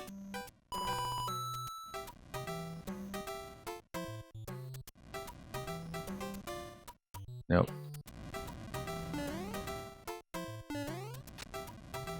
Okay, now this fire bar does kind of catch this platform here. Wow, close shave. Very close shave. Oh, this is... Oh, we have to go for the star. But we have to kind of dip up to the star without getting caught on the one-way panel.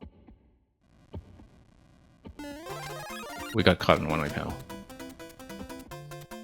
I was trying my best not to either, but we don't control jump height well enough.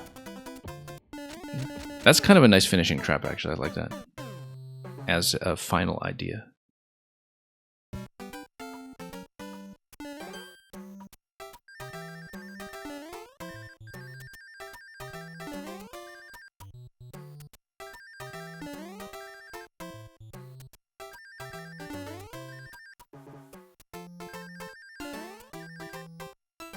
Come on.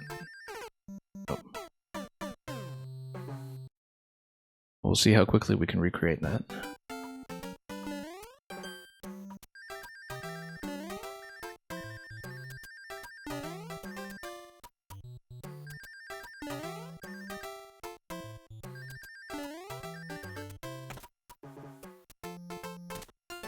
Yeah, we'll see. It didn't look like it would be that bad. And then I just overshot completely. That was a bit deceptive, actually, where I really thought the star would be much easier to just barely make contact. But the thing is, you only really get one chance at it, too. Like, if you undershoot, you don't fall safely. Nope. One-ways like to suck you in, yeah, they do. Different hitboxes on them, too, relative to Maker 1 as well. Different points of contact.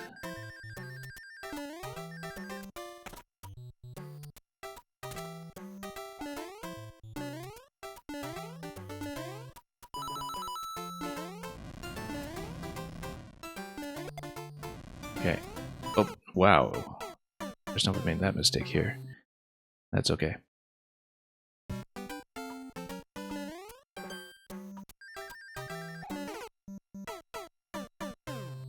Yeah, we'll try not to regress too much. We've been on the final segment for quite some time now, of course.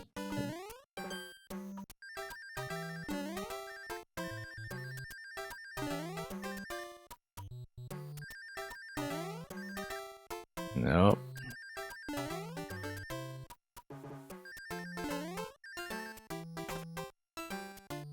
Zero 6i, it's okay. You're not up yet. We've been on this level for way too long. Specifically the final segment for way too long. So don't worry, you have not been skipped.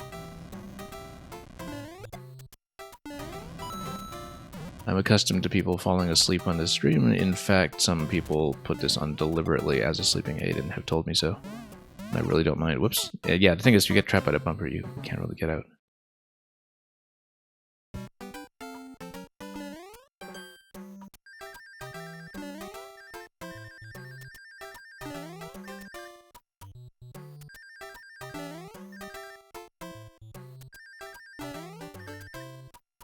Yeah, this is surprisingly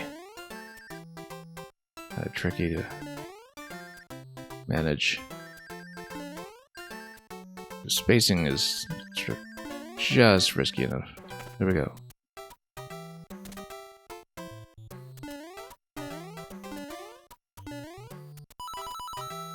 Yeah, those fast conveyors always give me a slightly unpleasant sense of loss of control. I mean, that's how they're typically used if the player kind of has to fight against them.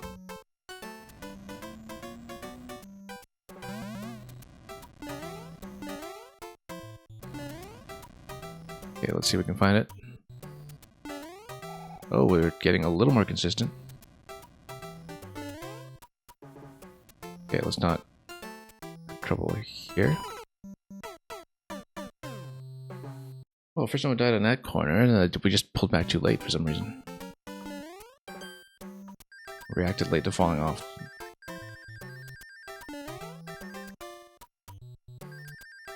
Yeah, we don't need to jump this. We could just fall off and just let go at the right time. Maybe that's easier. I didn't expect that you'd need to do that big momentum cancel on the jump if you do jump.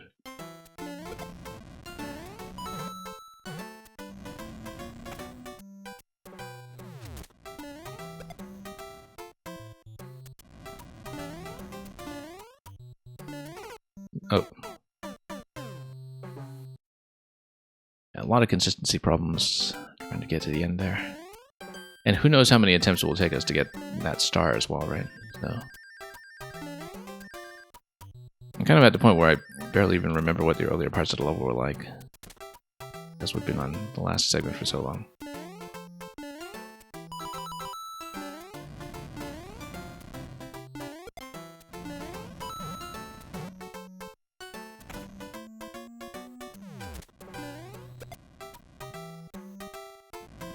Okay. No, we're jumping too early now there.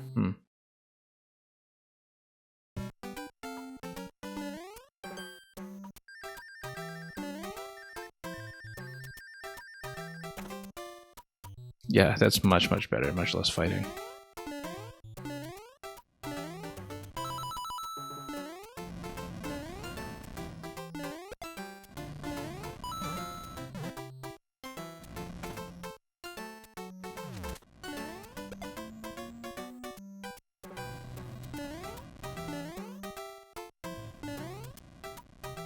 Cut momentum, careful. Much better. It's actually improving, to my great surprise.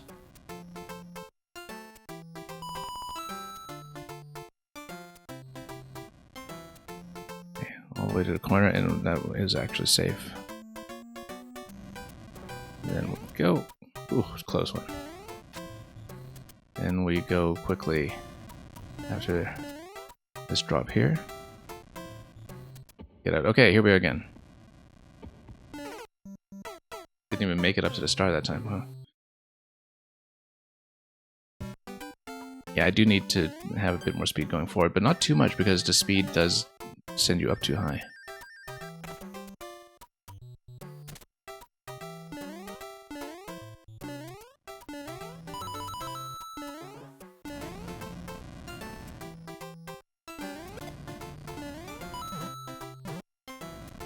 Yeah, the thing is I don't have much of an opportunity to practice that jump.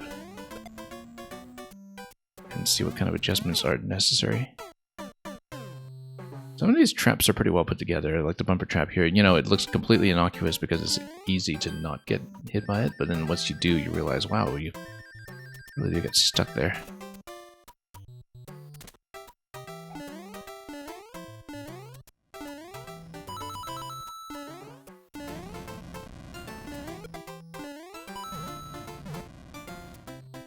Okay, let's keep going. Nope. Oh, we actually escaped that time. For once. Careful.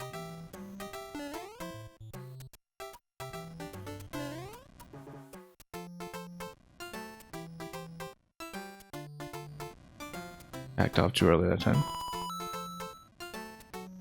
Let's let everything swing. Oh, whoa, look at that. That was, again, not a jump I was worried about at all, and then we just flipped it completely. I was off the usual pattern. I didn't really, wait on the corner and take my time with it. So in spite of the fact that that jump was technically easier than what I was doing, it was just unfamiliar enough that we had some doubts. And lost accordingly. New one, yeah, we'll see everything by the end. Touch every spike. Fill in every spot on the bingo card.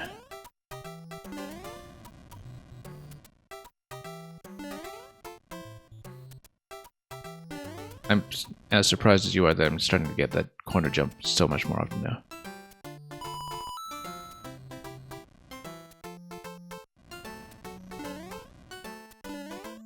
Okay. Let's wait for the next sweep here. And we jump for it. No, hang on. I made a bad adjustment there. I was trying to just fall off gently and speed through it, but like you were saying, that's a new one.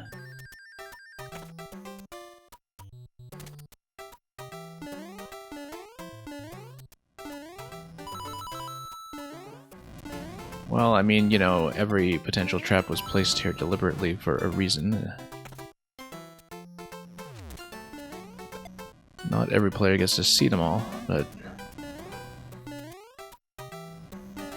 guess it confirms that all these little nuances are working as intended.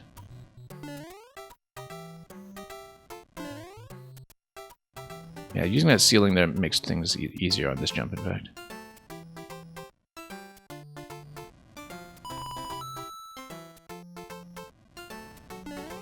That was a close shave, we shouldn't have done that, but that's okay, we made it. Okay, do we want forward momentum? We do. No, too much. It actually let up on dash that time as well. Now, good thing we can make that corner without dash, but we just overpressed jump.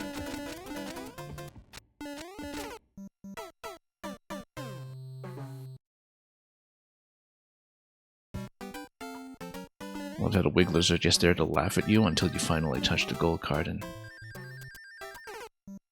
show them who's boss.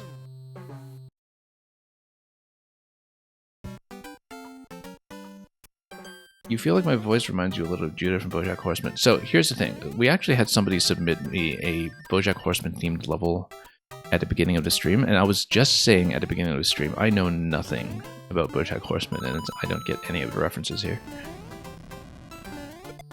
But thanks for letting me know. Maybe I should look into that.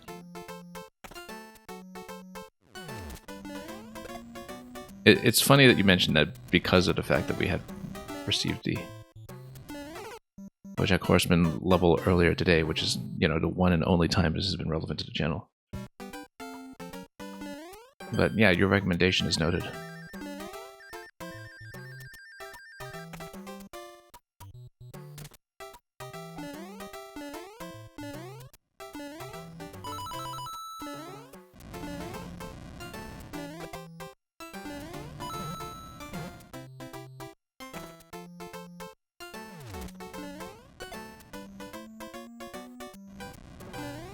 I'm often astonished by how many television programs people manage to keep up with, and then I realize, oh, the reason I don't have time for all that is because I'm allocating most of that time to video games instead.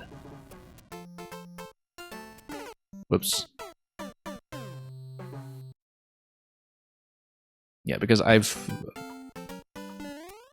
never followed that many television series. But I do watch a lot of feature films.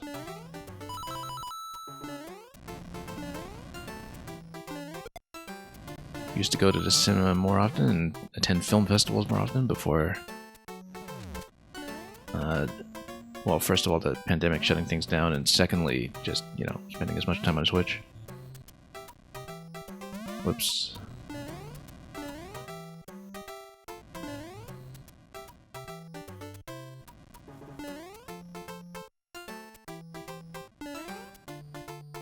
Okay. This is getting better. Feeling more confident, you can tell from the speed too. And yeah, just having speed and falling off this platform after landing after the firebar is a pretty good approach, because you can speed over here right away. Okay, so I'm letting up on dash. I'm going to try to do a shorter jump this time.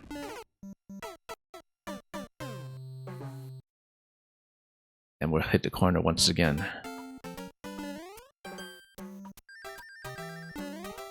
Now this is trickier than it looks.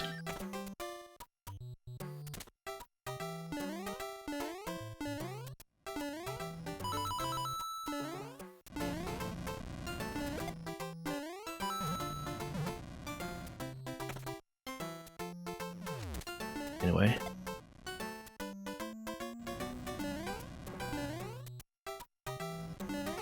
Nope.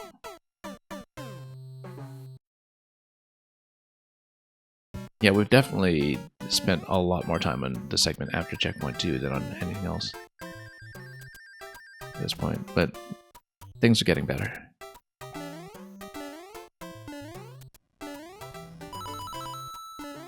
Part of it is that I am pretty confident we'll get the clear, you see. It's just managing to get the star often enough. Try it properly. Nope. Making the first part of this look easy? I don't know about that. Well, I mean, I guess, you know, how it looks is not up to me. It's up to you as the viewer, so I'll trust your judgment on that.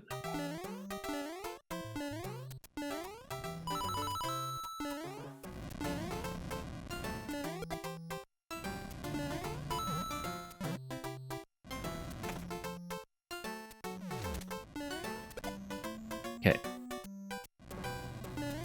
Down here. Oh, no. Speaking of the first part.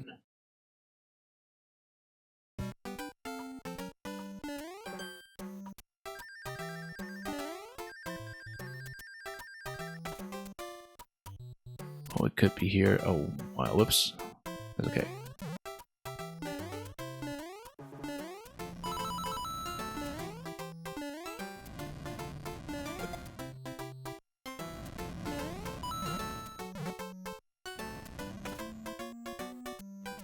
Okay, let's just keep on bouncing.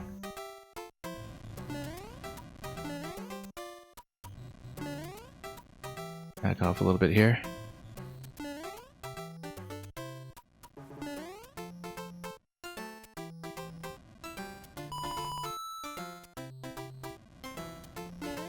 Okay.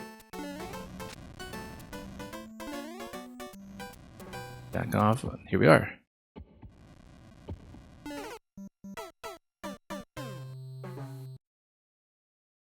Yeah, that's a tough angle.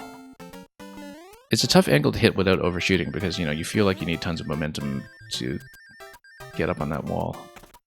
But if you have too much, then you're likely to overshoot into the one-way panel.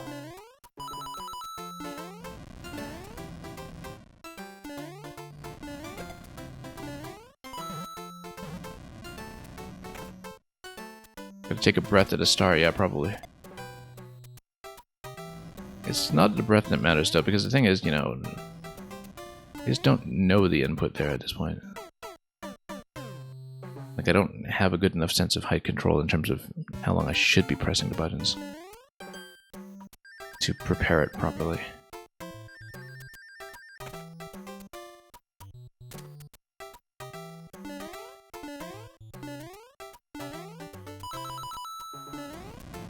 Okay, let's try this.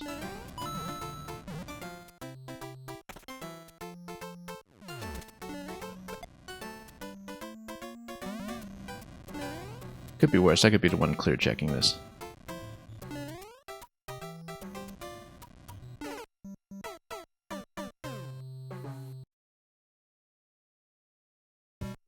Well, there's our familiar corner trap. I mean, I guess we don't see it as often as we used to.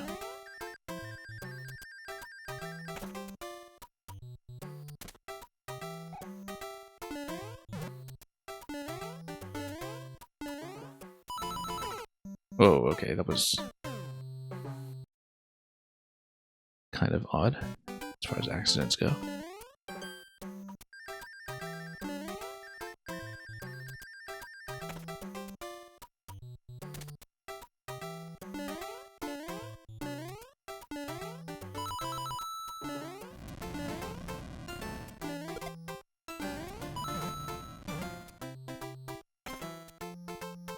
One jump away, yeah, pretty much.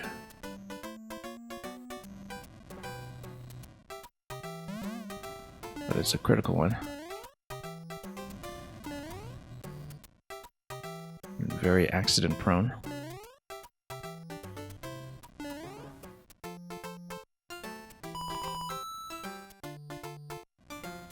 At least I'm not being punished too much for impatience in the early segments here. But I can be a little bit reckless, as I want to get back into the relevant jump here.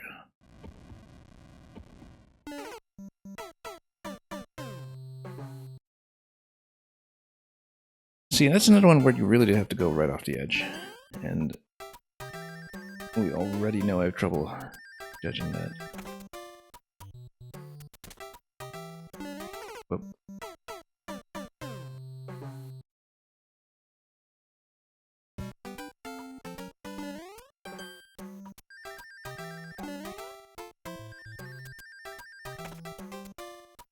Anyway, we'll get through a little more of it. But I think it's 06i and walk into walls. I think the other people here might not be present, but we'll check.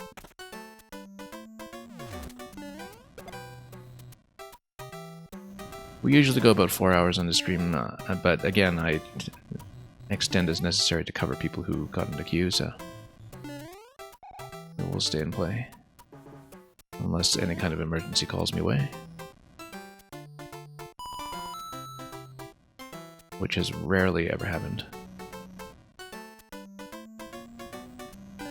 Nope. A little over-eager that time.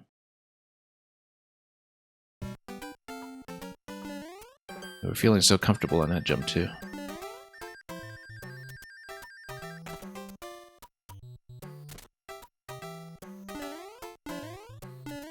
Let's keep going.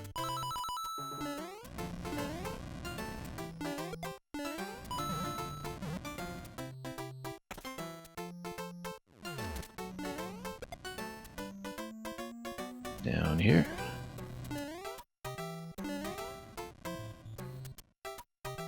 No.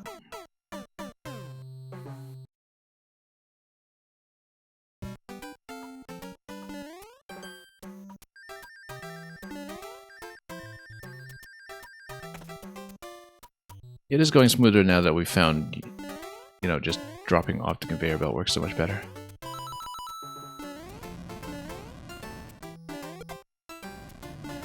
That's significantly improved the time on each attempt, and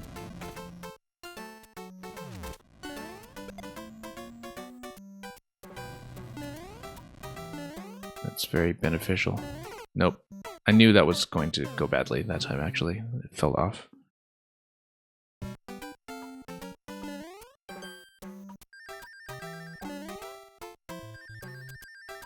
We'll keep going.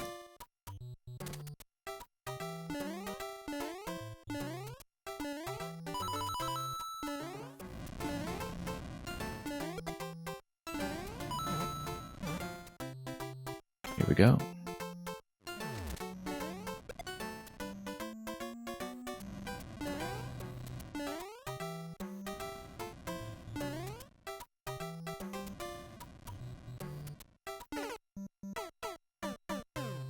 Trying to go late, but we've lost our pocket there. That little pocket of timing we had going.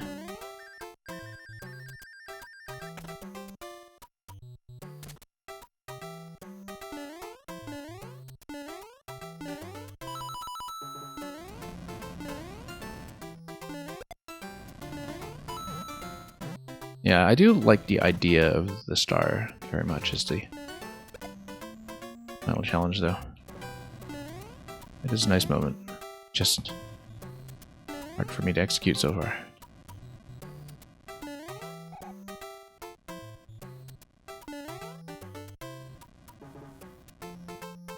Oh, bad fall.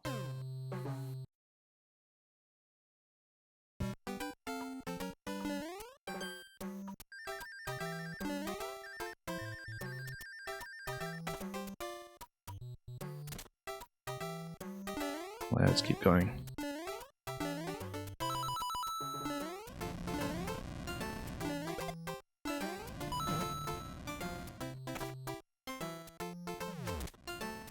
Oh. That was almost a reading the chat, Death. You said you think now you're You think now on little challenging endings. Okay, yeah, I see. No, I saw the message come in there and I nearly died to the bonsai. I'm standing still. Oops.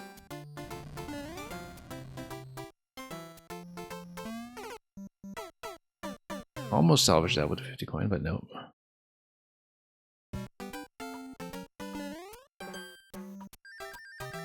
Yeah, if you are streaming this game for any amount of time, you quickly realize the reading the chat death is very much a thing.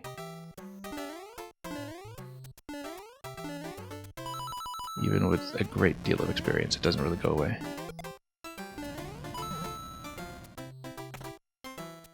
Because, you know, after a little while, when you see door and pipe transitions, you usually just kind of mentally clock them as you have X number of seconds to glance away and divert your attention, right? And then it's very easy to fall into traps. I've been on this room for so long. We'll see if we can get it. I can't really guarantee it, but... been one jump away on so many occasions. It does feel right to push through, even.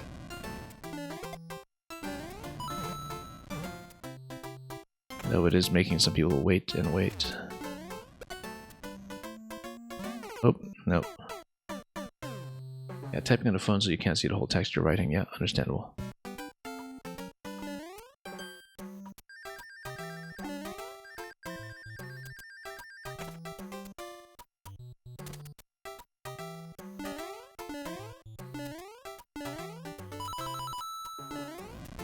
Okay.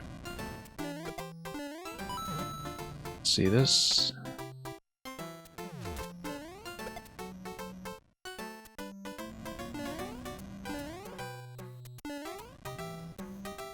Careful here. Nope.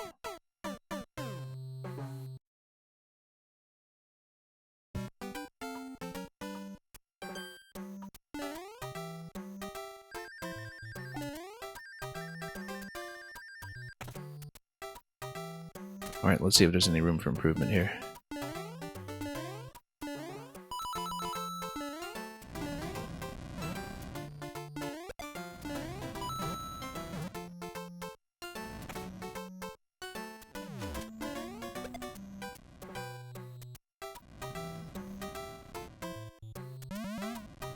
Yeah, the Twitch mobile UI leaves much to be desired. After the recent update, it leaves even more to be desired. We're already complaining about that earlier in the stream.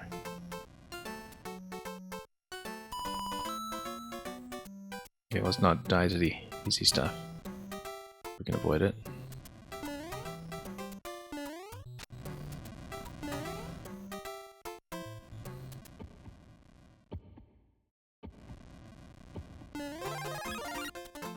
That's a clear.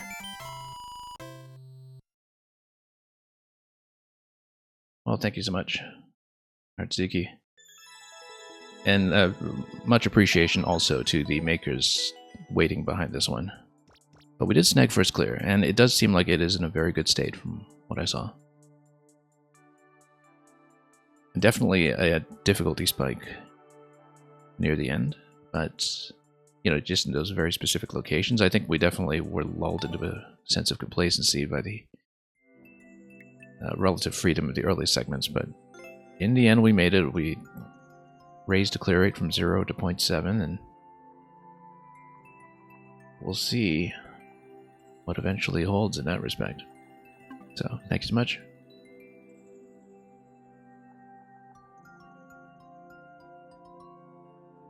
Okay, 06i. Let's take a look here at what we're looking at. Yeah, Batran, I think, is gone, and Walk into Walls and Kevin are both here. Kevin Light Blue Yoshi, just so you have some fair warning, because we're going so far over time and because we had seen the shell jump level twice already today, I don't know if we'll stay long enough for yours, depending on the difficulty of the next two. Just so you know, but we will definitely try to make an effort to get there, and we will Yeah, if you send something else, that's fine. But at this point, of course, I would prefer something shorter and simpler because we are running so far over. But we will try to play everybody. So, just in time, you've got to go to a cousin's kid birthday party in 30 minutes. Yeah, have fun. Glad we met the implicit deadline. Yeah, 06i is definitely still here. It's going to be a continuation of the Super World, if I'm not mistaken. For the third level there, if it's anything like the other two, it might take some time, not from difficulty, but just from exploration.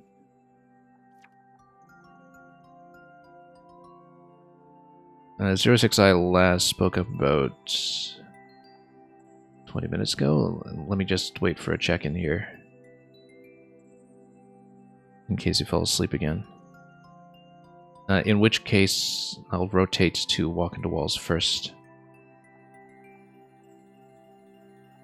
We'll give 06i just a moment to speak up because they might have gone AFK or locked out or something. And, you know, we're going to cull things a little more aggressively at this stage just to manage time. Walk into walls is definitely here and has chatted most recently, so we'll rotate to you first if that's the case. Batrin, I think, is long gone. But let's see what we're working with.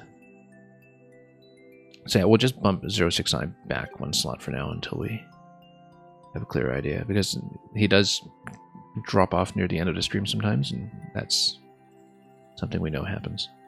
And we've played 2 of his already today, so... Or was it 1? No, just 1 of his today. Anyway. Yeah, we'll probably remove Batrin unless Twitch is incorrect and Batrin is still lurking.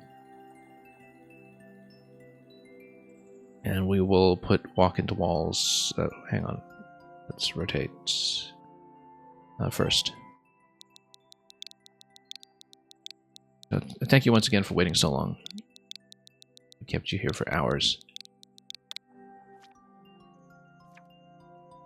Where do fire flowers grow? Collect all the coins to get the key and escape the Alpine Flower Meadow. Yeah, and thank you for confirming that you're still here. Let's see it.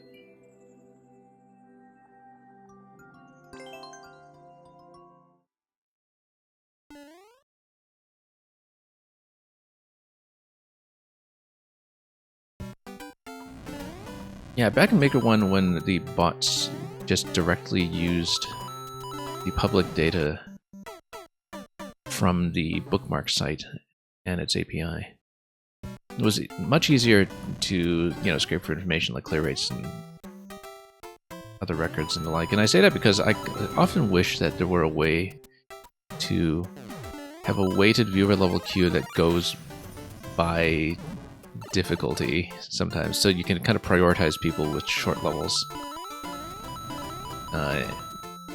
So, the easy content isn't kept waiting forever by the hard content, but...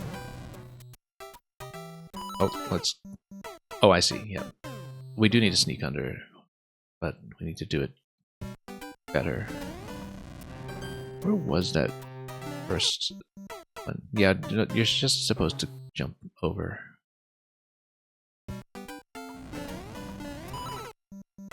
But maybe not with that timing. We'll find something comfortable to kind of reproduce the timings that we want. Got the mushroom here. Oh, lost a mushroom here.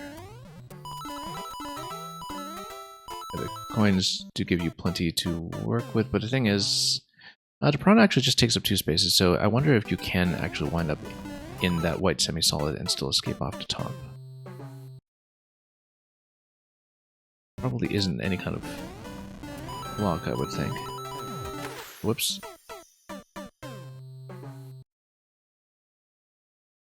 But we'll try to survive with mushroom. Not that it helps me in narrow margins, but we'll deal with it what we can.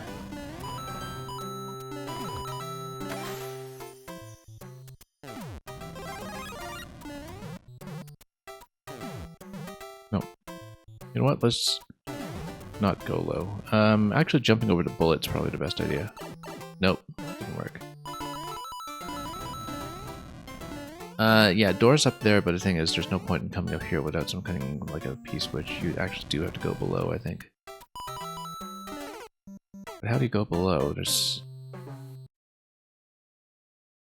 one tile jump. There's not gonna be easy. I think there's a better way to do that. So yeah, doors up above there. You can bop the piranha plants. You would have to be big at that point to really punch through. Assuming that the bricks there aren't just coins, though. Nope, got sniped. Yeah, because I was thinking here that, you know, if you're able to punch through with the mushroom, then the doors are available. But otherwise, you would just be straight up trapped here. You can also just move to skull platform. I don't know why we didn't consider that. That's much better. P-switch and 1-up up there. I don't know what that's all about. Oh, okay. You were supposed to ride that in order to get up to the top coin. Otherwise, you do just miss and there's no key. There's a fire flower down here, though, that allows you to blow up a couple of things. So there is a particular sequence we can go for here, but which would still probably require me to jump off the skull platform off the top first. So, a bit of a navigational puzzle in places. We'll do it. Whoops.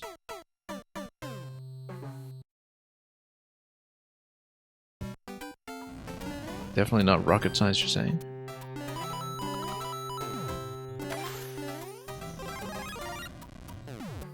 Oops. Oh, Fireflower hidden there. I didn't realize that. Well, we could just damage boost through there every time then. Then I wonder... Yeah, this is punchable. Oh. Well, then let's see what this is all about. This is actually a coin, so... The P-switch might be relevant later. This looks like it probably just resets between these two, but we'll see. Oh, shouldn't do that then. Shouldn't do that either. Well, we still have a fire flower, so we can still blow up some of this stuff. And then, whoops, never mind, we don't have the fire flower, but we can... let's see what was going on with the P down here. Yeah, the P-switch allows you to create the floor there. It doesn't give you the key or anything. We do need... Ah, P-switch allows you to just go through that column, perhaps. But I think it's still better to come through this thing here. Grab the P-switch and then go.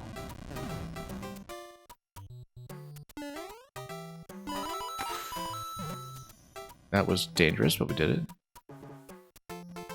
Grabbing fire flowers again will just allow you to bust this guy, which we can do.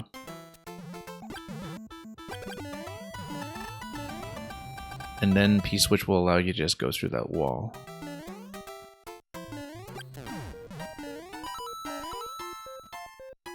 So we'll puzzle this out. One more coin remaining for the key door.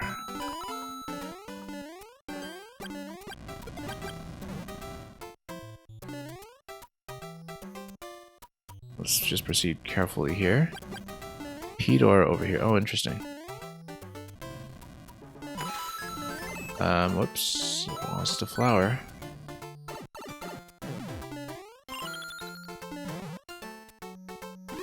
And then, yeah, there's a fair bit over there, but that's okay. We can just grab a flower. And then snipe everything we can until we go through the key door. No, you know what? Let's just rush it.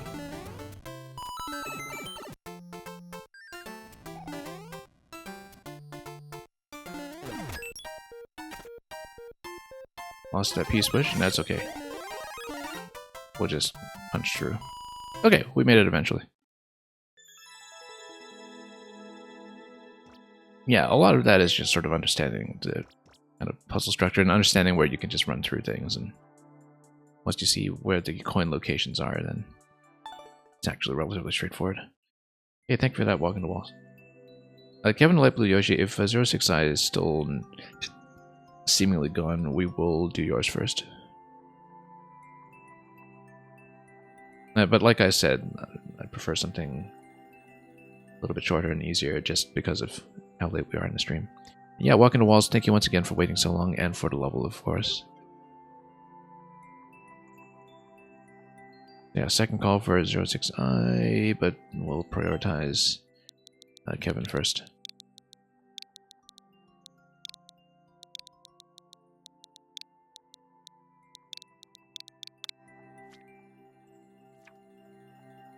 Yeah, Fire Sticks and Hammer Brothers Jungle, 2%, okay.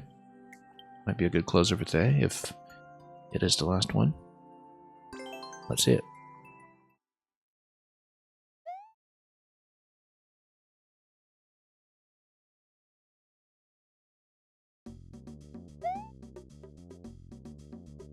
Water, yeah.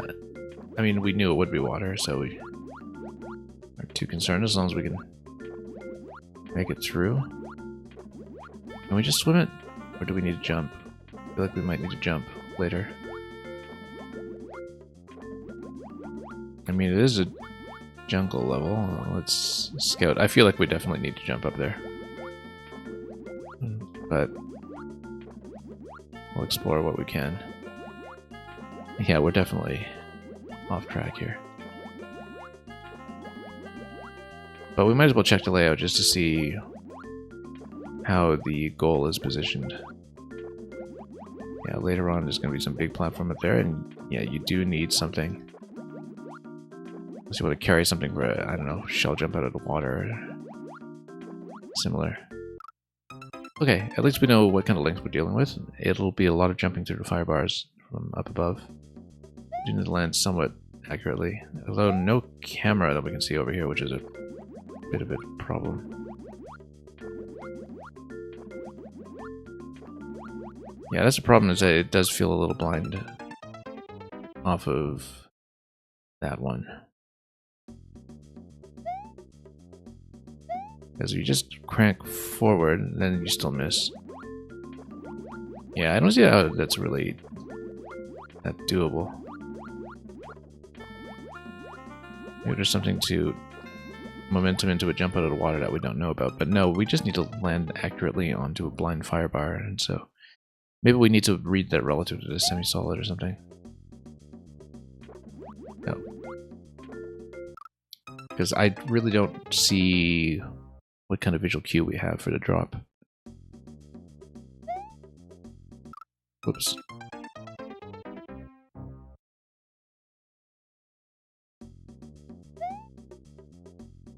Yeah, because you've got this global timing on Firebar, how do you see it?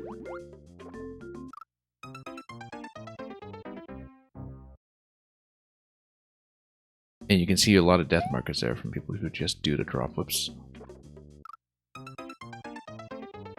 It's kind of like on either extent of the screen. Maybe we should scout this out.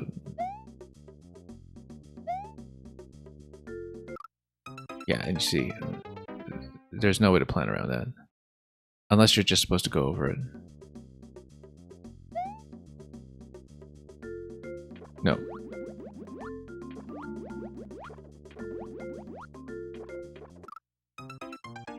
Yeah, I feel like there's a major visibility problem. There's just no way to spot it. Maybe if you wait a bit and then do a bit of trial and error. Yeah, we got it and then we fell. Okay, so we wait until the top one is sort of pointing down, and then that was very lucky aim in some respects. Oops.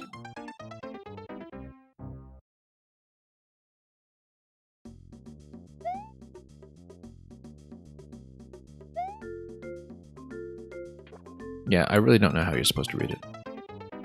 Maybe it's supposed to align with a tree in the back or something, but then there's a bit of parallax movement on it, right? On the background. Can't really see it. It is aligned on the tree trunk on your way down. And so that is our visual reference once we can catch it. We can't catch it until we've fallen part way, that's the issue. And again, there's a parallax scroll there. 2% on this, really.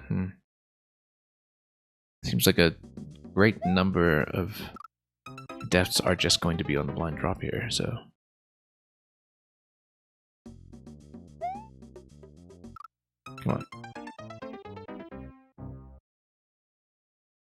Wait a bit. Nope. And yeah, it's kind of off screen even on first jump too, so.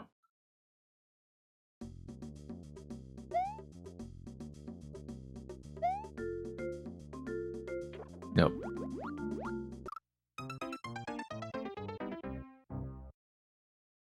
Yeah, early jump here just feel like a total roll of the dice.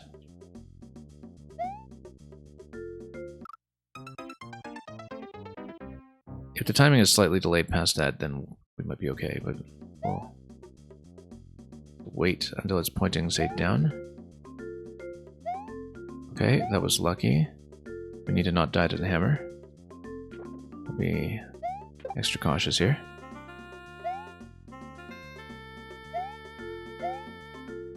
No, we do need to watch the timing one block at a time. Yeah.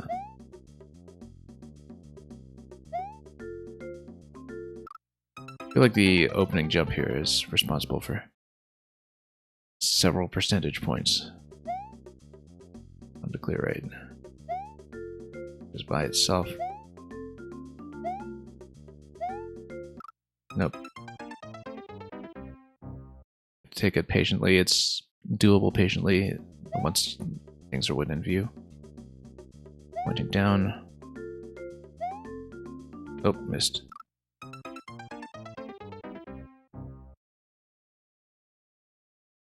We're starting to construct this fall a little bit from memory.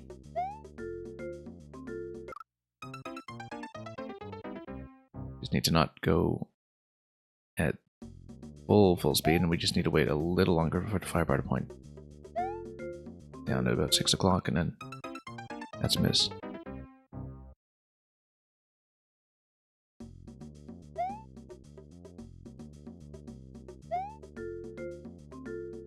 Nope.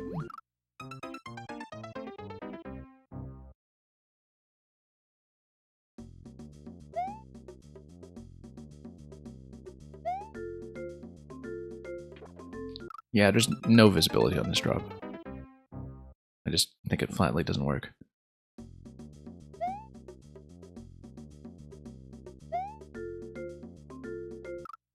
And yeah, too much momentum there on the drop that time. Just need to react quickly if you do land, of course.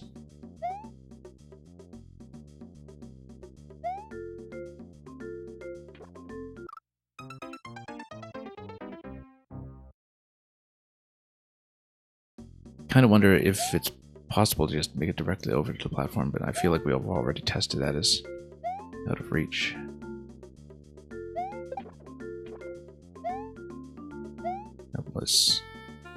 Let's patiently. Patiently.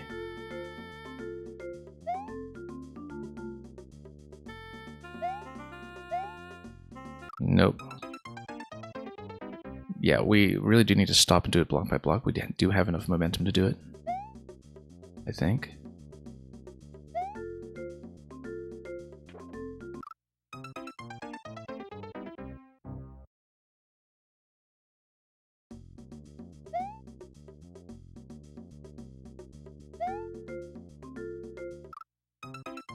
Yeah, it's a pure trial and error drop. Maybe some people have consistent enough perception to, be able to land that, but the fact that all you have to work with is a background that has parallax movement does throw us off significantly. I'm trying to get some kind of visual cue from the way that the first firebar is swinging in terms of thinking about like how many tiles past the firebar do I need. Even that, I think, doesn't quite get you the information you need. It might be the best visual cue we have so far, is just to think about the extent of the first firebar and use that as the drop point, but because it's sweeping over, let it constrain you a bit, and then, yeah, that's not bad actually to do it that way. That might be the closest thing we have to a clue we can actually have a chance of using.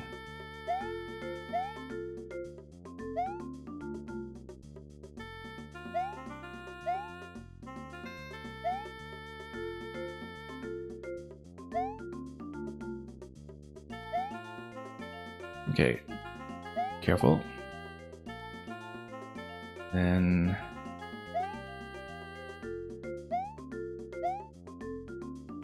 yeah, we just do point to point, and then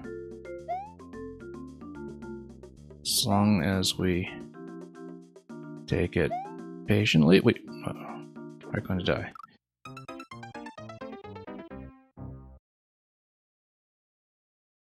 Okay, so we do have a method for this one here. We watch the sweep, and we just go slightly past the sweep. And we got it. So.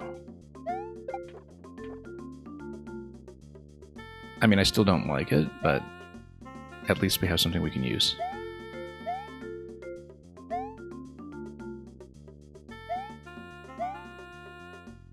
Okay, let's head over here.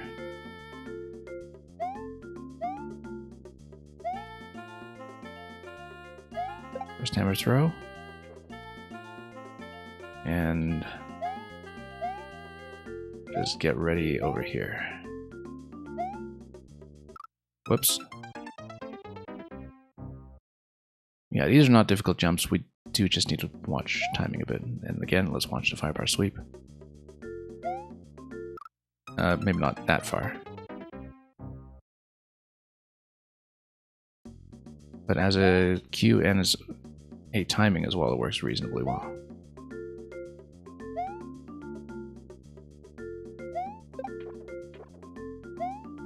Nope.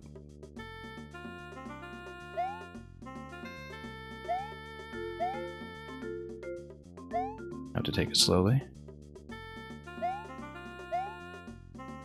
Oh, no. Too much slipping.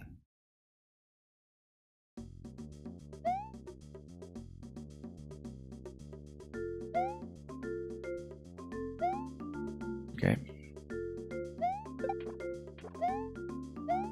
Let's back out.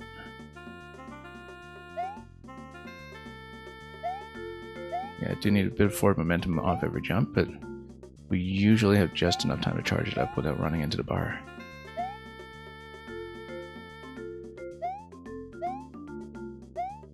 Hammer over here.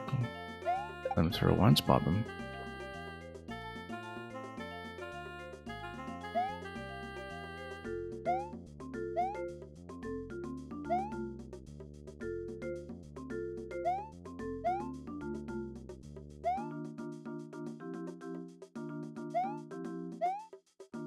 Okay, let's keep going. This one's going to be a bit of a reach. And we know we're near the end at this point.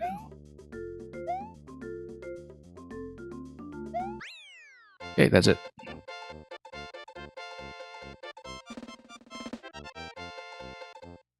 Yeah, honestly, the first drop doesn't really work. But we did find a method for it eventually. And yeah, 24 seconds here. Well, I mean, Zucchini is a fantastic player. But there must be, yeah, a fast pattern through the firebars that we're not seeing, where you just hit exactly the right pocket of timing for things to line properly to just go point to point quickly. We weren't going to get that, but I'm satisfied enough with the way we conducted it. I don't know if there was some element of the design of the first jump that I'm just missing here, but it didn't feel within reach from the water, that's for sure. So the only real visual guidance that was a stable object was the extent of the first firebar, so at least we found that and used it. Anyway, thank you so much. We're going to do one last check for 06i, but I think he might have fallen asleep again, which is fine. So with that said, I think we will almost certainly bring this to a close. So as usual, a great deal of appreciation to all the makers who submitted today. And we will usually be back with Mario Maker on weekends, though maybe not next weekend due to a conflict. In the meantime, we are running plenty of SteamWorld Heist 2 for those who like turn-based tactics throughout the week. And we will send the rest of you folks on to somebody else in just a moment. Kevin Let Blue Yoshi, it's more that like I'm currently not sure I'll actually make it back home in time for it next week. So, uncertain. But we'll pass you folks on somewhere else in just a moment. So, have a great time ahead of you. Thank you so much for watching. And until we meet again, enjoy your weekend and the days ahead and everything else. And above all, fare thee well.